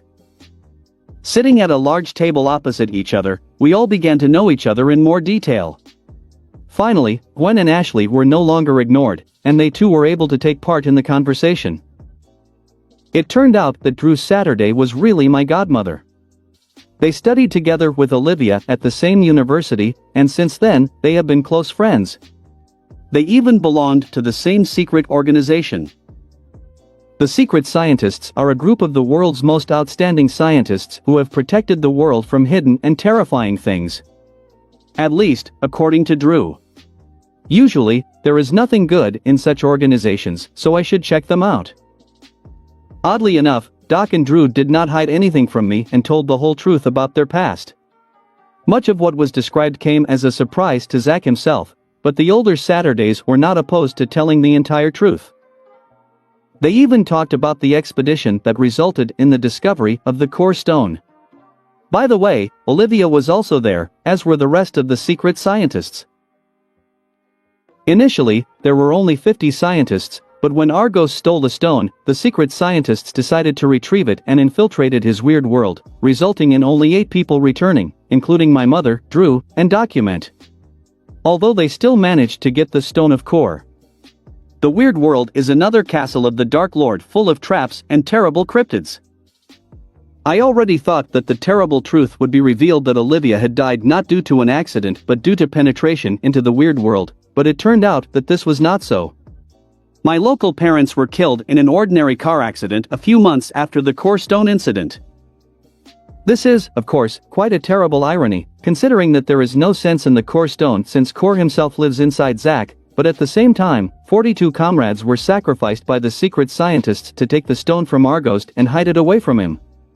Although I'm not going to talk about it, of course. The Saturdays should not know about this, at least not yet. It turned out that Zach is now really only 10 years old, which means that there are still a few months left before starting the storyline with the search for Core. I remember very well that at the beginning of the animated series, Zach was already 11 years old. According to Zach himself, his birthday is January 16th, which means that Argost's plan to find the hidden parts of the Core Stone will not begin until next year. This is good. I wouldn't want to deal with Argost again until the summer is over and I have enough problems of my own. Moreover, another clash with Vilgax should take place soon. I will certainly not let Argost make his plan a reality and deal with him myself when the time is right. He has 2 destructive ambitions, and I cannot allow a real war with cryptids on my planet. Besides, if Olivia was initially involved in this case, I should finish it in gratitude for this new life. And to be honest, I don't trust Zach too much. Most likely, he will stop Argost and defeat him, but as always in such stories, this will happen literally at the last moment, and only thanks to the protagonist's luck. I can't stake on something that ghostly, so it's best if I deal with it myself. But next year. During our interactions with the Saturday family, I noticed several discrepancies with what I remember from the animated series. First, Doc's appearance. If my memory serves me right, he must be missing one eye, and there must be gray in his hair. But there is nothing like it. Doc has both eyes intact, and his hair is still black. This is strange. Secondly, it is strange that Argost has just started to release his show. According to Drew, Argost built his Weird World 10 years ago, but for some reason, he only launched his Weird World of VUV Argost show this month. I thought he built his castle just to start his show, but apparently, this is not so. Or, all these years, he was preparing and planning his further actions. And thirdly, I haven't seen Zack's weapons anywhere, which he uses throughout the series. The weapon itself was like a bird's claw attached to a staff. This talon allowed Zack to control his core powers. I don't remember how Zack got this claw, but I felt he should have gotten it by now. This will also need to be checked. I do not know the reasons for the changes that I discovered, but do not forget that this is still an alternate universe. So there will always be differences, and it's good that they are small. Interestingly, I can't read Zack's mind, and he is the first person not affected by my telepathy. At the same time, the boy did not even understand that I was trying to penetrate his mind. Apparently, his semi-cryptid nature gives him mental protection. Why haven't you dated Lex for so long? Gwen asked, pulling me out of my thoughts. You see, Gwen, we wanted Lex to be able to lead an everyday life that had nothing to do with the cryptids. Drew replied. That's right, we wanted to protect Lex from our crazy life. Doc added. It's strange to hear that from someone who dragged their own son into this crazy life. I thought to myself. Judging by the faces of the others, they also had similar thoughts. You seem to have found adventure anyway, even without our help. Drew said, clearly pointing to my alter ego. Having cast a short glance at grandfather and seeing his permission nod, I began to talk about the events that had taken place during this summer. I did not go into details and did not tell much information, but I still told about the Omnitrix, Vilgax, etc. Doc and Drew looked at me in shock by the end of the story, hardly believing my words, and Zack and Fiskerton literally shone with delight. Well, like this, somehow. I finished with a smile, looking at the expression on the faces of the Saturdays. Drew choked out. So cool! Zack exclaimed, throwing his hands up. And Fiskerton imitated his adopted brother. No, Zack, and this is dangerous. Doc said sternly, cooling the ardor of the guys. Doc is correct. Lex, you're only 16, and you shouldn't be fighting an intergalactic dictator and jumping around the country dressed as a hero. Drew said in the same stern tone. Before I could say anything, Grandpa took the floor. Doc, Drew, I understand your feelings, but Lex is a smart guy, and he is mature enough to understand what responsibility lies on his shoulders. And believe me, my grandson can bear this responsibility. But, Drew tried to say something, but Grandpa interrupted her. No, but. Lex has one of the greatest weapons in the universe in his hands, and the way he handled it makes me proud and supportive of my grandson. Whatever path Lex chooses, I will always be there to help him if needed. But in no case will I interfere with him. So don't interfere. Max said with a frown. Wow, sometimes I forget how cool Grandpa is. I did not know that he trusted and believed in me so much. It's nice. Under Grandpa's stern gaze, Doc and Drew backed off and accepted his words. But finally, Drew added. We won't get in your way, Lex, but remember that we'll always help and be there if you need it. Thank you. I said sincerely. Fortunately, everything went well, and I was already afraid that everything would end in a terrible quarrel. There was a strange atmosphere, and even Zack and Fisk were quiet. To break this awkwardness, Gwen said. We didn't even suspect that there were so many fantastic animals in our world. Previously, we only dealt with aliens and did not even meet cryptids. Actually, I met one. Although I'm not sure if I can consider her a cryptid. I remembered. Yes? And who was it? Doc asked curiously. His inner cryptozoologist instantly woke up. Kraken. I said and created a magical construct of a lake monster in front of me. Doc looked at the creature floating in the air with delight and then said, from what I can see, it really is a cryptid. At least there are signs of this. But it would be better if I explored it personally. Where did you meet this Kraken? In Lake Michigan. We rested there at the beginning of summer. I found out about her when I met smugglers who wanted to steal her eggs. I said. Now I understand why you call her in the feminine form. It's beautiful, besides, she has offspring. With great delight, said Doc, he asked, what happened to Mom and her children? I stopped the smugglers and handed them over to the police. But I didn't know what to do with the Kraken. She has already attracted people's attention, and soon they could start hunting for her. In the end, I used the technology of one mad scientist and reduced the Kraken and her offspring several times so that she could hide in the depths of the lake and no one would bother her anymore. I said. It's a good idea, but it could cause problems because it has become much more susceptible to other possible predators. Need to check it out urgently. We're flying to Lake Michigan. Doc said in a voice that does not tolerate objections, after which he ran into the captain's cabin. I said involuntarily, looking at Doc's behavior. You get used to it. When Doc finds something interesting, he always gets too carried away. I'll bring snacks because it was long overdue for dinner. Drew said and left the hall, apparently towards the kitchen. What were these smugglers? Zach asked, still looking at me with stars in his eyes. The Jonah Melville gang. I said, again stroking the tiger cub, which had been lying in my arms. Oh. So we know him. It was he who collected all these cryptids to sell them at auction. Zach was surprised. Yes? I thought he would be jailed for a long time, given that last time I left enough evidence for this. Apparently, he could avoid prison thanks to his many connections. Wise with similar experience, said Max. And what ended up happening to him after the cryptids escaped? Gwen inquired. The police should have arrested his entire gang after their parents knocked them all out.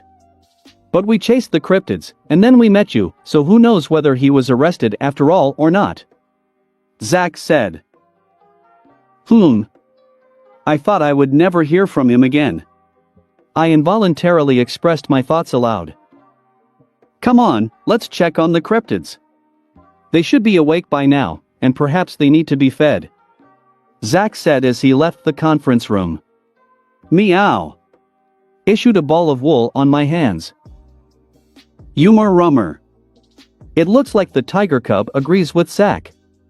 Fisk purred. Yes, it looks like it is. / you're right, brother.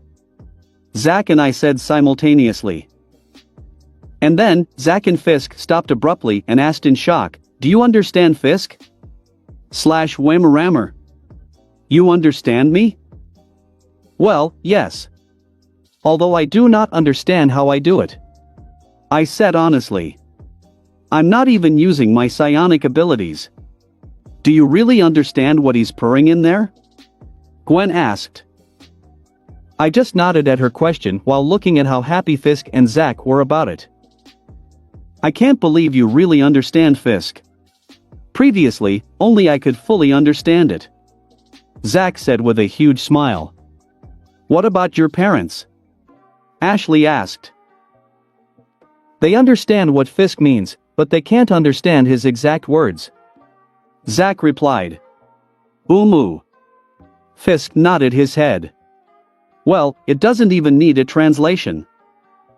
We entered the cryptid compartment and saw that the creatures had indeed awakened at that moment. As accustomed to this kind of activity, Zach gave each of us a bucket of meat giblets and ordered us to feed the predators.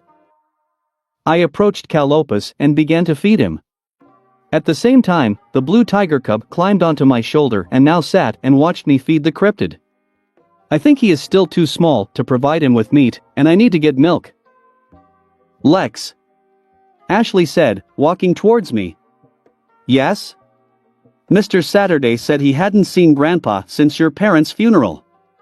But you said you never met Mr. and Mrs. Saturday, so what does that mean? Yes, I was not at the funeral. I said, frowning.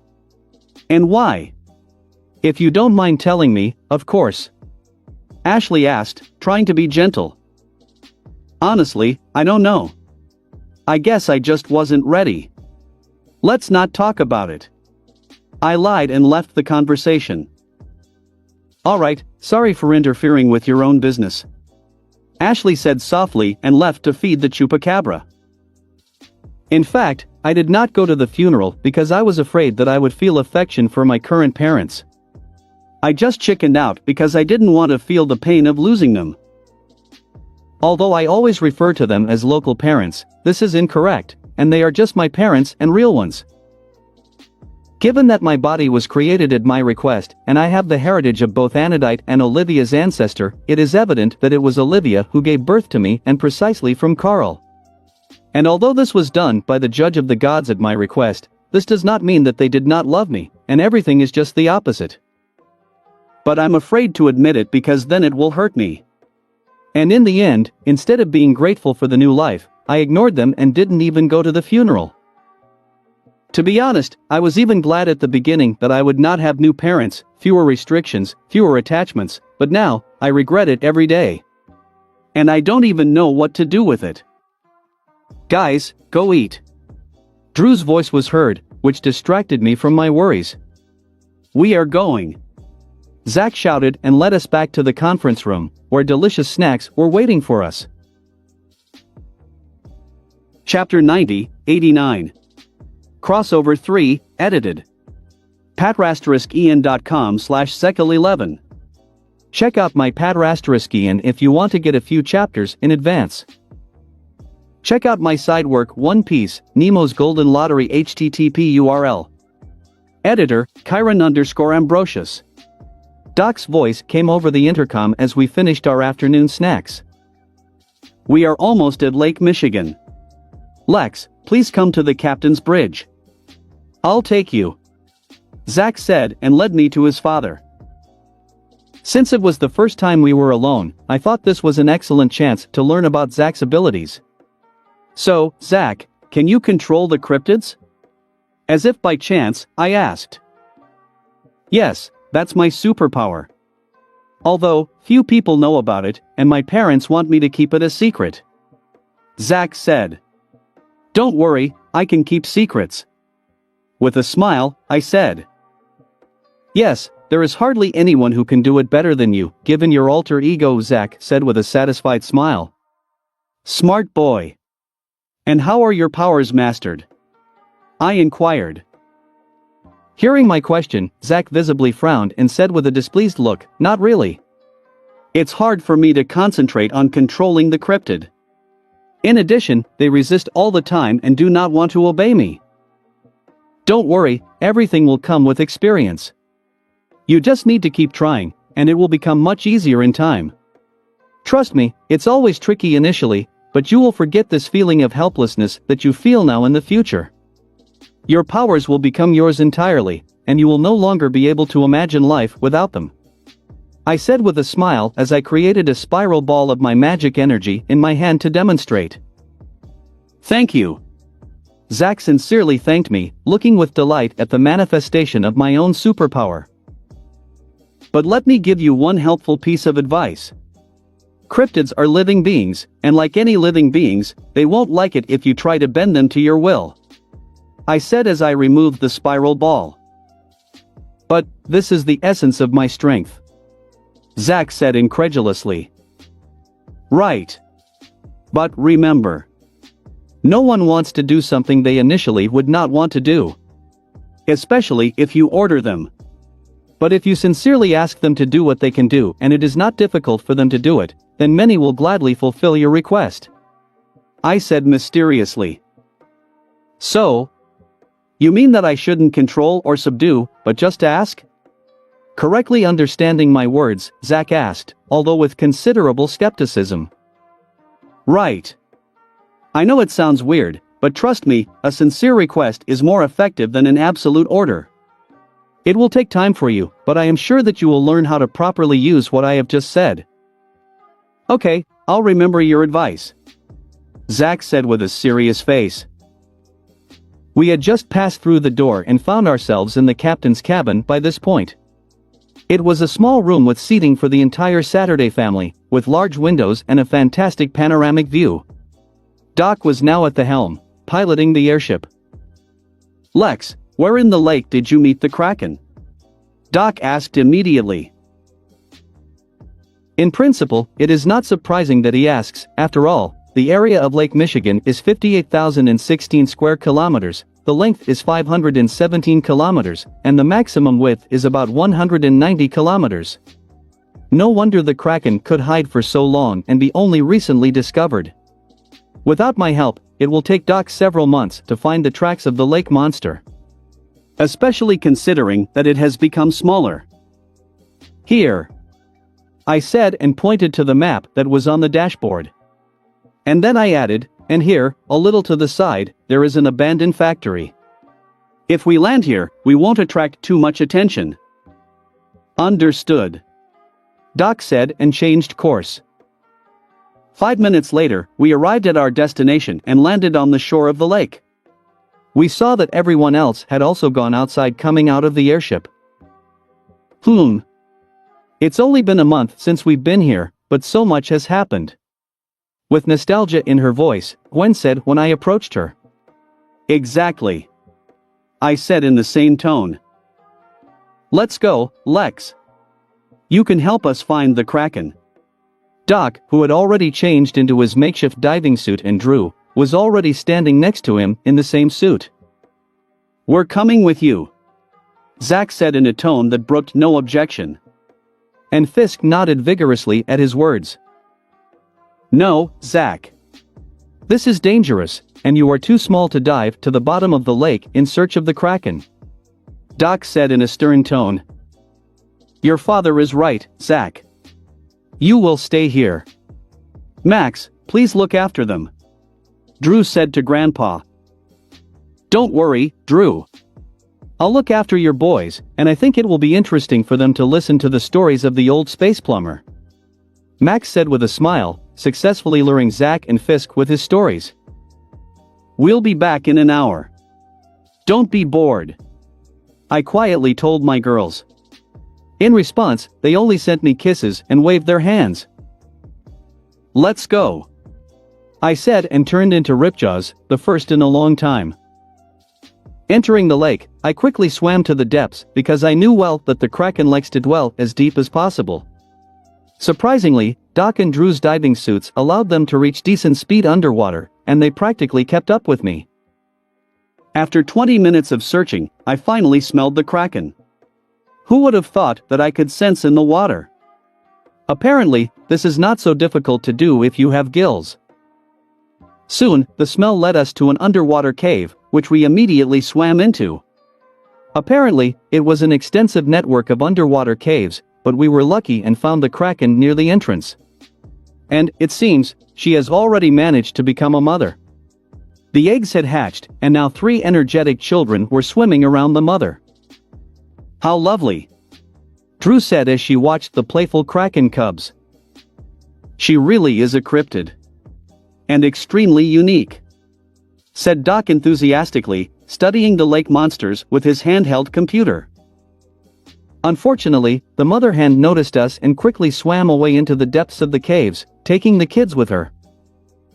I think this information is enough, and let's not interfere with them, Doc said, and we all swam to the surface. Well, what do you think? I asked after we got ashore, and I became human again. Apparently, the reduction did not harm the Kraken in any way. I think it was the right decision on your part. Given that she's not aggressive, she should stay here. But we will watch her and her offspring. We will find them a new home in a wilder area if something happens. Expressed his professional opinion, Doc. Doc is right. Lex, you did a great job of not leaving the poor cryptids to fend for themselves and still helping them. I'm sure Olivia would be proud of you. Drew said with a smile. Thank you, I guess. I said awkwardly, scratching my cheek.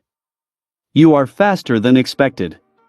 Gwen said as she approached, saving me from an awkward conversation. Yes, we were lucky, and we quickly found the Kraken. I said with a smile as Doc and Drew removed their wetsuits. Grandpa decided to have a barbecue since we were back at the lake. Gwen said, pointing in the direction of Max, who had already managed to get everything necessary for a picnic and was already grilling alligator meat on the grill. Smells tasty. Drew said, smelling the meat. I think we can do with a bit of rest, especially in such a beautiful place, said Doc, walking arm in arm with his beloved wife in the direction of their children. Well, how do you feel after meeting your godmother? Gwen asked curiously when the Saturdays were far enough away. Quite strange. But I do not regret that I met them. They are good people, I said honestly. Yes, you are right, Gwen confirmed as she watched Fisk and Zach play badminton. Where did they just get rackets and a shuttlecock?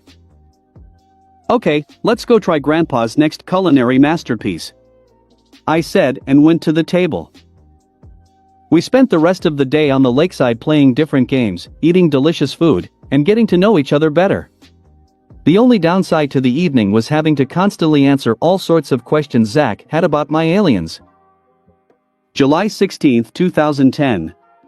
Today I got up early again but decided not to go anywhere but to sit quietly on the shore of the lake and enjoy the view.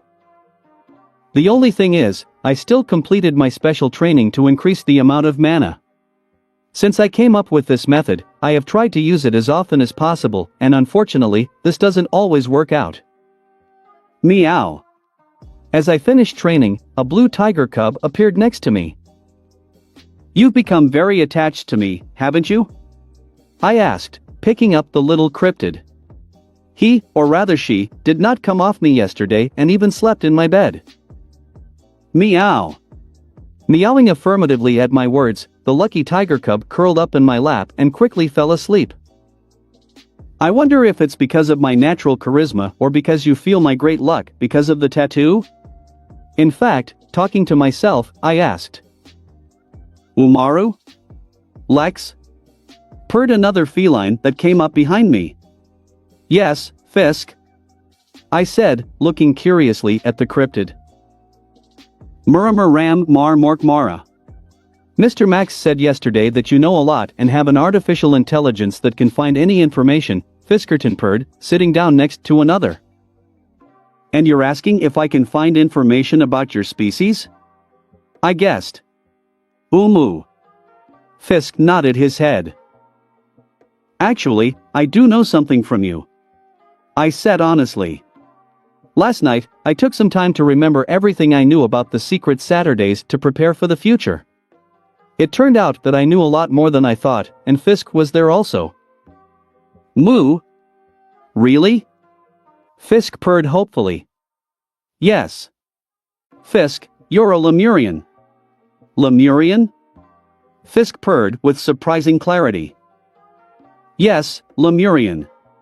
The Lemurians are an ancient race of cryptids who had their own city-state located on the continent of Lemuria. Unfortunately, this continent sank many thousands of years ago.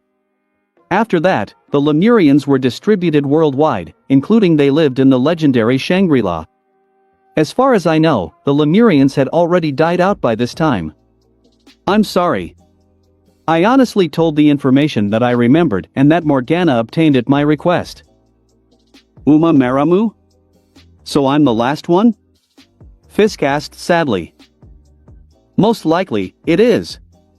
But don't worry, you already have a family, I said and pointed to the Saturdays, who had just exited the airship. And then I added, besides, with their help, you can find the legacy of your race.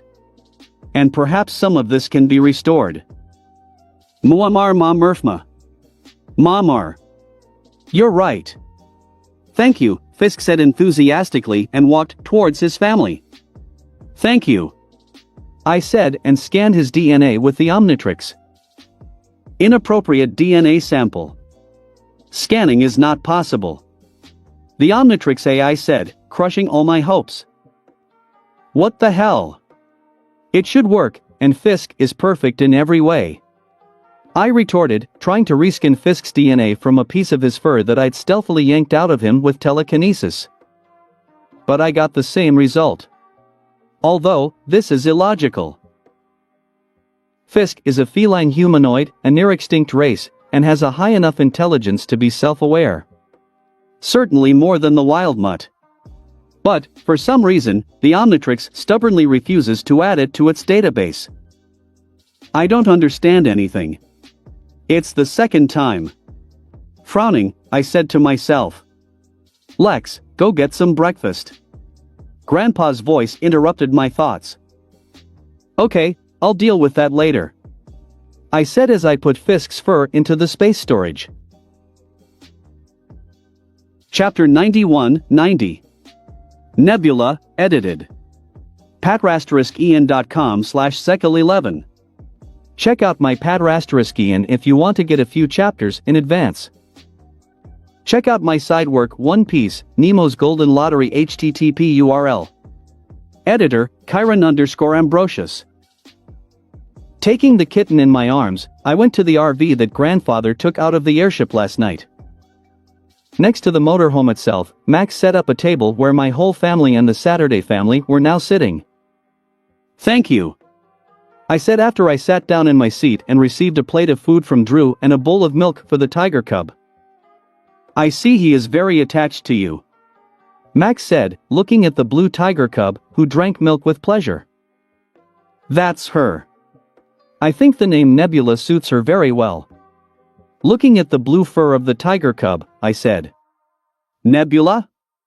Yes, it sounds good, Zach said. Drew, I kept wanting to ask about your sword. Is it some kind of magical artifact? Gwen asked, finding an excuse to talk about magic. Yes, this is the Tibetan fire sword. It was given to me by the monks who raised me after the death of my parents, Drew said and drew her sword from its scabbard. And what can he do? Gwen asked curiously. It can absorb sunlight, or any other light, and use this energy to light up, Drew said and demonstrated this ability. The sword was covered with a fiery whirlwind, and the fireball flew into the sky, exploding in the process. So cool, Ashley said with delight, looking at the burning sword.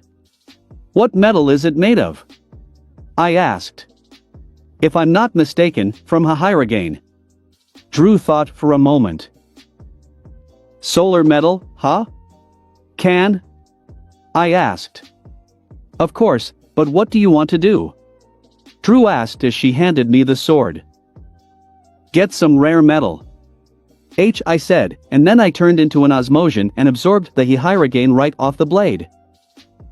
After making a full cover of orange metal, I put the sword aside and moved away from the table a little, after which I burst into flames like a human torch. Interesting, I muttered, looking down at my metal arms that were now on fire. Apparently, this is a unique property of this metal.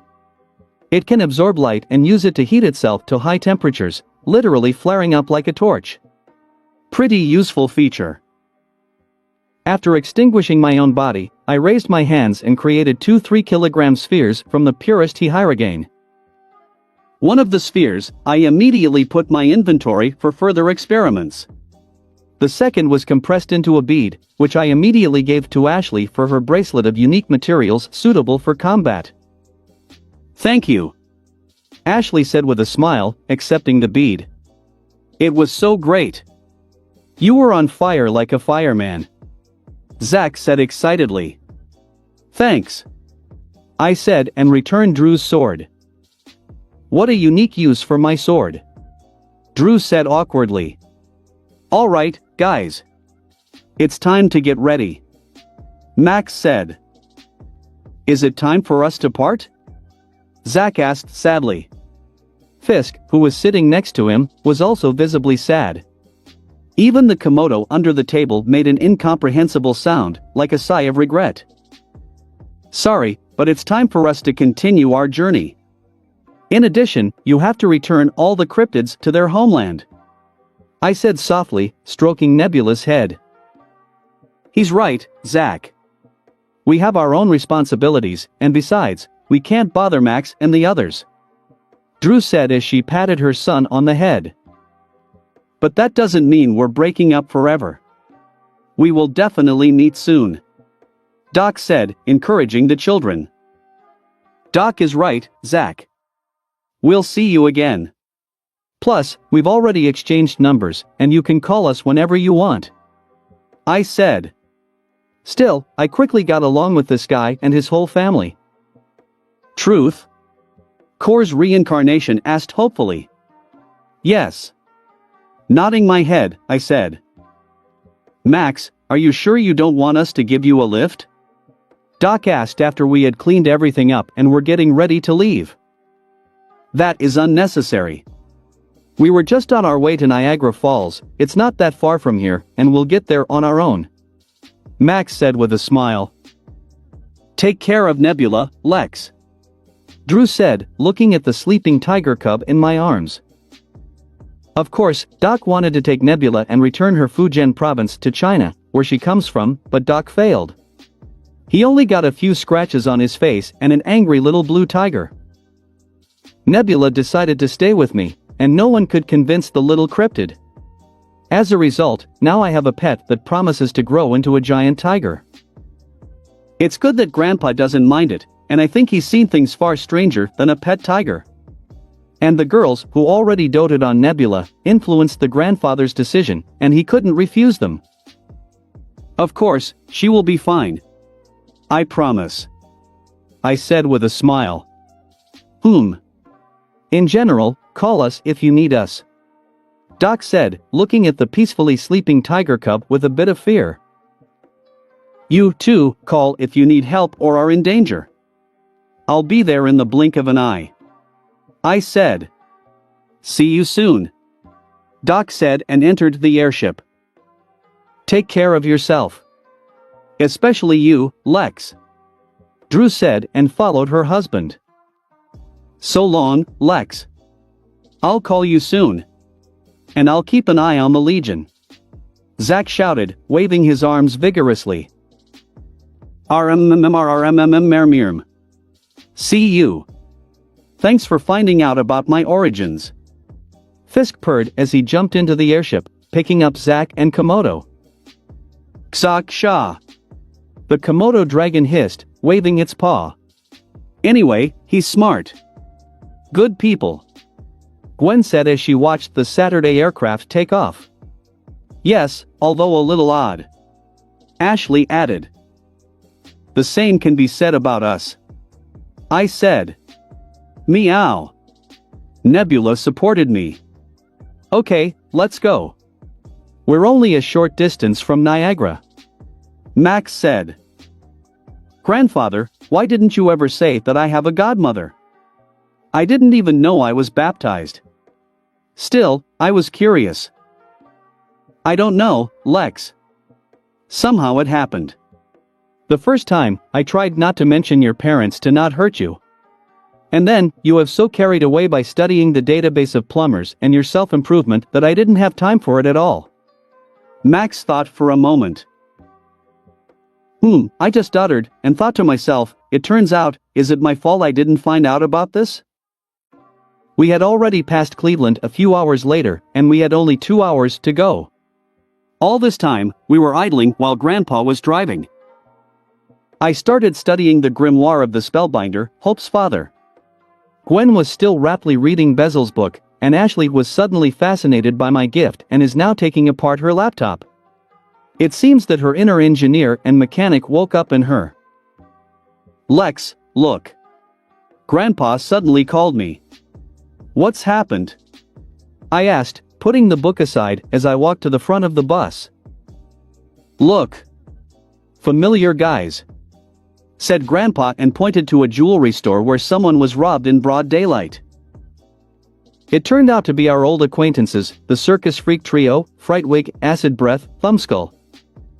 Looks like they escaped from prison. Which is not surprising, given their capabilities. I said as I watched the freaks run away from the crime scene. And what are you going to do with them? Will you turn yourself into the police again? Max asked, speeding up the bus so we could catch up with the circus trio. Actually, I have a better idea. I will try to heal them.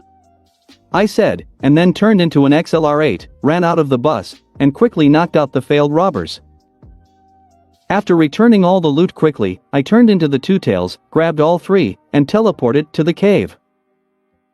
Once in my laboratory, I turned into a jury rig and, using the remnants of Vilgax's army, created 3 cryogenic chambers, into which I immediately placed the circus trio. Before sending them into a coma for an extended period, I took samples of their DNA and sent them to the analyzer. "Darling, do you want to turn them into ordinary people?" Morgana asked. "Yes, that's the plan. I think this will be an exciting challenge." With an excited smile, I said. And then I added, "Let me know when the result is ready." "As you say," Morgana said. After making sure everything was in order, I returned to the RV. "Well, how?" Max asked. "Things are good. So far, I've put them in cryogenic chambers, and I will try to find their mutations and remove them," I said. "I hope you can make it. They deserve a chance at everyday life," Grandfather said. "Yes, I think life beat them up. Well, let's see what comes out of it. I'll go to sleep. Wake me up when we arrive," I said and went to my bed. Okay. I finally heard and felt a ball of wool lie on my chest. Third POV. At the same time, in deep space. It's been more than 2 weeks since Vilgax's battle with Lex. And only now, Vilgax's subordinates were able to find their master. To save his life, Vilgax used an emergency teleporter to return him to his home planet, Vilgaxia. But, the explosion of the inner core of the Chimeran hammer arranged by Lex created interference that disrupted the teleporter. As a result, Vilgax ended up on the outskirts of the universe in the deepest space. In order not to die in the cosmic permafrost, Vilgax fell into an artificial coma, and just now, his faithful assistant Siphon was defrosting his lord so that he would finally wake up. "Too long, Siphon," Vilgax said calmly, opening his eyes when he was finally unfrozen. "I beg your pardon, sir. It took too long to get to you," Siphon said with a deep bow. "I don't need your excuses," with anger in his voice, said Vilgax and destroyed the remains of the ice. "Are we heading for Earth?" Siphon asked meekly, bowing even lower. "Not. The boy is too good. In its current state, I can't beat him. I need to get stronger. Much stronger. Also, I need strong allies to distract him. Let's head for Vilgaxia. We are flying home," said Vilgax, holding the stump of his arm. "As you wish, sir," said Siphon and went to the captain's bridge. "You can live in peace, for now, Tennyson. But I will return and take revenge on you, and the Omnitrix will eventually be mine," Vilgax said, practically growling in anger, looking out the ship's porthole. Earth, Niagara Falls *. At the moment, Lex and his family were on a sightseeing boat right next to the famous waterfall. While Max, Ashley, and Gwen took in the view, Lex looked up at the falls and was practically seething with rage. "Well, where is that stupid octopus?" Lex was sure that Vilgax would still attack him today because he was well aware of the latter's stubbornness. But, Vilgax did not come and will not come. Not today, not tomorrow, not even this month. The deprivation of the hand has become a lesson enough for Vilgax, and now he understands that he will not get the Omnitrix just like that. He got not a 10-year-old boy but an intelligent and skillful opponent. And realizing this perfectly, Vilgax decided to prepare. Next time, he will show up much stronger and have allies. Unfortunately for him, this will not be enough, but this is a story for the future. Chapter 92-91. Gift and Pim, edited. patrasteriskian.com/sekal11. Check out my Patrasteriskian if you want to get a few chapters in advance. Check out my side work One Piece, Nemo's Golden Lottery http URL. July 17, 2010. In the end, Vilgax never showed up.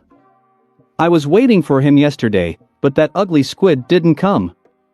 Damn, did he ever think about my feelings? I was, after all, looking forward to it. to once again pile on him and his octopus muzzle. I even sent Merlin, under Morgana's control, to the edge of the solar system so she could track down those who decided to come to Earth. As a result, one single merchant ship flew past Morgana, which had nothing to do with Vilgax, and it was a delivery of rare alien ingredients to an underground city under Bellwood. Of course, I didn't have any evidence that Vilgax was supposed to come yesterday. Still, we were already at Niagara Falls, and that's usually enough. The canon sequence continues to hold even after the changes that have come about due to my intervention. I think it's because of the influence of the celestial sapiens, the architects of this multiverse. Despite all the differences, they try to keep everything the same as in the central universe.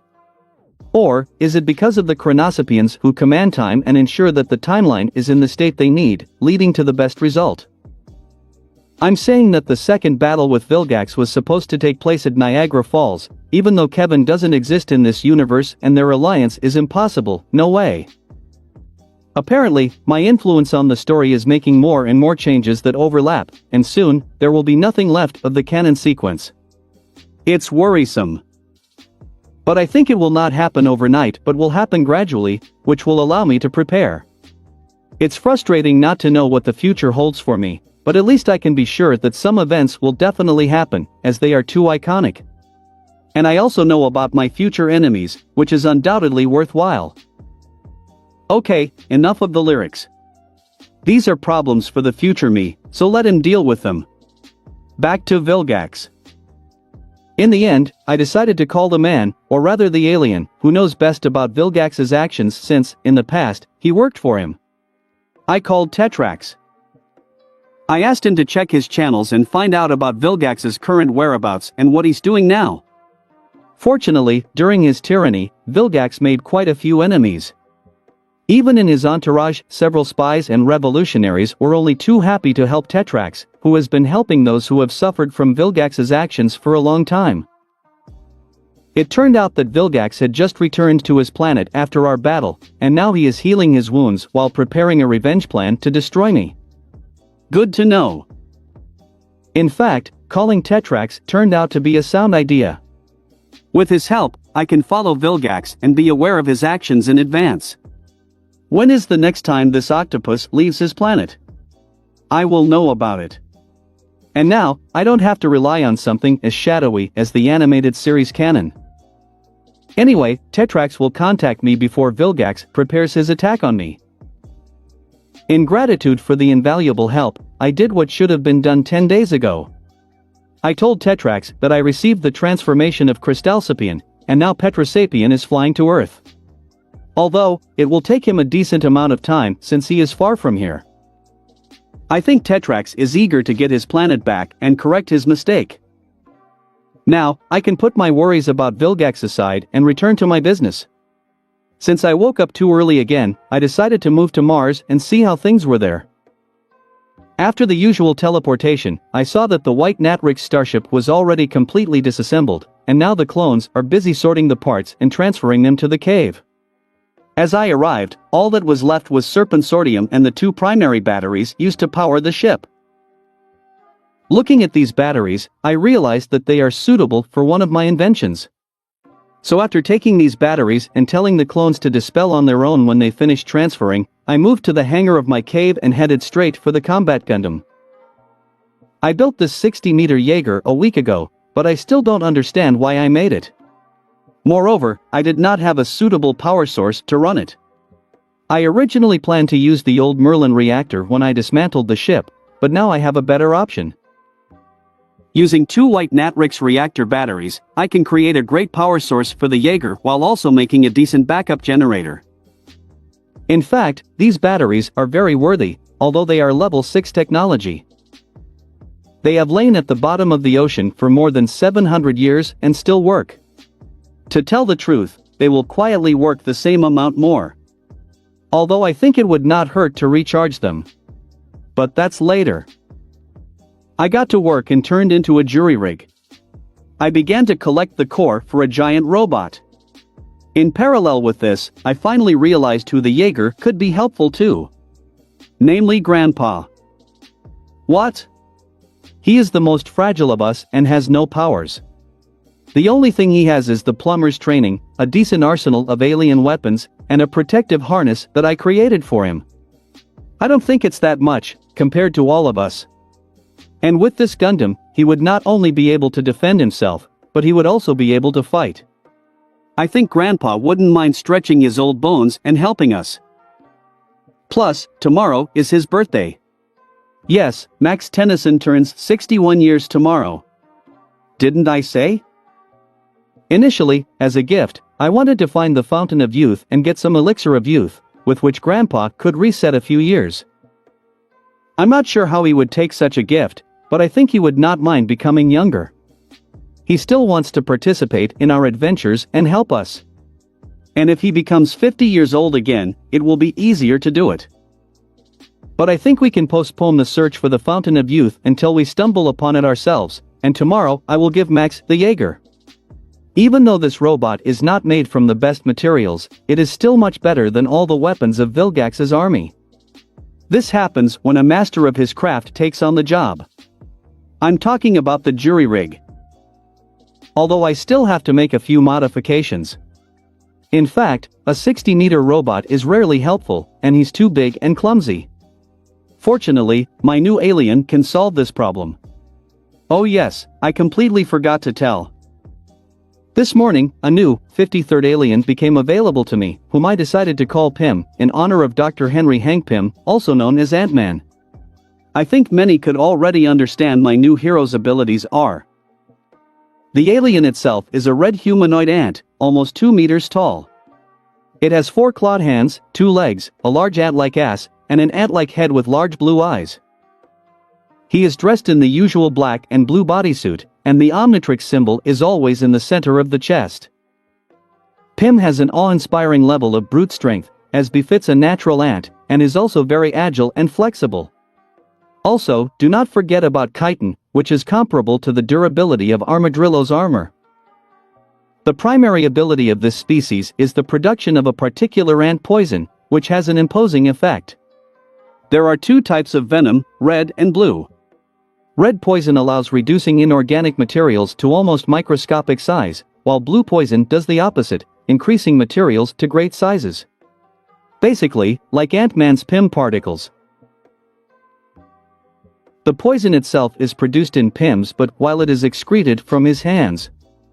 The blue poison, Pym, is extracted with the help of the lower pair of hands, and the red one, with the upper pair of hands. Unfortunately, this poison doesn't work on organic materials, so I can't reduce Vilgax to fly size and seal him in a jar.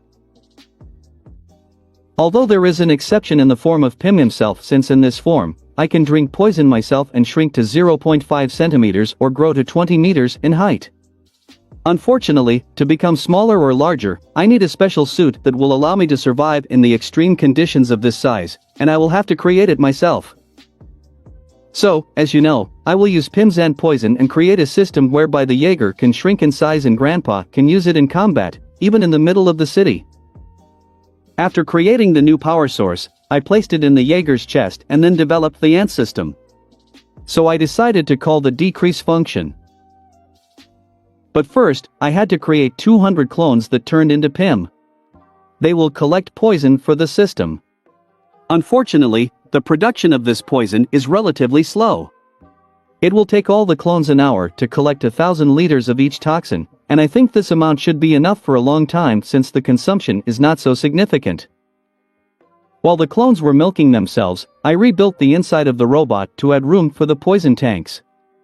And also, I had to change the cockpit so that Grandpa could control the Jaeger, regardless of the robot's size. As a result, when the ant system is turned on, and the Jaeger shrinks, the cabin itself will not change its size. The same thing will happen if the robot returns to its original size. As long as Grandfather is inside, the cabin will be able to change his size from 4 meters to 60, depending on the situation. And when Max is not in the cockpit, the Jaeger will shrink even to the size of a keychain, and Grandpa will be able to carry it with him. To control the size changes, I had to make a simple AI that would calculate the necessary dose of poison and help Grandpa control the robot itself. Of course, do not forget about the security system so that grandfather is not accidentally crushed. As a basis, I took one of Slick's samurai robots, which I reprogrammed. As a control component and a key to the Jaeger himself, I made a master keychain through which Grandpa can change the size of the robot while it is not in the cockpit and can give commands to the artificial intelligence itself. When all the poison was extracted, I filled 2 tanks with it. Actually, it's good that I originally made this robot big because the poison, just like the PIM particles, allows to reduce the size and weight, but the strength and density do not change depending on the size. This means that even a 4-meter Jaeger will have the power of a 60-meter one. After checking the functionality of the ant system, the power source, and the robot itself, I repainted it in RV colors. I think Grandpa will like it more. Moving a little further away, I pressed the red button on the keychain. The Jaeger instantly decreased to a 4-centimeter figure, which I immediately put in my inventory. So, I used the batteries, finished the Jaeger, and even found where to attach it. Even the gift is ready. What a productive morning! I said to myself with a smile. All the clones had already dispersed, both those that extracted Pim's poison and those that dismantled the Cobra Sapiens ship. Now it lies in parts in the warehouse. There is nothing more to do here, so you can return. But before that, I dialed a number and called my favorite witch, taking out my phone. Yes? Lex, is that you? Hope's voice rang out. Yes, it's me. I'll come to you with the girls in 15 minutes. I said with determination in my voice. It's time to deal with this problem. Are you sure? I know how difficult this is for you, Hope began sympathetically, but I interrupted her. I think I'm ready. Do not worry, and it's time to introduce them to you. I said with a smile, feeling how Hope worries about me. Okay. I believe you. I'm waiting. I love you. Hope said sincerely. I love you too. I will be soon. I said and then hung up the phone. After standing still for a while, mentally preparing for the upcoming event, I teleported to our bus using the Infinity Tattoo. Chapter 93-92. Long-awaited meeting, edited. patrasteriskian.com/sekil11. Check out my Patrasteriskian if you want to get a few chapters in advance. Check out my side work One Piece, Nemo's Golden Lottery HTTP URL. Good morning, Grandpa. I said, just as I moved to the parking lot near Niagara Falls where our bus was parked. Morning, Lex. As always, early in the morning, doing his secret projects? Asked Grandpa with a smile, who was now checking the oil in the RV engine. You can say that. There was a new alien, it was necessary to check it. Also, I dealt with that ship that I got from the bottom of the Bermuda Triangle. I said honestly, without talking about the gift. Clear. Who would have thought that all these problems arose because of the security system of the old spaceship? And I've been trying to unravel the mystery of the triangle for 30 years. Who would have thought that everything is so banal? Shaking his head, Grandfather poured out his soul. Don't worry like that. All this is already in the past. And usually, these stories end in this disappointing way. Remember only the Exuage sword. I said, trying to cheer up my guardian. Yeah, another waste of time. Grandfather said with a heavy sigh, after which he added in a more cheerful voice, although, you may be right. That's all in the past, and now I'm retired. The right attitude. I said with a smile, and then I asked what I wanted to ask for a long time, are you sure you don't want to be a plumber again? What are you talking about? Max looked at me and asked. I know how much you loved your job. All these adventures, battles, dangers, and so on. Even now, you're in awe of the situation we're in. I am sure I am right, I said. Lex, it's not like that at all, said Grandpa, frowning a little. I know I shouldn't say that, but I know you really enjoy helping us fight. I understand. I said sincerely, looking into Max's eyes. After standing for a while, digesting my words, grandfather let out a heavy sigh, rubbed the bridge of his nose, and then said, "Maybe you are right. I missed all of this. By adrenaline in the blood. On the verge of life and death. By helping people. But, this is in the past. Now my main concern is to raise you and protect you from threats. And the rest is not so important. Grandpa, I'm already quite an adult, and I don't need your constant guardianship. Of course, I will always need your advice and support, but this does not mean that you should neglect your desires." I went up to Max and put my hand on his shoulder, a little emotionally. "Lex, I don't know what to say," grandfather said with his head down. "You don't have to say anything. Just know that I don't mind if you return to work after our summer trip. You don't even have to become a field agent. Last I checked, the plumbers' leadership decided to build a new academy in the nearby solar system. I'm sure they will be pleased if you become an instructor. After all, you are a real magister. Few can compare with you in knowledge and experience," I said sincerely, putting my arm around Max's shoulder. "Lex. Okay, I'll think about it. Thank you." With gratitude in his voice, Max said and hugged me. "Besides, I think it's high time you found someone. How long has it been since Grandma left Earth?" I said with a provocative smile. "Almost 18 years. Grandfather said with a frown and added, "Let's not talk about it." "Okay, sorry if I hit a nerve." Without a smile, I said, "Nothing. Call it silly, but there's still a bond between us that can't be broken so easily.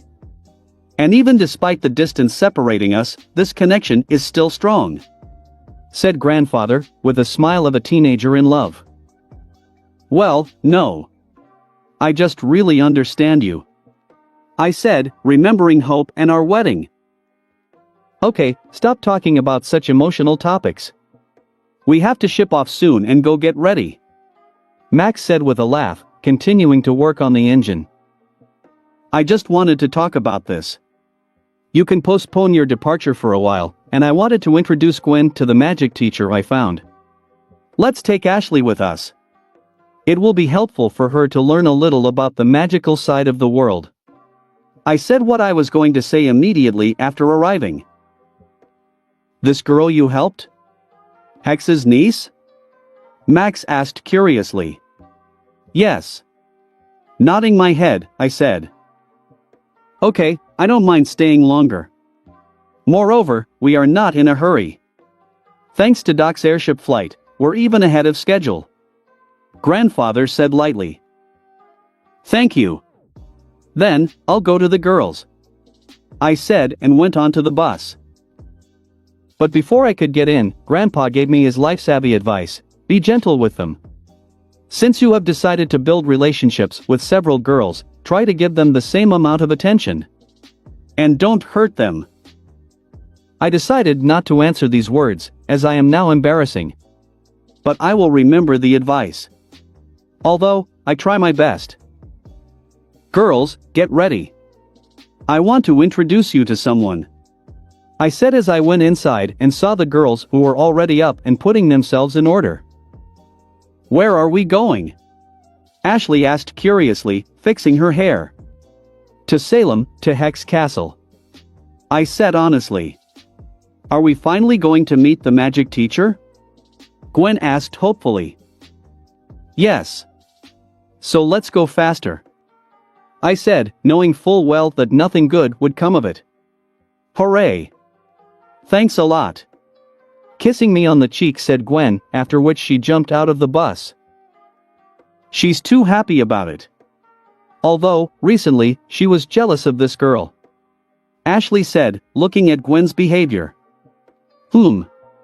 Okay, let's go," I just said, discarding unnecessary thoughts. After going outside, I created a magic sphere around the three of us and teleported us to Hope's house. Girls don't like it when I grab them with my tails as the two tails.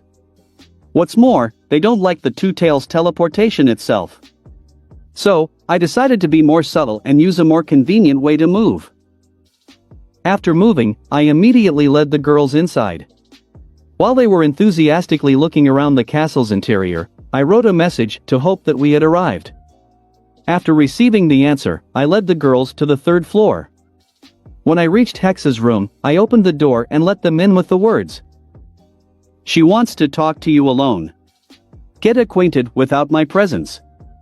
And chat about your girlish topics." "Are you sure?" Ashley asked warily. In fact, she was a little frightened by the interior of the Dark Mage Castle. "Yes. Don't worry, she's a good girl. I'm sure you'll get along. Someday," I said, trying to cheer myself up in my own words. "Okay, then we'll go," Gwen said as she boldly entered the room. Ashley followed. Closing the door, I began to wait for the outcome of the negotiations. It's been almost 2 hours, and no one has come out. In fact, I couldn't hear a single sound from the room, even with my enhanced hearing. Seems Hope decided to use some kind of spell to keep the conversation private. I went from corner to corner, constantly worrying about how their meeting would go. I didn't want Gwen and Ashley to leave me, and I still love them. And I don't want to part with Hope either. Moreover, I don't think that I can do it because of the influence of magic. Hope everything goes well. My thought process was interrupted by the sound of the door opening abruptly. An angry Gwen jumped out of the room. Quickly coming up to me, she looked into my eyes, apparently hoping to find something in them, and then raised her hand and bam! Hit me on the cheek. "You slept with her?" Gwen said, still seething with anger. "Yes," I said, although I knew it wasn't a question. Bam! "Giving me another slap," Gwen said again, "and now you're married to her?" "Unofficially, of course, but yes," I said, preparing for another blow. But instead of a blow, a simple question awaited me: "Do you love her?" Quickly orienting myself, I told the truth: "Now, yes. We hit it off despite the chaotic beginning, and I really liked her." "And of course, you won't leave her?" Again without asking, said Gwen, lowering her head. Deciding that I should remain silent this time, I began to wait for the girls' further actions.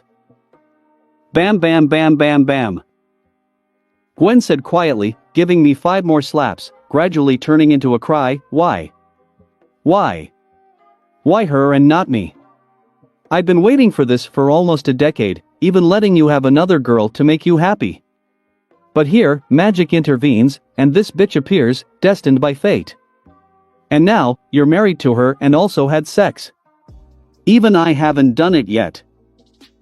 "Well, it's still too early, actually, and I wanted to wait until you were 16, I started, but another BAM stopped me. Why did magic think she was more suitable than me?" Gwen asked emotionally, shaking her arm in pain. "However, I am strong. I don't think it matters here. The magic began to work because we were far apart, and we needed to be brought together for our relationship to improve.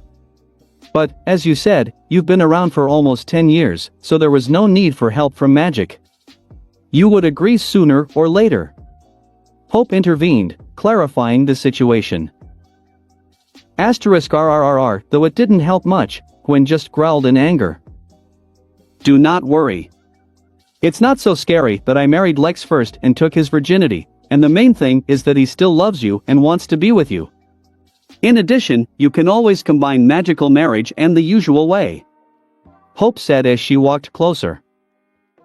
"Hope you're not very helpful.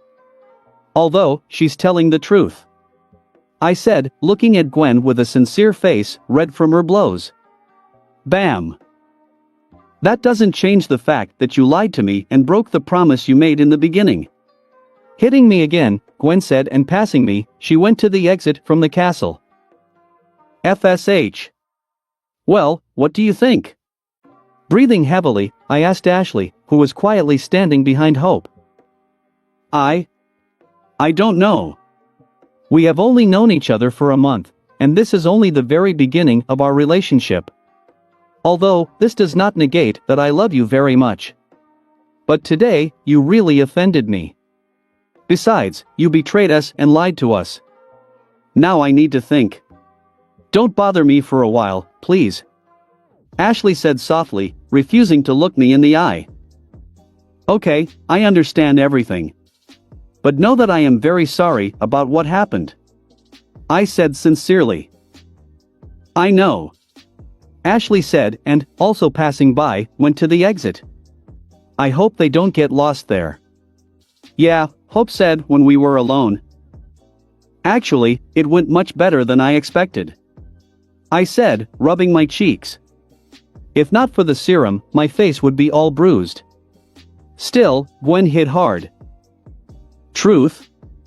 Hope asked, looking at me strangely, with sincere surprise. Yes. At least they didn't cry. And in the end, they didn't even break up with me. I think we'll be all right. Optimistically, I said. Well, as you know. Hope said, still surprised by what I said. So, how do you like them? I asked. Nice girls. You are lucky to have them. I'm sure we'll get along with them. Maybe I'll finally have real friends. Hope said honestly.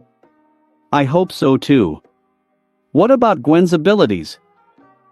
She is very talented. Much more talented than me. Frankly, my pride is hurt. Although, I would be pleased to teach such a capable student. Unlike you, Gwen is interested in all aspects of magic, and I don't mind teaching her. Although, we'll have to postpone training until she calms down. But, here, give her these books. She would need them to better understand magic. Hope said and went into the room, where she took 2 books and handed them to me. And judging by the state of the room itself, the conversation did not go as smoothly as I thought.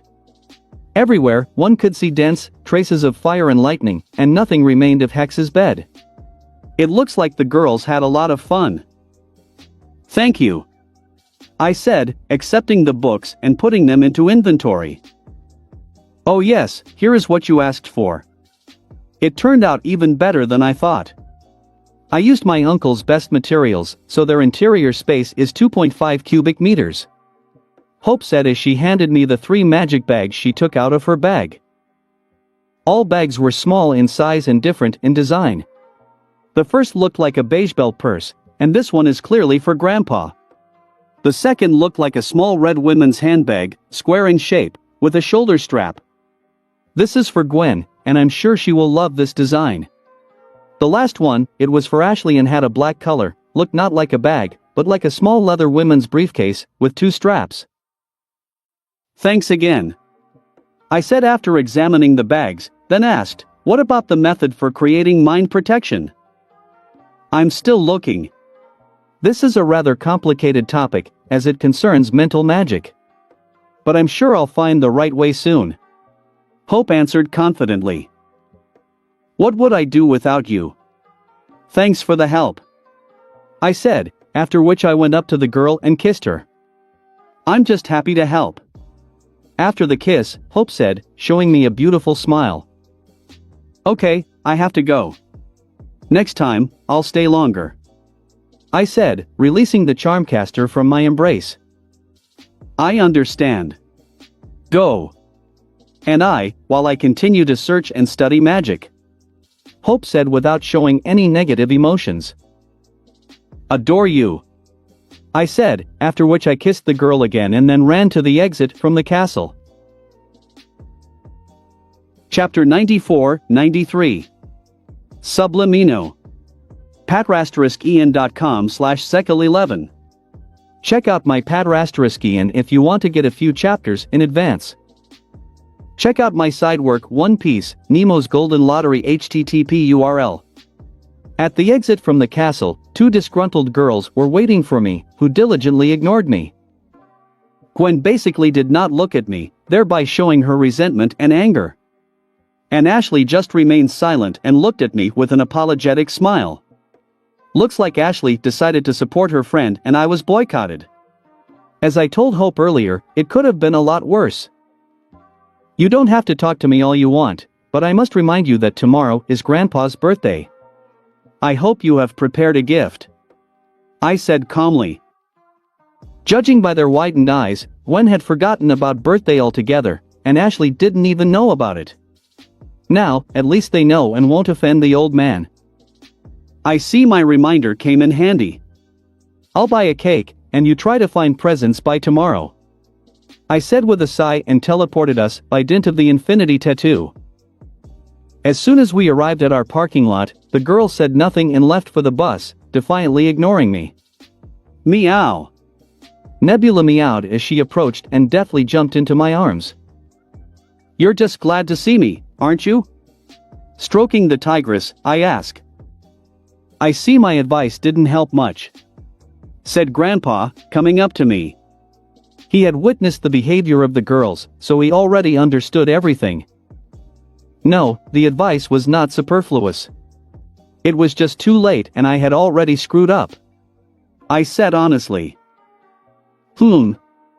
Well, I can only wish you good luck. Although you brought this trouble upon yourself. Patted me on the shoulder, without the slightest sympathy, said Max.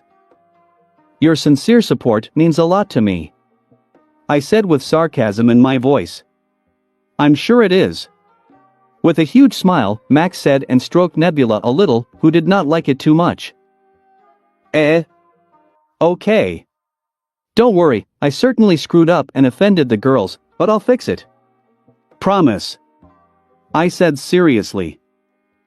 I really hope for it. After all, Gwen is my granddaughter and Ashley is like a granddaughter to me, so I really care about them. If I hadn't raised you myself, you'd have been punched in the face by now for hurting my girls. Max said, while squeezing my shoulder hard to show the seriousness of his words. I would have done the same myself if I were you, but now, unfortunately, I am in my place, and all that remains for me is to clean up the mess that I myself made. Trying to show my sincerity as much as possible, I said. It's good that you understand that. Lex, you're a smart guy and I know you can figure it out, so I won't pry into this whole situation, but if you need help, I'll always help. And not only to you. Max said sincerely and patted me on the back. Thank you, Grandpa, for being so understanding. With a smile, I said. Otherwise, by the way, I am the coolest grandfather in the world and you are very lucky to have me. Ha, Grandfather said, laughing heartily. And do not say. I involuntarily said, knowing perfectly well that his words were true. Okay, get on the bus, we're leaving in 5 minutes. Grandpa said as he got on the bus. Well, what do you think? Lowering my head, I asked the cat that was now nestled in my arms. Meow. Nebula mewed, rubbing her head against my chest. I guess that's how you show me your support, right? Well, thanks. Although, you should probably get some kind of translator from the cat language so that you can speak normally, right? I asked my tigress, heading to the RV. In response, I received another meow, clearly agreeing with my idea. It's been almost 5 hours since we hit the road and we've just entered the state of Minnesota. All this time, the bus kept a quiet atmosphere. Grandpa sat behind the wheel and tried not to shine while Gwen and Ashley studiously ignored my presence and went about their business. I, all this time, to the envy of the girls, played with Nebula. The tigress clearly liked my attention and she had fun with all her heart. I didn't have any plans for the near future. I figured out the Cobra Sapien ship, so now all that remains is to wait until the analyzer finishes examining the DNA of the circus freak trio and searching for the alpha gene in the DNA of my aliens. So, with peace of mind, I could mess around. The girls persuaded Grandfather to visit a large shopping center located in Minneapolis, under the pretext that it was time for them to take a break from constant travel and enjoy the benefits of civilization. Although, of course, they just want to find gifts for Max. I didn't mind stopping as I had a small case at this mall. When we finally arrived at the center, I fed Nebula to the full so that she would immediately go to bed and not miss me while I was gone. The girls, immediately after the bus stopped, jumped out and ran to the mall, leaving Grandpa and me behind. Well, what are you going to do? Grandfather asked as we walked slowly towards the entrance. I'm going to catch one dwarf, I said honestly. Found some villain again, huh? Okay, you can be as heroic as you want, but be careful. If you need help, call us right away. Max said, knowing full well my habits. Don't worry, Grandpa. I'm always careful. In addition, this is an ordinary person who has received dangerous technology in his hands. Nothing special. I said frankly. As you say. Max said with a sigh, and then added, sometimes I feel sorry that you are so independent. You always do everything alone. Well, that's what I am. I just don't want to involve you in my problems anymore. And if I really need help, I will always be honest about it. I said honestly. Okay, do as you please. Go have fun. In the meantime, I'll look for parts for the bus. Max said as he entered the mall. Good luck. I said, and then turned my gaze to the clock tower of the mall. Using my X-ray vision, I saw that inside the tower, just behind the giant clock face, was a small room that served as the workplace of a hypnotist who was now constructing something. While no one saw, I turned into a big chill and, becoming invisible, flew to the tower. Passing through the dial itself, I found myself inside the tower and saw a large clock mechanism, as well as parts scattered all over the place to build another clock. At the only table in the room sat a short man in his 50s, dressed in a red tailcoat. He wore purple sunglasses on his face and had a noticeable bald spot on his head that he was desperately trying to cover with the rest of his hair. It was Sublimino, one of Ben 10's villains who was even a member of the Negative 10, a team of villains who wanted to destroy Ben and his family. Sublimino himself is an ordinary person, but he has a pocket watch that allows him to hypnotize people and force them to do almost any order. Using this hypnosis, Sublimino robbed this mall. Each time, he hypnotized more and more people, and his appetite grew and he wanted more and more money. Although, apparently, he is only at the beginning of his plans now and is only building a giant clock that he wants to use to hypnotize all the visitors and employees of the mall at once. In general, a typical second-rate villain for one series. Nothing special. I might not have paid any attention to him. Sooner or later, greed would have killed him, and even despite the hypnosis, the police would definitely be able to catch Sublimino. But since we ended up in this mall, I decided to stop him before he caused any trouble. Moreover, under the influence of hypnosis, its victims, ordinary people, did bad things, thereby destroying their own lives. And that's not good, so I really should intervene. Hey! I said, in an eerie Necrophridian voice, distracting Sublimino from his work. Hearing my voice, the hypnotist jerked sharply and turned back. But since I'm still invisible, he didn't find anyone, which frightened the poor dwarf even more. Who is there? Come out! Sublimino shouted, pulling his hypnowatch out of his breast pocket. Flying closer to him, I landed on the floor and folded my wings into a cloak, became visible. Boo! I shouted, startling the shorty. Ah! Don't get close! The hypnotist shouted in fright, pointing his watch at me. Thank you! I said, and snatched the watch from Sublimino, thanks to my intangibility. What? The hypnotist said, but I interrupted him when I grabbed him by the throat and raised him to the level of my eyes. Now, let's talk. I said softly, while exhaling cold steam from my mouth, to create an even more frightening atmosphere. I'll tell you everything, just don't kill me, please. Almost crying in fear, Sublimino shouted. I did not doubt it. I said threateningly, and then added, so, how many people have you already hypnotized? Where from? Sublimino began to ask a question, but he was stopped by my cold fingers, squeezing his neck harder. Therefore, the hypnotist quickly corrected himself and began to tell what I wanted, about 20. Several visitors, mostly pensioners, and the manager of the mall. Is that how? And at what stage is your plan? I asked. Taught last time, Sublimino answered honestly, with a noticeable obsession in his voice. Tonight, I was going to test the hypnosis and wanted to send some hypnotized people to rob some shops. If all goes well, tomorrow I was going to put on a show where I would hypnotize even more people to help me set up a big clock in the mall's central square. The next day, there would be another show, which, this time, would subjugate all the people in the mall to me and he would become mine. And everything that is here would also be mine. Clearly. And this big watch acts as a transmitter that amplifies the work of your hypnoclock? I asked confidently that I was right. To my question, Sublimino only nodded meekly. And now, the most interesting. Where did you get this magic watch? I asked, bringing my face closer to Sublimino. But the dwarf, unexpectedly, found the courage and refused to answer, while trying to escape from my grip. Speak! With anger in my voice, I shouted to bring even more horror. Okie. They were given to me by an inventor. He finds fragments of alien technology all over the country, and creates various gadgets and weapons from them, after which he sells them on the black market. Shouted the failed hypnotist, fearing me to death. And why would he be so generous? I asked.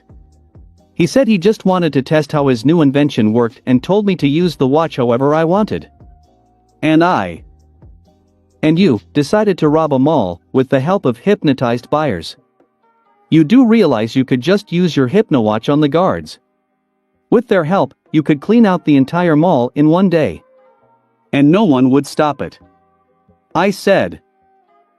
Sublimino's eyes widened in shock and he just uttered, "What?" Okay, it doesn't matter. How can I find your inventor? And don't you dare lie to me. I asked, finally shouting for persuasiveness. I don't know. I honestly don't know. He contacted me himself. The only thing I know is that everyone calls him Artisan. Sublimino shouted. Artisan, you mean? Okay. I said to myself, and then used my telepathy to check the short man's words. Sublimino never once lied, and indeed he never met this artisan. All their communication took place through a home phone, and the watch came as a parcel. Well, this is very interesting. Looks like the government isn't the only one collecting alien spacecraft wreckage. I need to find this artisan. Inventions like this clock should not be allowed to end up in the hands of bastards like Sublimino. Okay, now I understand everything. I said and lowered the hypnotist. Will you let me go? Sublimino asked in a trembling voice. Certainly. You can go. I said and pointed to the exit. Thank you.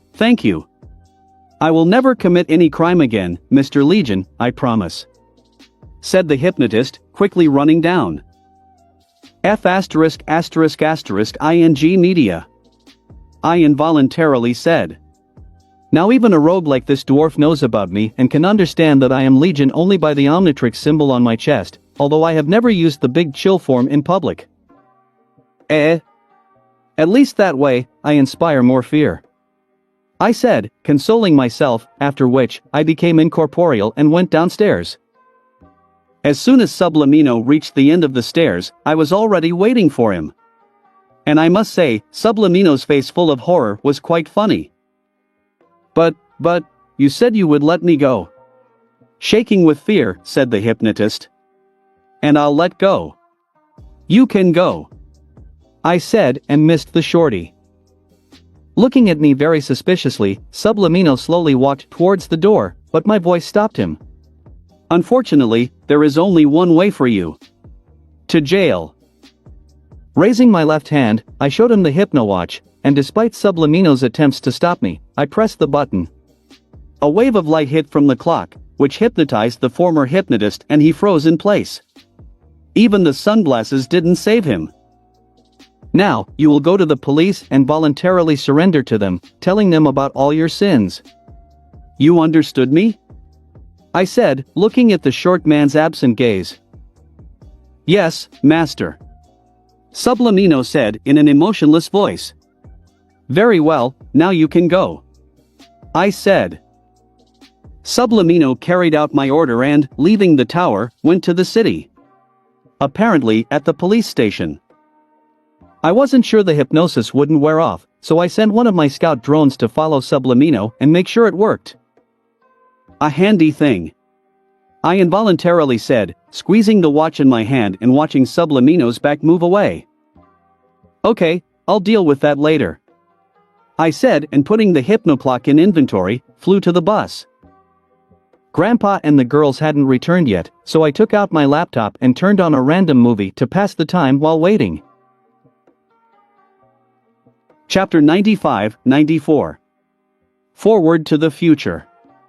patrasteriskian.com/sekel11. Check out my Patrasteriskian if you want to get a few chapters in advance. Check out my side work One Piece, Nemo's Golden Lottery http URL. July 18, 2010. For the rest of yesterday, I was lounging and spending time with my pet.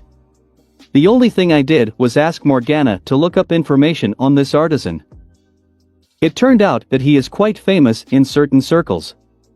Criminal circles, to be precise. He showed up about 2 months ago, literally out of nowhere, and started selling his alien gadgets. And sometimes, he just gave them away for free to see how well they worked. The police and the FBI have already caught several robbers who committed crimes with the help of this artisan's toys. Even the Special Extraterrestrial Containment Team, led by Lieutenant Steele, has even joined the cause, and they are actively looking for this inventor. Although the result they have so far is zero. Ironically, even Morgana can't find artisan. After scouring the internet, the only thing she found was the mention of his pseudonym on the dark web, as well as police reports of crimes associated with it. It looks like this guy, possibly a girl, is extremely cautious and doesn't even use the internet. And he conducts all his operations with the help of antediluvian technology, like home phones and pagers. Fortunately, there is one way to find this villain. To deliver his inventions to his customers, Artisan uses a regular courier service. It remains only to find this service and check its customer database. Sooner or later, I'll be able to track the shipments I need and find Artisan. Morgana can do this without any problems, although this will take some time. Still, there is a lot of work to be done. It remains only to wait for the result. I also examined and dismantled the hypnoclock itself to check the mechanism of operation. Inside, I noticed very familiar details that clearly belonged to Vilgax's drones. It looks like Artisan really does act like a real vulture and is collecting alien technology left over from some of my battles and other alien appearances. It's possible, but I won't even have to look for it myself. Sooner or later, we'll just be able to collide when he or his people will be begging. Okay, it doesn't matter now. The clock's internal mechanism itself is powered by a Vilgax drone. The essence of the clock is to create beams of light of a special wave, with a special interval. This light affects the hippocampus and, in fact, causes the person's consciousness to fall asleep so that the subconscious mind comes out, already completely under the control of the one who is nearby. Actually, nothing special. I'm even a little disappointed. It's just a skillful influence on the human brain. Fraud, nothing more. Although, the fact that it can work on some aliens is really impressive. I decided to keep this watch as a keepsake. Perhaps they will even come in handy for me. For example, to fight ordinary people. Of course, I can do the same with telepathy, but it is not certain that the victim will survive this. Still, my control over telepathy is terrible. And so, with the help of a watch, it is much safer and easier. When the girls returned from the shopping center, along with a dozen bags, they continued to ignore my presence and communicated only among themselves, obviously washing all my bones. Grandfather, who had not bought anything, returned after them and took us to a country campsite, where we spent the rest of the day. And where we decided to celebrate today's holiday. Today, I got up early again and went to Paris to buy a special chocolate cake. Grandpa really liked it when we were here in the past. Of course, I had to wait until they made it to order for me, but I'm sure that Grandfather will be happy to try this delicious cake again. When I returned, Ashley was already awake and seemed to be waiting for me to talk about something. Seeing me, she immediately went in my direction and was about to tell me something, but, literally instantly, an orange portal appeared under my feet. Not expecting such a trick, since I did not feel any danger, I just fell into it and flew down. I ended up in some kind of vertical tunnel that led to no one knows where. Although, to be honest, I can guess where this tunnel will take me. Given that today is Max's birthday in Ben Prime's words, it's not hard to guess what's in store for me. Knowing perfectly well that nothing threatened me, I began to wait for this fall to end and I would arrive at my destination. But what I didn't expect was to hear Ashley's voice coming from somewhere above. "Lex." Looking up, I saw Ashley, who was falling in the same tunnels. But, unlike me, she did not understand what was happening and was in real horror.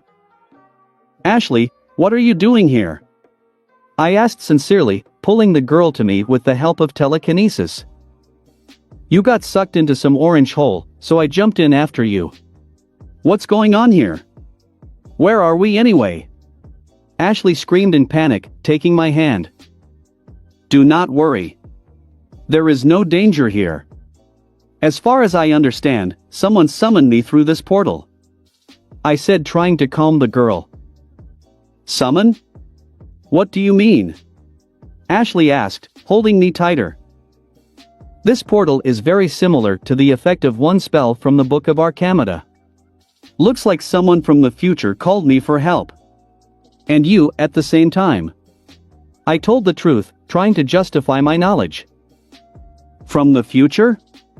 Are you saying that now we," Ashley asked in shock, understanding my words perfectly.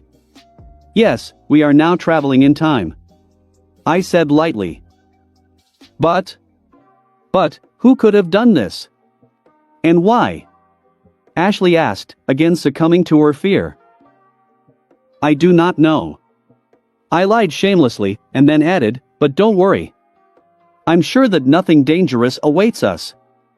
As a last resort, we can always run away and then return home. After all, I know this spell and I can use it." Okay. Phew. It's okay and we can go back. This is very good." Trying to calm herself, Ashley said, and then she asked me a question, "And what should we do?" "Just wait for the tunnel to end," I said, and then seeing another portal, I said, "And this is the end." We flew through the new portal, but, unfortunately, instead of a normal landing, we were in for a free fall, as we were at a kilometer height. "AAA," Ashley screamed in fear and began to fall down. "What are you yelling at? You can fly." Hovering in the air with the help of telekinesis, I said. "Oh, right," Ashley said calmly before stopping in the air with the power of the tattoo of telekinesis. "Wow," I involuntarily said. "Sorry. I completely forgot about it." "There's just so much going on," Ashley said softly, her cheeks flushed.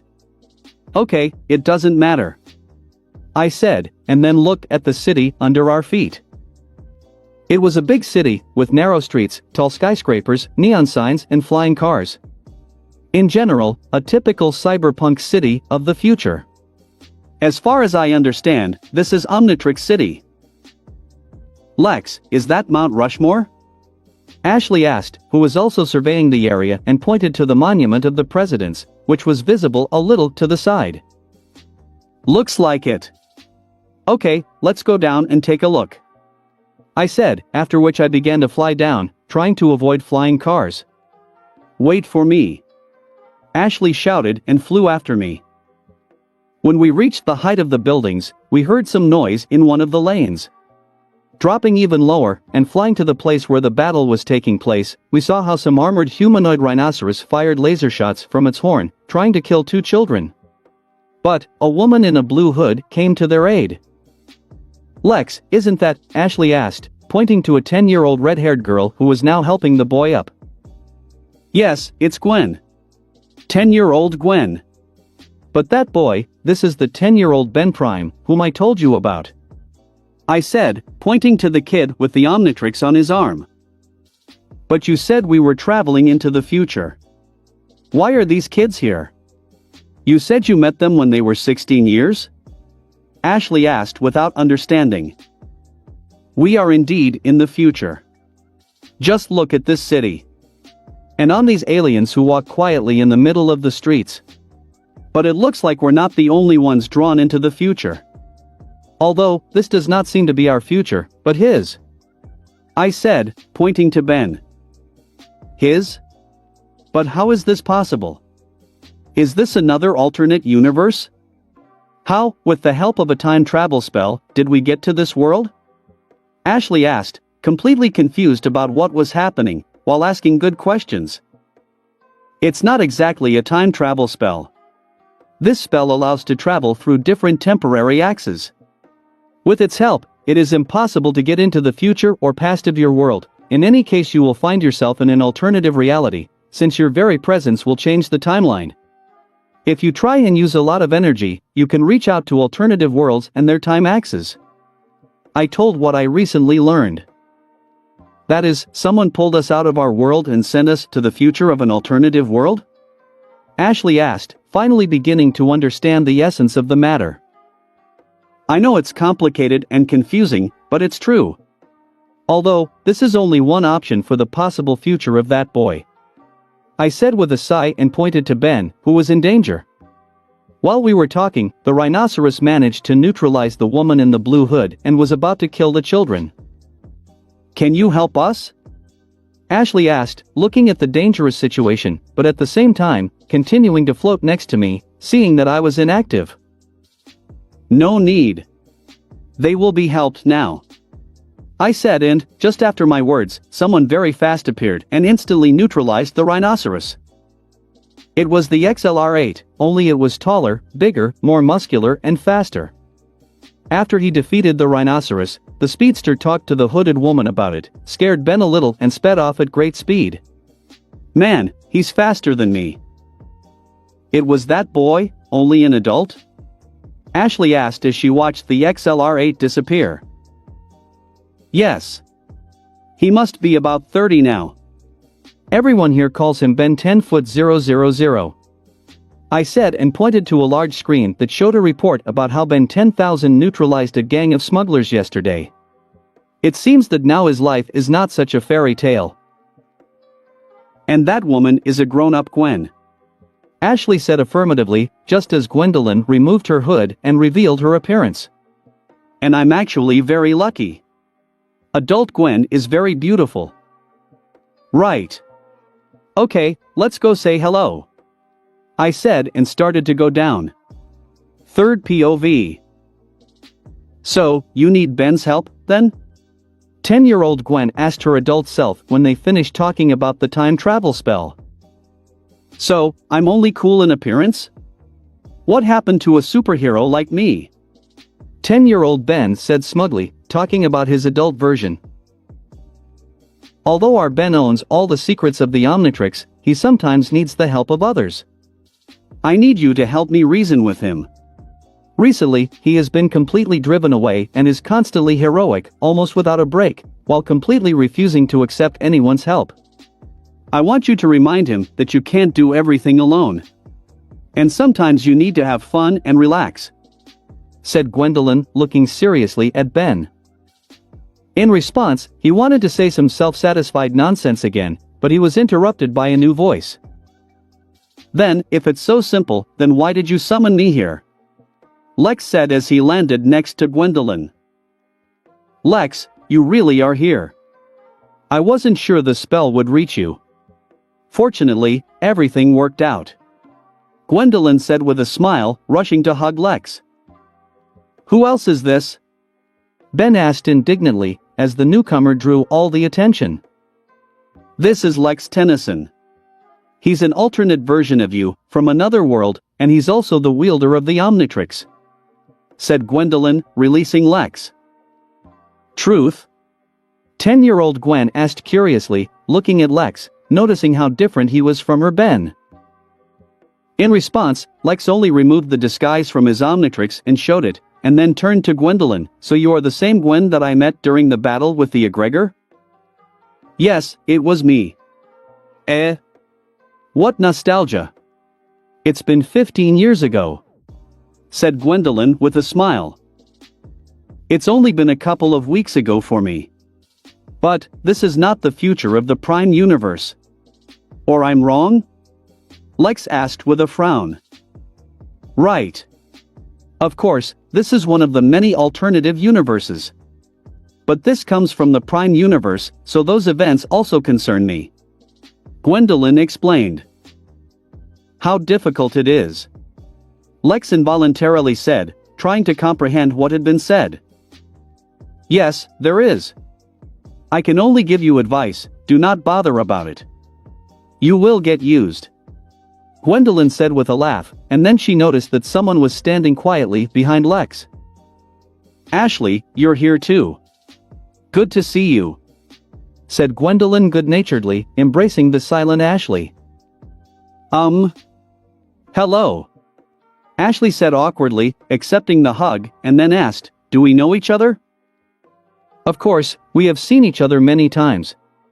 In your future, of course. The owner of the Bezel's Charms said. Yeah, everything is clear. Ashley said quietly, although her face showed that she didn't understand anything. I do not understand anything. Who are they? What do you mean he's my alternate version?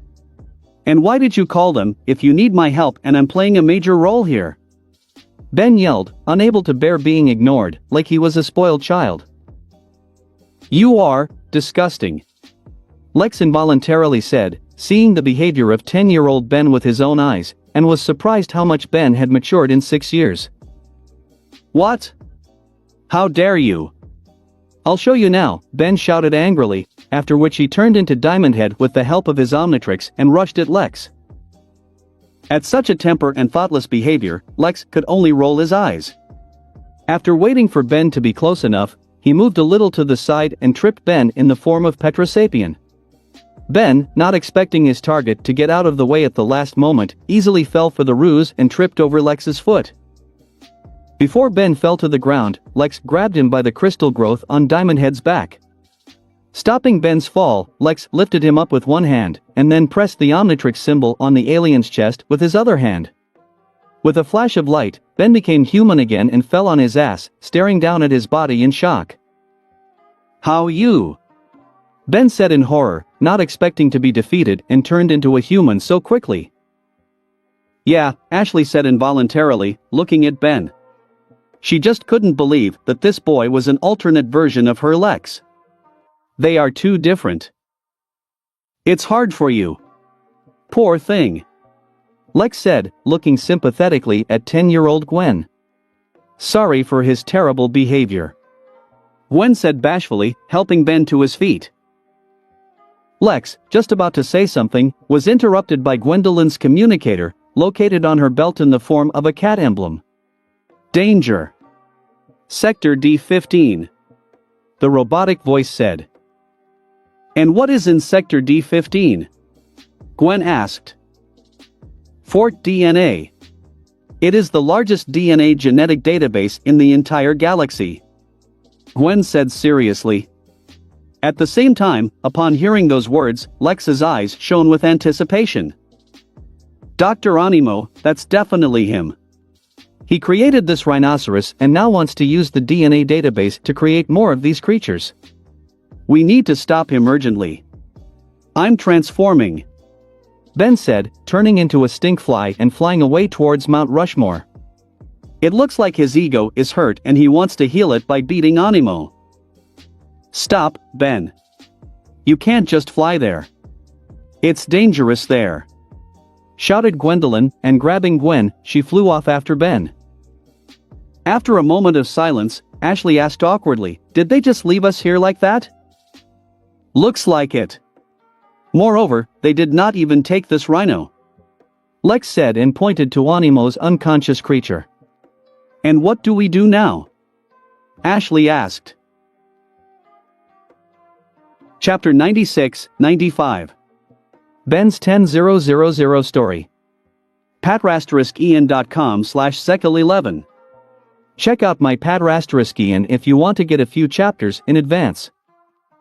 Check out my side work One Piece, Nemo's Golden Lottery http URL. Lex POV. Before I could answer Ashley's question, I was interrupted by the sound of a car horn. A very familiar sound. Turning at the noise, I saw a good old RV, which drove up to us and stopped next to us. A moment later, a well-known person got off the bus, perhaps aged 20 years. "Grandpa Max?" And Ashley asked in shock, looking at the 80-year-old Max Tennyson of this world. "Lex, Ashley, good to see you again. Looks like Gwendolyn managed to summon you after all," Max said with a big smile, who clearly knew us and was aware of his granddaughter's plan. "You look great for an 80-year-old man." I couldn't help but smile and said truthfully. Max did indeed look very good, for someone who turned 81 today. He lost some weight, more wrinkles appeared on his face, as well as a gray beard that does not age him, but quite the contrary, Max looks very stylish and brutal. Although, he never gave up his favorite Hawaiian shirt. "Ha ha ha ha, thank you, thank you. I am doing my best. This is my kitchen. I have always said that these delicacies are very healthy." Chuckling happily, said Max 10'000", if I can call him that, of course. "So that means we know you too?" Ashley asked awkwardly, unable to get used to grandfather's different appearance. "Of course, we met a couple of times.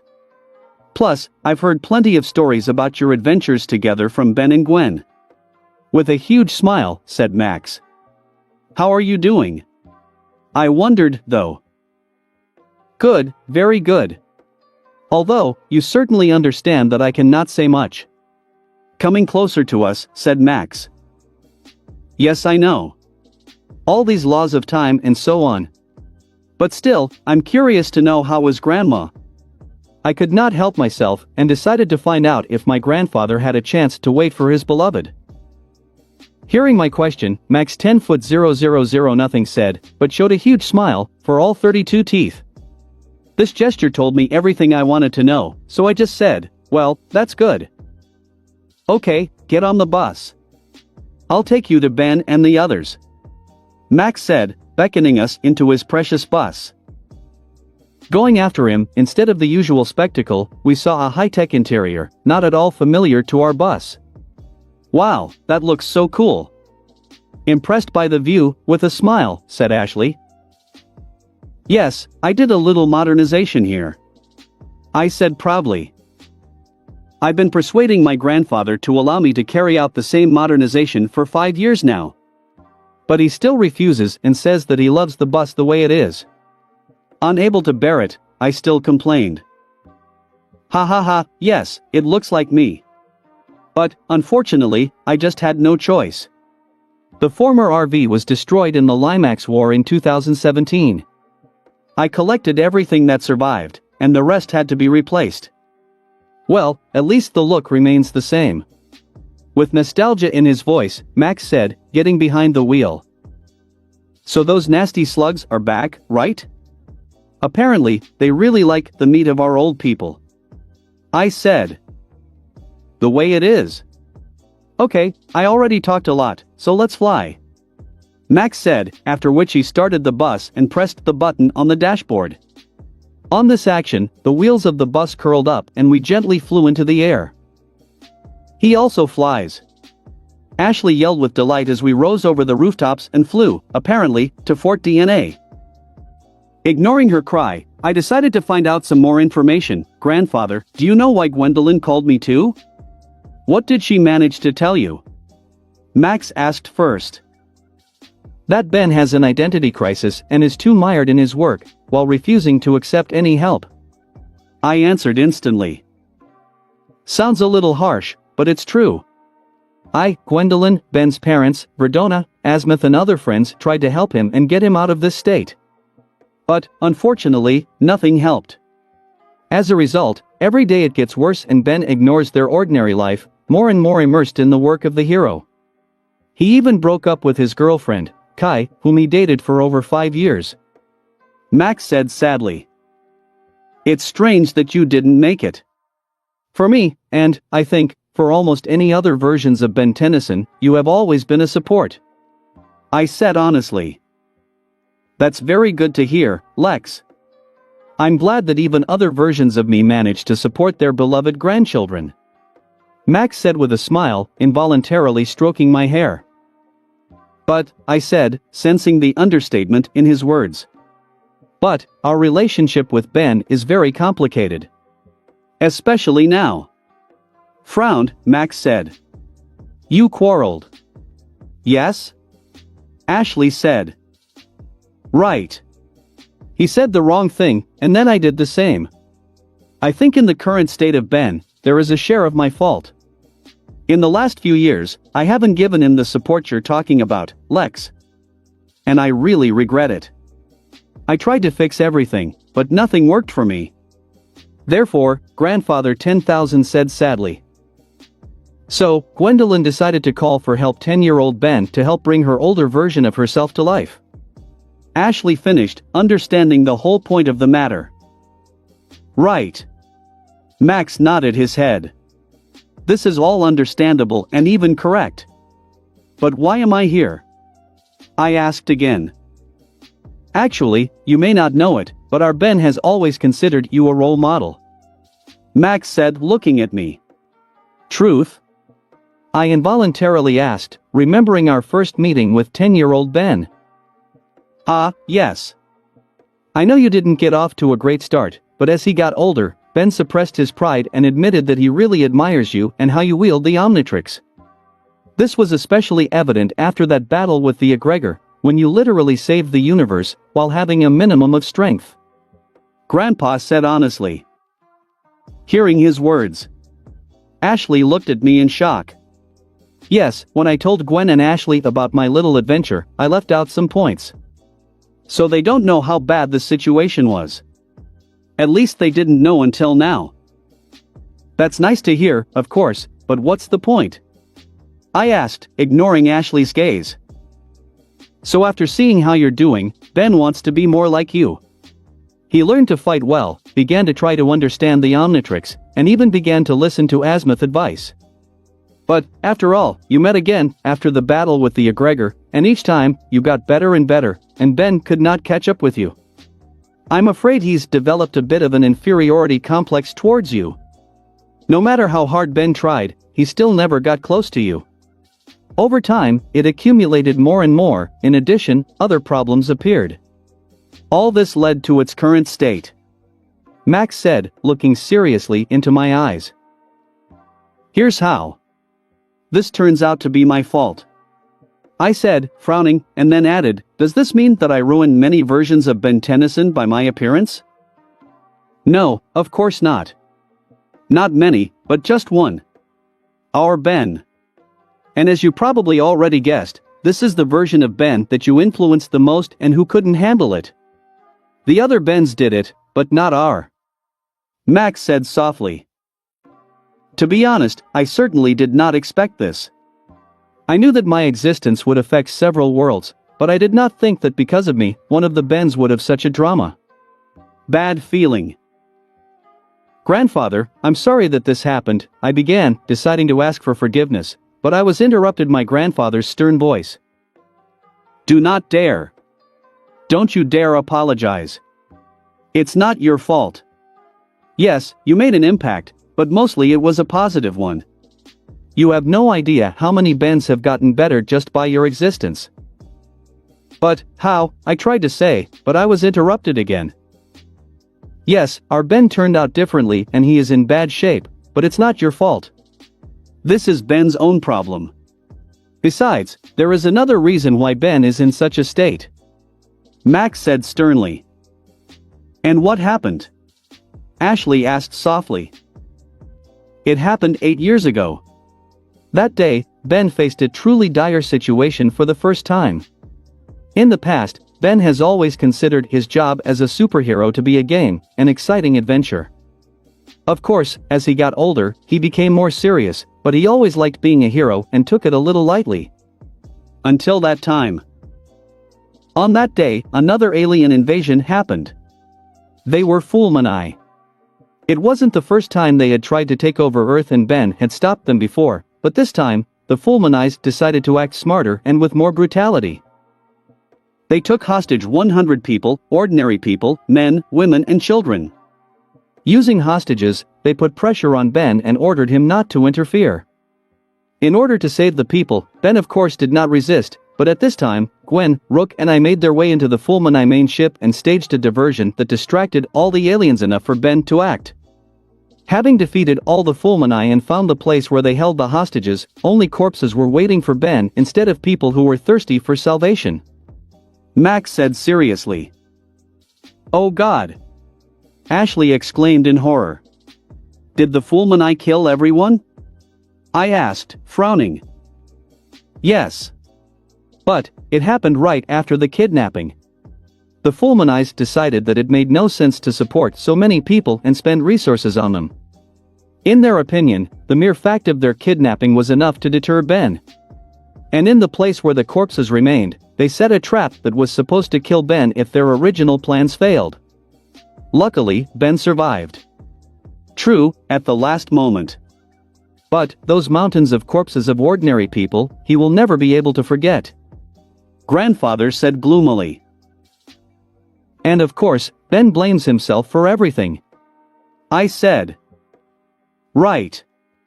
And although Ben could not save them in any way, since by the time we learned about the invasion, everyone was already dead, Ben is sure that it is his fault, since he allowed the invasion itself," Max said sadly.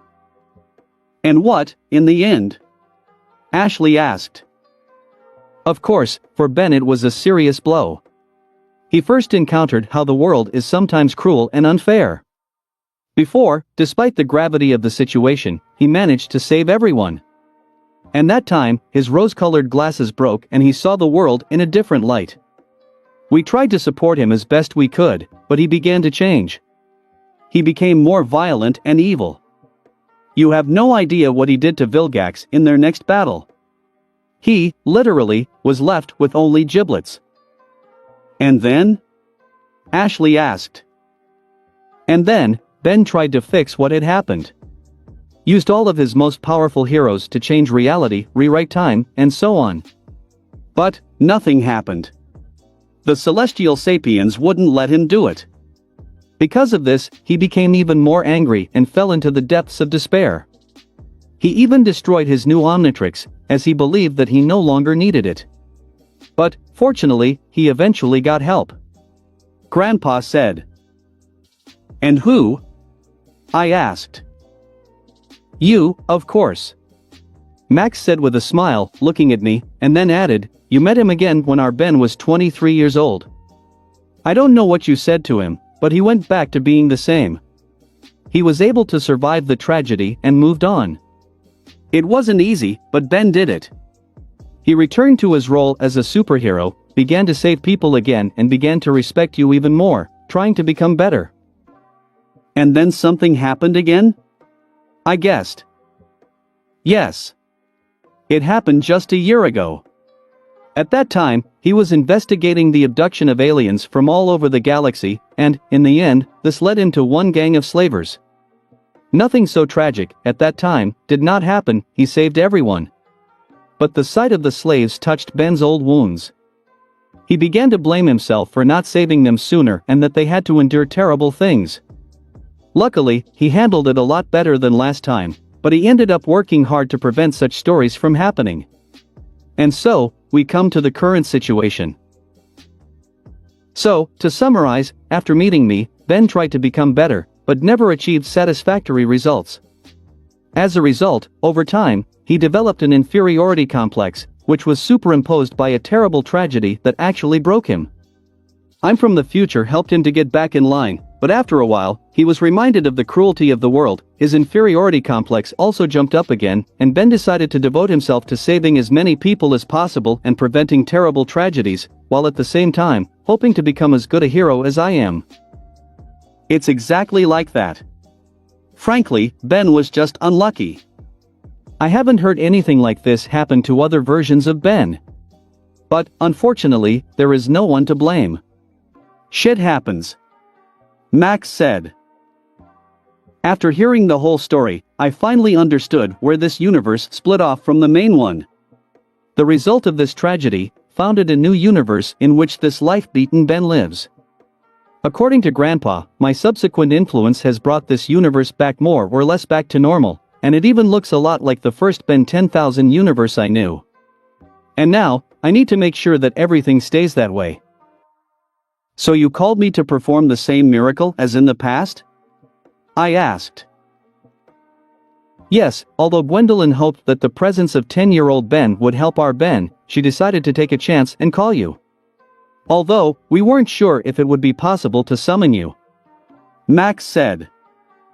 Okay, I understood. I will help. I said readily. I sincerely feel sorry for the local Ben. Thank you very much. Grandfather said, brushing tears from his eyes. No need. I still need to finish what I started. I said with a smile, feeling Ashley, who fell silent, squeeze my shoulder in support. Chapter 97-96. Vilgax 10.000. Patrasteriskian.com/Sekal11.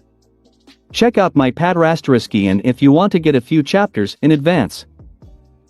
Check out my side work One Piece, Nemo's Golden Lottery HTTP URL. We arrived, said Grandpa and parked his flying bus at the entrance to Fort DNA. Will you come with us? Ashley asked. No, you don't need my help. And I'm too old for all this. Max said with a smile. Although, one could easily feel behind his words, a deep sadness. As you say. But, here, take this gift. Happy birthday. I said and took out a chocolate cake intended for Grandfather. True, for another, but I think he will not be offended. Besides, I can always buy another one. Thanks. Although, my stomach will not be happy with such a large amount of sugar. Grandfather said jokingly, accepting the cake. Nothing, once a year, is possible. In extreme cases, you will make yourself a new stomach. I think modern medicine allows this. With a smirk, I said. Ha ha ha, yes, I think you're right. Okay guys, you gotta go. But, do not forget to visit the old man before leaving. Max replied. Necessarily. I said walking outside. Ashley followed me and waved to Grandfather with a smile. When the bus left, Ashley asked. What are we going to do now? Do you have a plan to help Ben? Honestly, no. I will act on a whim. Let's see if younger Ben's influence can be useful. I said as I entered the building. Do you think you can help? Still, the local Ben has serious problems. Here the help of a good psychologist would not hurt. Ashley spoke up as she followed. In this, you are of course right. True, from the grandfather's story, it is clear that he will never accept the help of an outsider. Let's hope that our help, with 10-year-old Ben, is exactly what the local Ben needs. I said with a sigh, while simultaneously activating the tattoo of luck. Now, I'll need all the luck I can. I hope you're right. Ashley said softly, having long forgotten that she sort of announced a boycott to me. Boom. Let's go, it looks like there's a battle going on upstairs. I said after hearing the sounds of battle. Rising into the air, with the help of telekinesis, I flew towards the noise. Having climbed several dozen floors, Ashley and I found ourselves in a room filled with various cryocapsules. And inside, we were met by my old friends.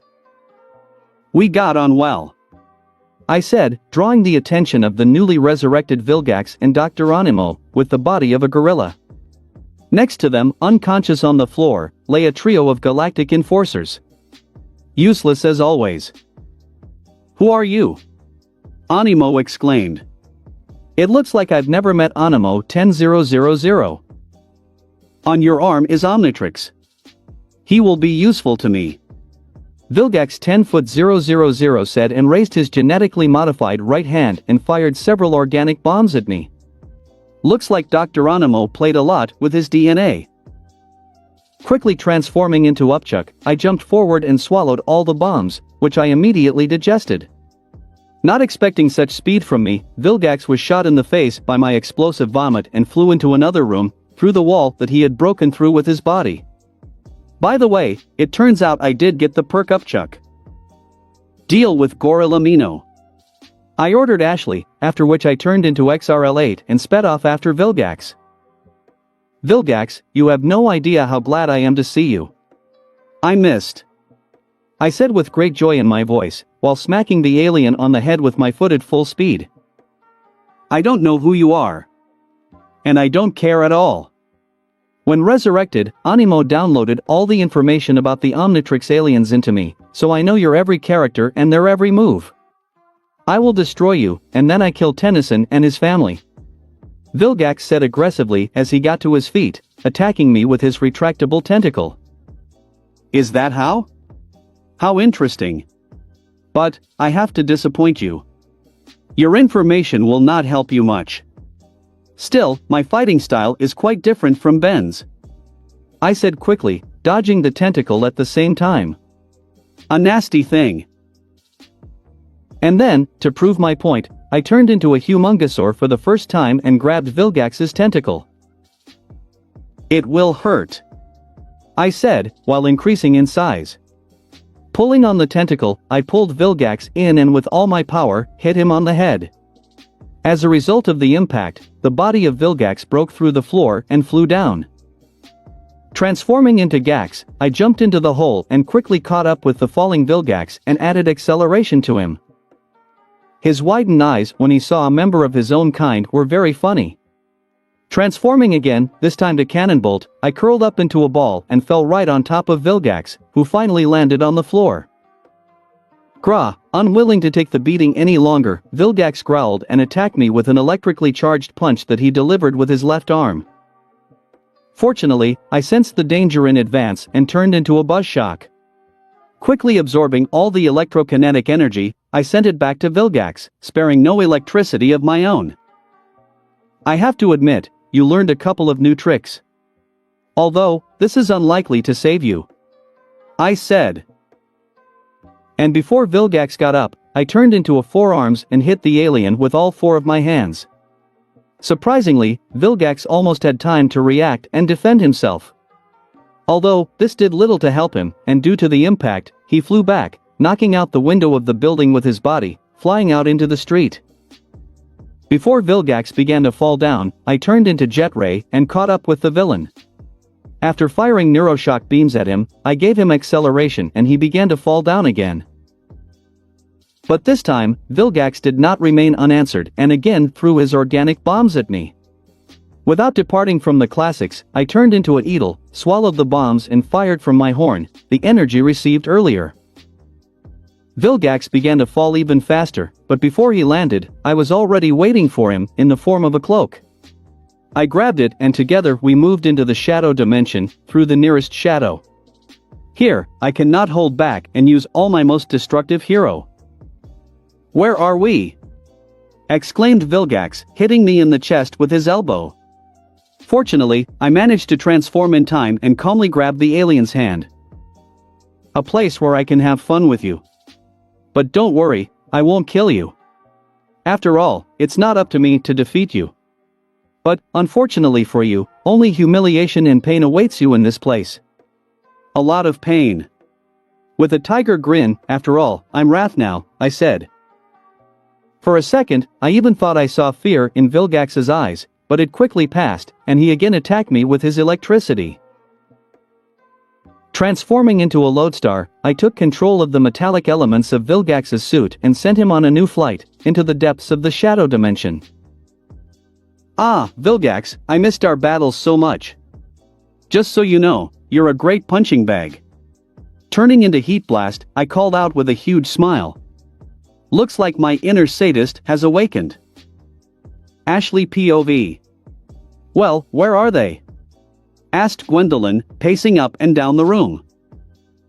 It's been half an hour since Lex went to fight Vilgax. During this time, I calmly defeated Dr. Animo and unscrewed his head from the body of the gorilla so that he would not escape anywhere. After that, Gwendolyn returned for me and together we flew to the adult Ben's base, where I met him and gave the head of Dr. Animo. Since Lex hadn't returned yet, Gwendolyn was worried that Vilgax might have one. Unlike her, I was confident in my boyfriend, so I wasn't worried at all. This is not his first Vilgax. Calm down, Gwen. Lex fought much stronger opponents. Remember the same McGregor, said the adult Ben, who was in the form of a runner and rushed around the laboratory, doing some work. But this Vilgax is much stronger than before, said Gwendolyn anxiously. Ha ha ha, that's right. I added bioamplifiers and genetic implants to it. He is my masterpiece. That guy is definitely screwed. Ah ha ha, Dr. Animo's head said while still laughing hysterically. Shut up, shouted 10-year-old Ben and hit the flask with the head held by Max. Ben, don't say that, Grandpa Max scolded. But, Grandpa, I don't understand why this guy can fight Vilgax and I'm stuck here. He's only a few years older than me, cried little Ben in a whining voice. Because, unlike you, he always knows what he's doing, said the older Ben. Also, he's smarter and prettier than you. 10-year-old Gwen could not help herself and quipped. Hey! Hey! Both Ben shouted the same. It seems that these words hooked both.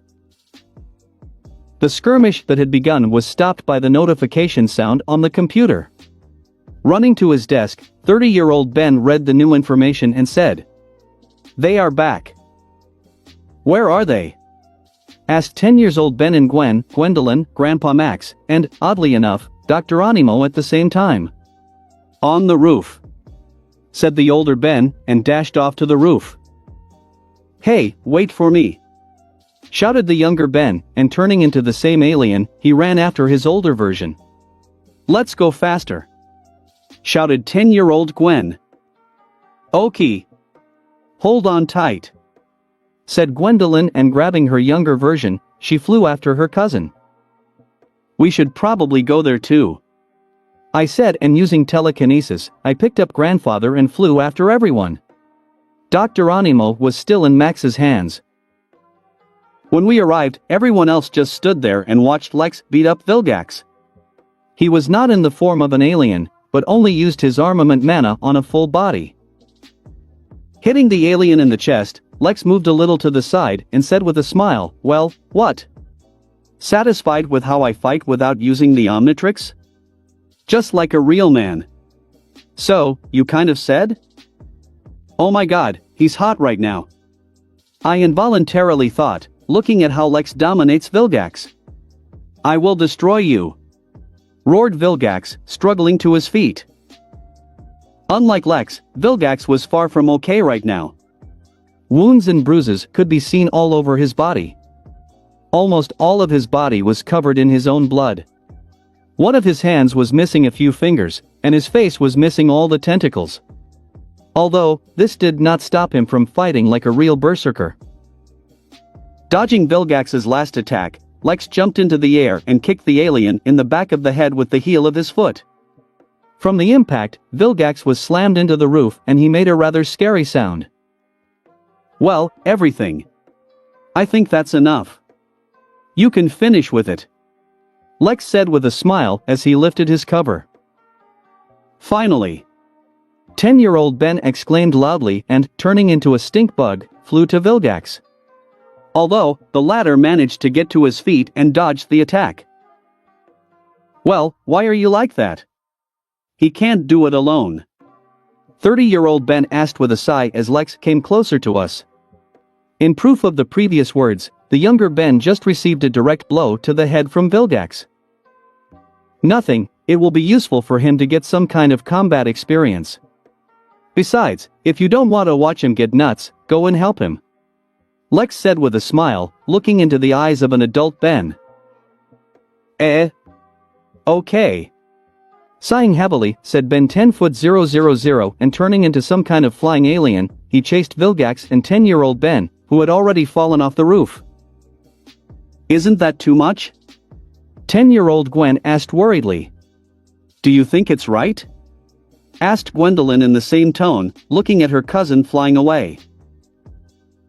Yes, I think in the heat of battle, they will be able to communicate well. Lex said with a smile. Alright, let's get on the bus. Let's see how their battle goes, just in case. Grandpa Max said as the RV automatically landed next to us. This can't be, Dr. Animo said in shock, finally moving away from the battle he had seen earlier, when we all took our places. Chapter 98-97. Max's 81st birthday. patrasteriskian.com/secil11. Check out my Patrasteriskian if you want to get a few chapters in advance. Check out my side work One Piece, Nemo's Golden Lottery http URL. Lex POV. After I gave Vilgax to the two Bens so they could have a normal conversation while beating the poor alien, we all got on the RV and were now hovering in the air, right above their battle. Everything happened quite predictably. Despite the fact that I dented Vilgax quite badly, he was still a very worthy opponent, especially for a 10-year-old Ben.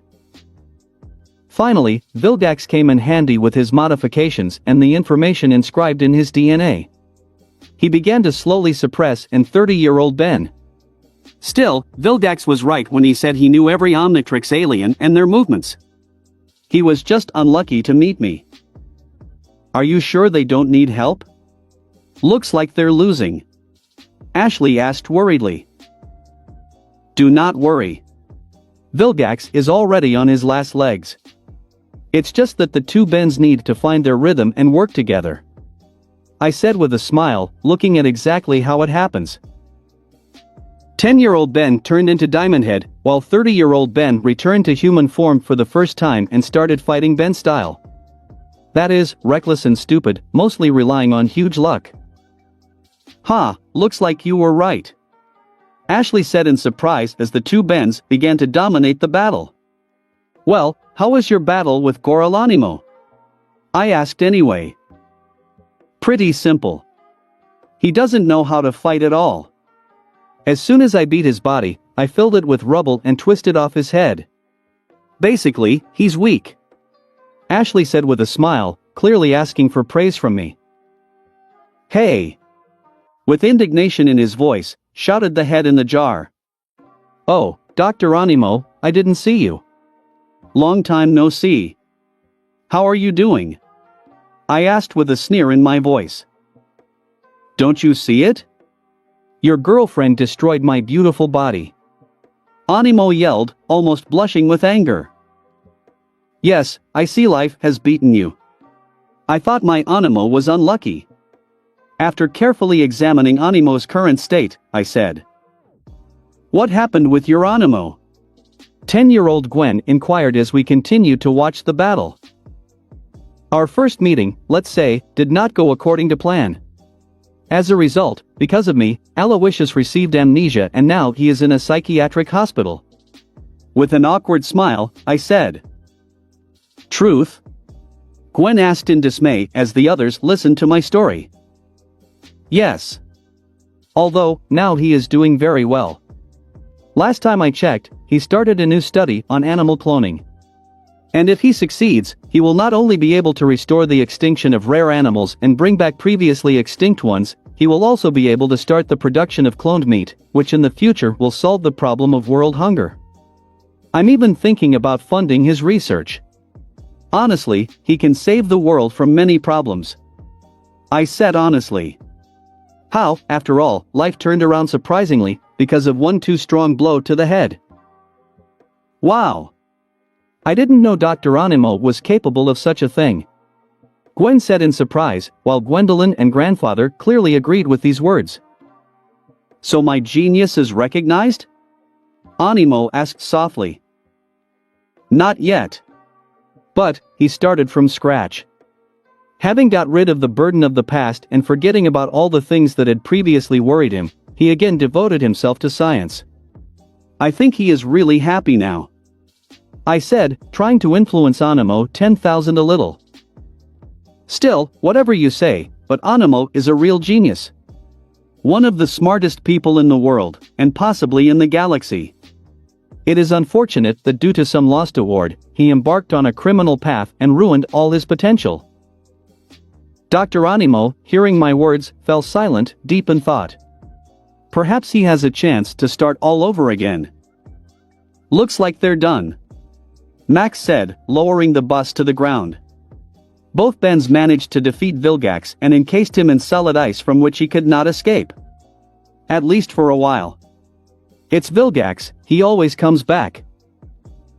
When we went outside, two Bens were waiting for us and both of them were obviously in a good mood. The older Ben was still in the form of Arctiguana, with which he froze Vilgax. Given the chance, I quickly scanned this alien. It won't be redundant. This is an alien, my second acquisition for today. When the older Ben chased his younger version and Vilgax, he turned into some kind of flying alien that I had never seen before. Fortunately, I managed to scan it. This time, I decided not to risk it and turned off the automatic scanning function. The last time my Omnitrix stuck to the Ultimatrix and only copied 20 aliens, it malfunctioned for a while and I had to fight without it. Who knows what will happen to the clock if they copy 10,000 aliens at once? I'd rather not find out. Still, no one will give me another watch of the same kind. What was that flash? Ben asked. Fortunately, he decided to refrain from excessive boasting. Do not pay attention. Okay, back to base. We need to bring you back to your time. And before that, celebrate Grandpa's birthday. Ben 10'000" said with a smile. Looks like 10-year-old Ben's psychotherapy worked just fine. Hearing what Ben said, Grandpa and Gwendolyn smiled happily and rushed to hug. I don't think he even need my help. It looks like 10-year-old Ben has the scariest technique in the world of Naruto therapy. Well, in this case, Ben therapy. Okie. Stop hugging. Let's get back. Adult Ben said with a chuckle. 5 hours later. We returned to Ben's headquarters, where we had a little party in honor of Grandpa. Everyone especially liked my cake. It seems that at this time there are some problems with chocolate and it is hard to get it. So Ben and Gwendolyn were especially pleased. While I was busy talking to 10-year-old Ben and Gwen, who constantly asked different questions, 30-year-old Ben managed to have a heart-to-heart talk with Grandpa, and they reconciled. At the same time, he apologized to Gwendolyn and Max for his past behave ire. He even refused to help the Galactic Enforcers and trusted them to handle everything themselves. Looks like his brains really fell into place. And now, I feel useless. Alright, guys, it's time for you. You need to be in time for another party. Gwendolyn said with a smile, opening the time tunnel for 10-year-old Ben and Gwen. It was nice to meet you. Goodbye. I love you, Grandpa. After first saying goodbye to me and Ashley, Gwen hugged Max and walked towards the tunnel. Having said a few parting words in the end, Gwendolyn let Gwen through the portal and she disappeared from this time. I love you too, Grandpa. I'm glad to know that you will be just as cool in your 80s. Hugging Max, Ben said with a smile. Still, he's not that bad. Sometimes. And you, next time we meet, I'll kick your ass. Ben yelled, pointing his finger at me, and then went to his older version to say goodbye. In doing so, he completely ignored Ashley. Perhaps I was wrong in my previous conclusions. Ben 10'000" spoke to Ben 10 for a bit, giving some parting words, and promised that he would never again become a boring adult like before and would always rely on his family. It looks like 10-year-old Ben never learned the whole story, which is not surprising. Such things, it is still too early for him to know. Although, that didn't stop him from reminding many-faced Ben of important things and helping him with his current problem. Farewell. Call if you need help. Ben shouted and waving his hand, jumped into the portal, which closed in a second. What a cute boy. Ashley said through gritted teeth, clearly annoyed at being ignored. I'm sorry, Ashley. He still has a lot to learn. Ben 10'000" said shamefacedly. Nothing, I understand everything. He is just a child. So what about us? What time do we get back? Ashley asked Gwendolyn. It's harder for you. You need to be sent to the time axis of another world, so this will require some calculations. And a lot of energy. In this, I need your help, Lex. Gwendolyn said, thinking a little. I don't mind, it's not difficult for me. Does it mean that we will stay here for a while? Yes, but only for a couple of days. I will bring you back, right after the moment you left. So you don't have to worry about being late for Grandpa's birthday. Said Gwendolyn with a smile. It's okay, we don't mind. I said, and in confirmation of my words, Ashley nodded her head. I'm glad we were able to meet again. Bein 10'000" said, looking at me and Ashley. And then he added, unfortunately, I won't be able to give you time today. I need to talk to a few people and ask for forgiveness for my behavior. You can stay at the base, there are several rooms here. Make yourself at home. Again, I'm sorry, but I have to go. Turning into another unfamiliar alien, which I immediately copied, then disappeared in the blink of an eye. Great, another new addition to my collection. Grandfather, do you mind that he left? Ashley asked. It's okay. We celebrated my birthday so he can go. He needs to talk to a lot of people. Max said with a smile. Fortunately, this time, there was no hidden sadness in his words. Yes, especially he needs to apologize to Kai. I even feel sorry for him. With a smirk that said that the last words are lies, said Gwendolyn. Moreover, for tomorrow evening, we have planned a small man's party. Lex, I hope you'll join us? Max asked. Of course, I don't mind. Then Ashley and I will have a girl day. Said Gwendolyn, embracing Ashley with a smile. Okay, I don't mind either. But, Gwendolyn, I wanted to ask why you wear Basil's charms like that. Ashley asked, pointing to the charms that were attached to Gwendolyn's right hand. What are you talking about? How else can I wear them? Gwendolyn asked incredulously. Ashley means, why didn't you bind them to you with a spell from the Book of Arcamata? I explained. Gwendolyn looked at me in surprise, then said, I didn't know that it was possible to do that. At one time, I destroyed the Book of Arcamata to keep it from falling into Hex's hands. Have you kept the book? Yes. And tied the charms. Although, there was only a spell to bind the charm of luck, but Lex decided to take a chance, and he managed to bind the keystone. And then Gwen and I tied the rest of the charms. Ashley said as she showed off her telekinesis and electrokinesis tattoos. I, in turn, showed the tattoos of luck and 10x enhancement. Gwendolyn's eyes lit up with excitement, and she asked hopefully, do you have a book with you? Not. I said mercilessly, destroying hope, and then returned it, saying, but, I have an electronic copy. Gwendolyn practically shook with delight and asked, you'll let me read it, won't you? I was never able to get my hands on it, and for several years I had to master the charms on my own. Of course, it's not difficult for me. I said and took out my phone and began to figure out how to send the information to Gwendolyn. While I was doing this, Ashley decided to satisfy her curiosity again and asked, where is my alternate version? Kevin seems to be. I wanted to meet him and ask for advice about my powers. Upon hearing Ashley's question, Max and Gwendolyn's faces changed. It seems that fate still overtook Kevin, and he turned into a monster again. Poor fellow. You see, Ashley, Kevin is having trouble with his abilities. Max said delicately. He went mad with power again and we had to lock him up in Null Void. Said Gwendolyn harshly. Oh. Sorry for asking. Ashley said awkwardly. Nothing.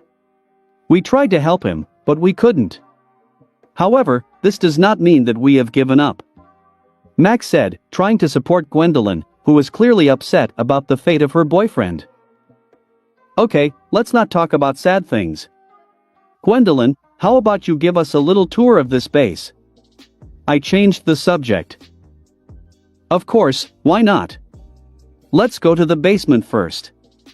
There, we have a large null void projector, which is now the key to this entire prison," said Gwendolyn enthusiastically and led us downstairs. Another 5 hours later. As a result, we were given a full tour and were shown the most interesting places, including a museum with trophies. It was quite interesting to look at Ben's story through the glass case. My inner fan rejoiced. When we got to the flying board stand, Ashley couldn't help but take one to fly. Although she can already fly, according to Ashley, flying on a board is a completely different feeling. In the end, Gwendolyn gave Ashley one of Ben's boards. Ashley was extremely pleased with such a gift, especially when she found out that our Gwen already has one. After the tour, we went to a nearby restaurant, which, fortunately, turned out to be for people, and there was normal food. Although, Grandpa tried to take us to another place with more exotic food. It was lucky that Gwendolyn was able to persuade Max to abandon this idea. Then, we went to the cinema for a 7D movie. The special effects were just amazing, not to mention the immersive technology. But the plot, as always, left much to be desired. However, we had a good time.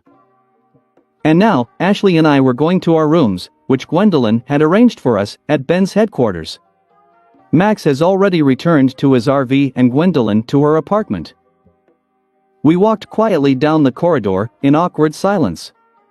And to get rid of it, I said, "So you're not boycotting me anymore?" At first, Ashley looked at me in confusion, and then, realizing what I was talking about, smiled awkwardly and said, "It was Gwen's idea. She decided that ignoring would be the best punishment for you. It's certainly unpleasant, but tolerable." "And what did she want to achieve?" I inquired. "I do not know. She just wanted to punish you so that you would understand your mistake," Ashley said with a shrug. "Already understood her, and I will do anything to redeem her. Though I still won't break up with Hope. As with you," I said seriously. "I know. You are faithful. Even a lustful." Ashley poked me in the ribs with her elbow. "Well, that's what I am. So, you don't resent me anymore?" I asked anyway. I did not take offense. I just decided to support Gwen. "However, you really were wrong." "Yes, I know," I said with a sigh. Stopping in the middle of the corridor, Ashley looked at me and said seriously, "You see, Lex. We have known each other for a short time, but you have changed my life a lot. You help me, you support me, and give me everything I want. You are wonderful, and I love you very much. You have one flaw, and I'm ready to put up with it, because your pluses far outweigh your lustful." Haha, thanks. That's good to hear. And you really don't mind the way things turned out? I asked, tightening my grip on Ashley's hand. Honestly, no. After all, it was I who initially got into your relationship with Gwen, and it's not for me to complain about other girls. I just want that you loved me and paid attention to me, and the rest is not important," Ashley said sincerely. "I love you. You can be sure of it.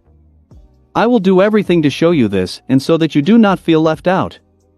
Kissing her on the forehead, I said sincerely, "I know, I was just taken aback by the way you acted after meeting Hope. You became detached and even a little cold, as I now understand, out of guilt. Then I was just afraid that you stopped loving me and you no longer need me," Ashley admitted after wiping a few tears. "That will never happen. Do you hear? Since I started dating you, it means that I want to be with you. And nothing in the world can separate us.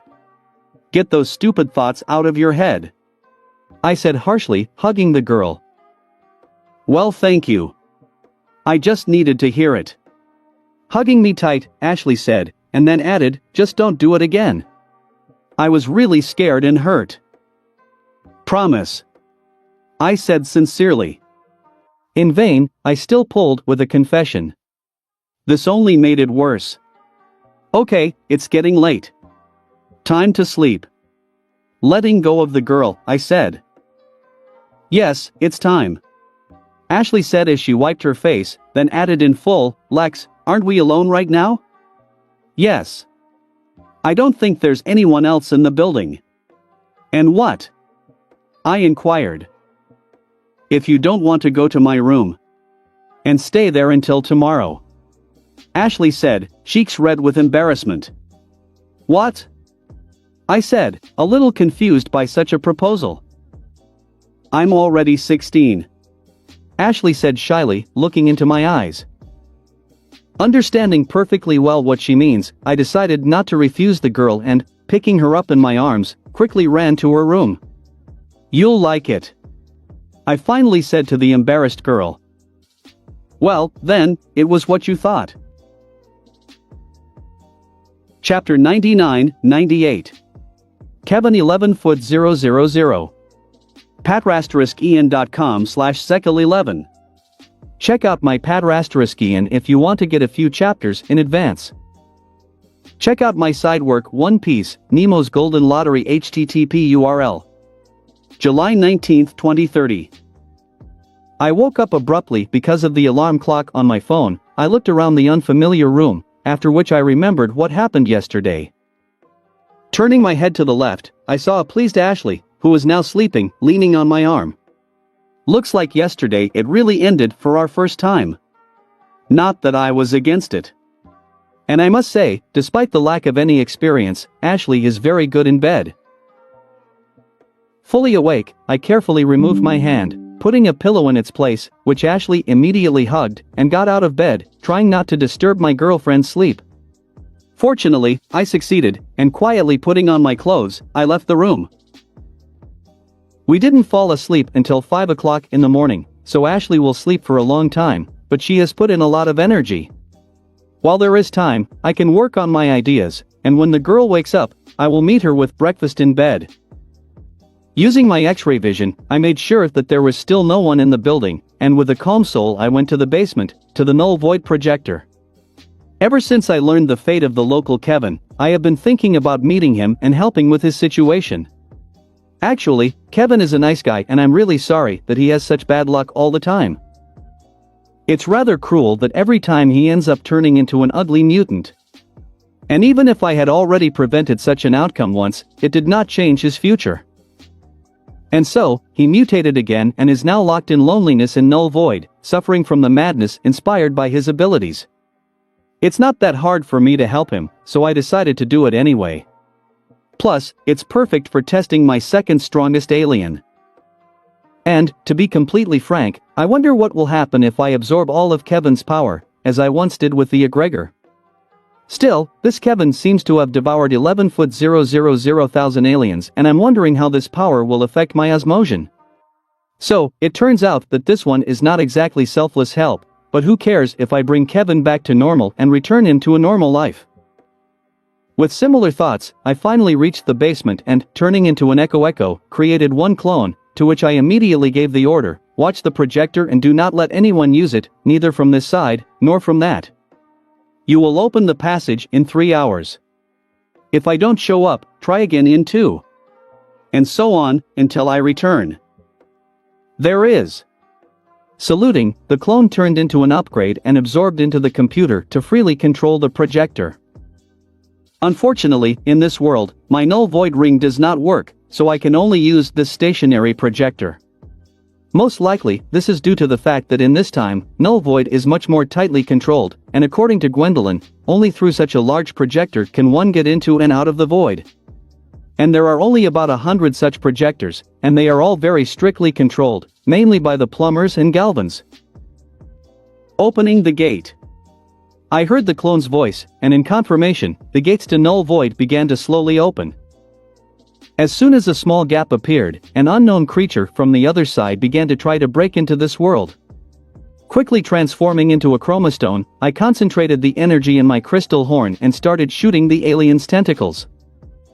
Having lost several limbs, the creature let out a painful roar and quickly moved away, opening the entrance, through which I immediately flew. After a second of disorientation, I found myself in a purple dimension that was no different from the one I was used to, All the same asteroids and almost no gravity. After making sure that the portal through which I had just passed was closed, I flew to the nearest asteroid, on which I immediately landed. In this chaotic world, where it is not even clear where the top is and where the bottom is, I will never be able to properly orient myself and return to the same place in order to find the portal back. I'm sure that without the label, I'll definitely get lost. Unfortunately, the infinity tattoo won't be able to help me in this space. Without hesitation, I took out my scout drone and connected it to the phone so that I could find its signal. Then, I left the drone on this asteroid, covering it a bit with rocks. Unfortunately, I was also left without my indispensable assistant, so I have to fight as hard as I can to find my way back. After all, Morgana's main server is still in the basement of my house, in another world and in another time. My bracelet is not powerful enough to receive a signal from the server at such an unthinkable distance. When I was in the world of Gwen 10, Professor Paradox helped correct this misunderstanding, but not now. I have been planning for a long time to move Morgana's main consciousness closer to me so that she is always there, but for this I will need more time and preparation. So, I have to do without it in this kind of adventure. To be honest, I'm so used to the fact that she is always there, and now I'm without her, as without hands. I couldn't even remotely hack into Ben's computer and fort DNA to get interesting information, and that's the most annoying thing. But now it's not so important. And what's important is to find Kevin, wherever he is right now. Luckily, I won't have to scour this huge expanse, half the size of a galaxy, on my own. Just in case, I have a spell from my new grimoire given to Hope.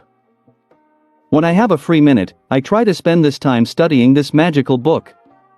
After spending a couple of days learning the legerdemain language, I slowly began to dive into the book and have already read several hundred pages. However, apparently, this is just a drop in the ocean. As Hope said, there are thousands and thousands of pages in this book, each with information about different spells and rituals. Unfortunately, not all of these spells and rituals are useful. For the most part, there are a lot of spells that are useless to me, as well as rituals that I never intend to perform in my life, because it is such an abomination. It seems that Hope's ancestors were far from light wizards. At least in the past. But, as in any barrel of tar, I was able to find a few spoons of honey in the form of interesting spells, one of which is now useful to me. Taking out the grimoire, I filled it with my magic and opened it to the page I needed. When he hovered in the air on his own, at the level of my chest, I began to read a spell. Although the word read is not very suitable, because I did not need to utter any words, but only to perform a few hand gestures, in strict sequence, just like it is written and drawn in the book. This is the first time I've used a spell that requires the use of gestures, instead of the verbal formula I'm used to. Apparently, this spell came from somewhere in the East, where such spells are quite common, according to what is written in the grimoire. I don't think it's the right way to fight, but thankfully my spell is a search spell, not a combat spell. I performed all the gestures rather slowly, constantly consulting the book so as not to be mistaken, and after a minute, I put both hands on my chest, crossing them, while naming the target, Kevin Ethan Levin. As a sign that the spell had worked, a beam of energy escaped from my hands, crashed into the book, and then from the book itself, a thin magical thread appeared, leading into the depths of the dimension. Since I need to check all this is not a small dimension, I decided to use the grimoire as a hub to enhance the search efficiency. A useful feature of my book. Transforming into my fastest flying alien, Jetray, I followed the search string at top speed, dodging between asteroids. After 20 minutes of flight, a large asteroid appeared before my eyes, on which a large abandoned building was located. If I'm not mistaken, this used to be the plumber's prison. And it was in this prison that Kevin was imprisoned for several years, where he met a man who helped him reform and helped him take control of his abilities. And who died protecting Kevin. It seems that this is the reason why Kevin 11.000 decided to set up his base here. On the approach, I used X-ray vision and through the walls, I saw the 30-year-old Kevin himself in human form, who was sitting on a throne, right on the site of the former dining room. It seems that he was finally swallowed up by the dark side, and now he cannot do without pathos. Seeing that Kevin looked in my direction, I realized that he had already felt my arrival, so without hesitation, I accelerated and flew straight into the ceiling, which immediately broke through with my body and entered the room. Once all the dust and smoke that had risen from my arrival settled, Kevin was able to see me in my human form. "Lex." Rather indifferently, said a 30-year-old lean man dressed in black proto-armor, with overly long black hair and black eyes, and a cross-shaped scar on his chin. "Kevin," I said with a smile, examining Kevin's appearance. "Are you still here?" Kevin asked calmly, looking into my eyes. "You expected me?" I asked curiously. "Last time we met, you promised to come to me when I mutate again to save me again.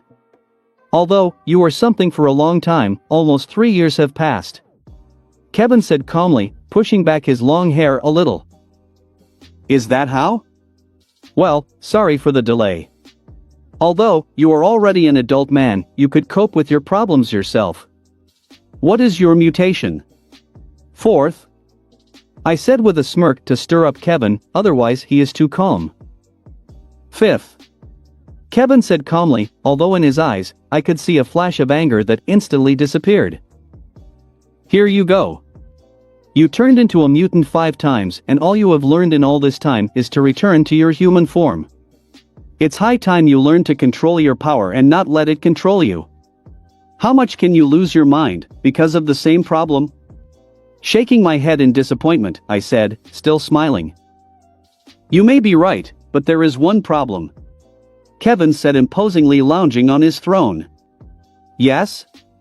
And what is it?" I asked curiously.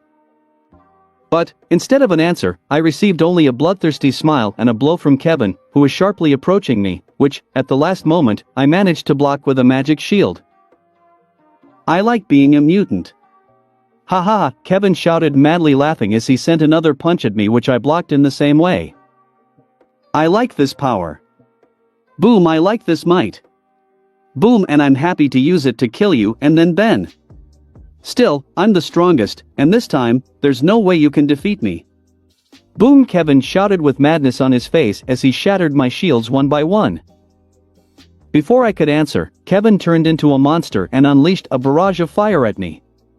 Kevin's appearance was an ugly mixture of a right fire tentacle, heat blast's upper body and head, forearms, left arm and lower body, stinkfly wings, one of which consisted of molten stone, a wild mutt's lower pair of paws, a ghost freak's face, another tentacles from the XLR-8 and upgrade parts, and several tails similar to the Null Guardian's tentacles. In general, he is still a freak, although he has the abilities of several aliens at once. Ha ha ha ha ha. In all the years that I have been here, I have consumed 11,000 aliens, and now I have all of their power. Kevin screamed as the lunatic laughed as he continued to send jets of fire at me from his tentacle. "You know, Kevin, I don't think it's worth bragging about." My calm voice sounded, straight from the center of the flame. "What?" Kevin asked incredulously as he stopped using his fire attack. "From what I see and what you said, I can deduce that most of the aliens you have consumed are the Null Guardians and other inhabitants of this place, such as Havoc Beasts and Wixillian Org Beasts. And these aliens, to put it mildly, are not impressive. Also, don't forget that you can only absorb 1/10 of an alien's full strength, so that means you only have the strength of 1 foot 100 inches aliens, which isn't that much. Especially for this hero," I said calmly, gradually emerging from the fire, in the form of Andromed. Seeing my appearance, I, despite the look of Kevin, saw fear in his eyes, which instantly turned into rage, and he shouted, "This form has only half the strength of the egregor, I have long surpassed this level. It doesn't change anything, I can still kill you." "Is that how? Well then, let's check it out," I said with a bright smile, kicking Kevin's hand to the side, simultaneously hitting him in the stomach with a fist filled with Ariad's electricity. The impact was strong enough to knock Kevin back 10 meters. But despite this, Kevin laughed and said, "It's useless.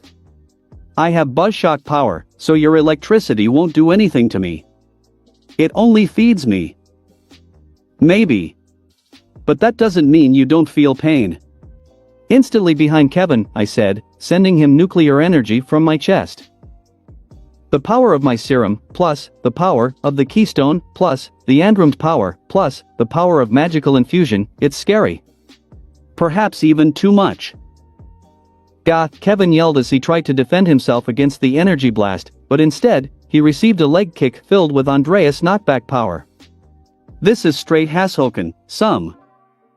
Well, Kevin, don't disappoint me. Haven't you learned how to use alien power properly?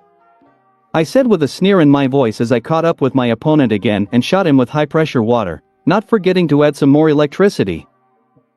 My last words and blow made the guy very angry and he screamed furiously, activating the sound wave of the Blitzwolfer, which did not have time to reach me, as I blew it away with a powerful gust of wind from my chest.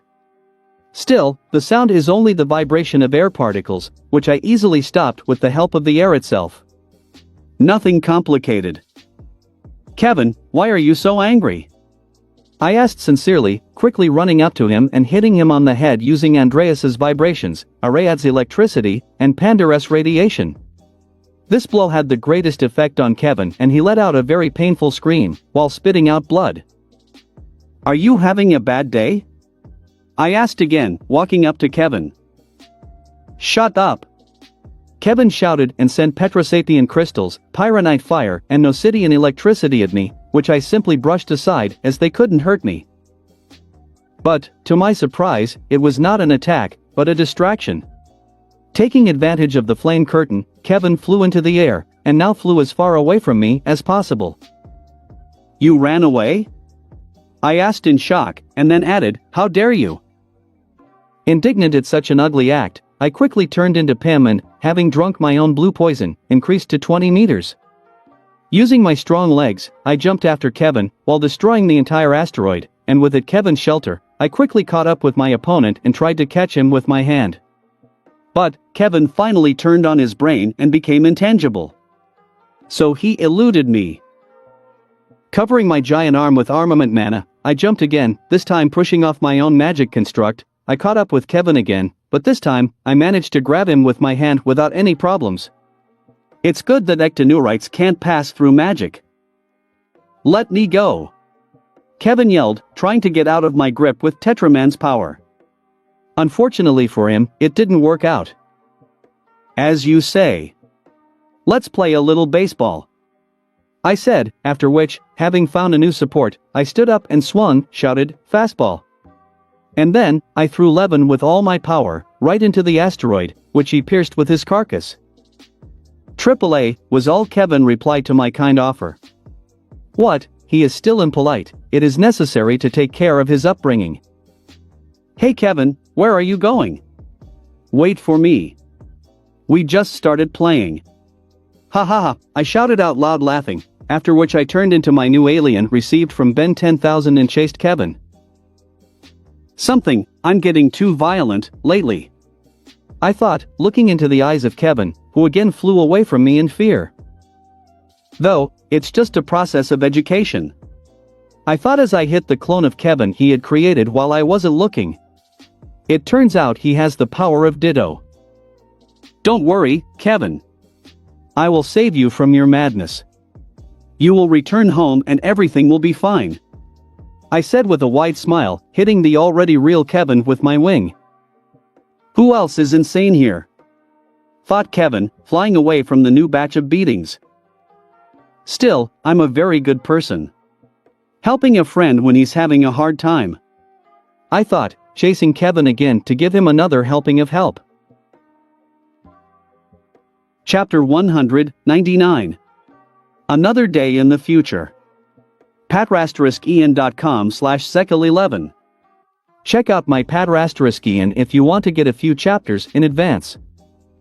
Check out my side work One Piece, Nemo's Golden Lottery http URL. Future Max POV. In good spirits, I arrived at Ben's base. Finally, he dealt with his problems, and we were able to reconcile.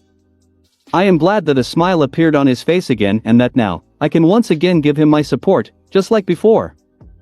I really missed this. I never thought that Gwendolyn's idea would work so well, although I'm just glad about it. As I entered the main living room, I saw Ben, who had shaved off his beard and immediately looked better and younger, and Kai, who had hardly changed in the last 15 years. They were talking to each other with a smile. It seems that they have already managed to make up, and the personal life of my grandson has also improved. Now, I can retire with peace of mind, without worrying that Ben will be left alone. Unable to hold back a joyful smile, I went up to the children and greeted them. "Good morning. Kai, I'm very glad to see you. You look great." "Hi, Grandpa." Ben smiled and hugged me. "Mr. Tennyson, I'm very glad to see you too." Kai said with a bright smile and hugged me as well. "I see you have spoken," I said with a smirk, looking at the shy Ben. He's 30 years old and he still reacts so funny when I discuss his relationship with him. It's nice to see that some things don't change. Yes, Ben asked for forgiveness. And I decided to have mercy on him and give him another chance. For now, let's look at his further behavior, and then maybe I'll say yes. With the same smirk, said Kai, mentioning something very significant. "What? Ben, did you?" I asked in shock, realizing the meaning of the girl's words. "Offer to marry." "Yes, yesterday I asked Kai to marry me," Ben said, rubbing his cheek in embarrassment. "It is high time. I'm so happy for you," I shouted and pulled both children into a crushing hug. "Grandpa, it's too early to rejoice." Kai said she would. "We're not getting married yet." "Trying to get out of my arms," said Ben. "Ha ha ha. It doesn't matter." My grandson finally had the courage to propose to his girlfriend. "You are finally old enough to take responsibility." There was a chance that I would live to see great-grandchildren. "This is the best day of my life," I shouted, laughing with happiness, hugging Kai and Ben even tighter. "Grandpa," Ben said awkwardly, blushing with embarrassment, still trying to wriggle out of my arms. Seeing that Kai was as embarrassed as Ben, I let them go and said more calmly, "I'm very happy for you. Please accept my sincere congratulations." "Thank you, Grandpa." Thank you, Mr. Tennyson," Ben and Kai said at the same time, holding hands. "Kai, I told you a long time ago, call me Grandpa. Moreover, soon we will become relatives." With a smirk, I said. "Grandpa," Ben shouted, unable to stand my jokes. Okay. I'm kidding." Haha, laughing at Ben's reaction, I decided to step back and stop bullying my grandchildren. I will have a chance to do it in the future. "Anyway, are Lex and Ashley up yet?" I asked to change the subject. "Today, I haven't seen them yet," Ben said calmly, regaining his composure. "I'm so glad to meet them again.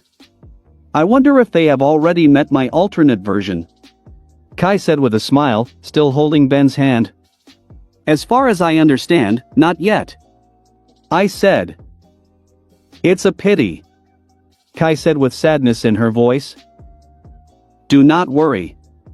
But now, you can show your best side so that Lex and Ashley can quickly get along with your alternate version," Ben said, supporting his girlfriend. "You're right. Thanks." Kai returned a smile to her face. "Maybe I should go wake them up then?" I asked. I think, Ben tried to say something, but we were interrupted by the sound of the door opening. We all turned towards the sound and saw a very pleased Lex enter the room. "Lex, good mo," I was about to greet him, but stopped abruptly when I noticed that Lex was dragging something along the ground, holding it with his right hand. "Good morning, Grandpa, Ben, and a strange girl who I believe is Kai. Nice to meet you," Lex said with a friendly smile, coming up to us, continuing to drag along the ground, as I now understood, someone's body. Neither of us said anything, and we just watched in shock as Lex walked over to the couch and laid the body on it. Now we can see who it is. To our shock, we realized that this was Kevin Levin, our old friend/foe, who had been locked up in Null Void for the past 3 years. And he looked pretty bad. His entire body was covered in bruises, his long hair, which he had grown since the age of 18, was almost completely burned. Luckily, he was alive and just unconscious. Kevin! Ben said in shock, the first to come to his senses. Yes. I could not sleep, so I decided to personally see what happened to him.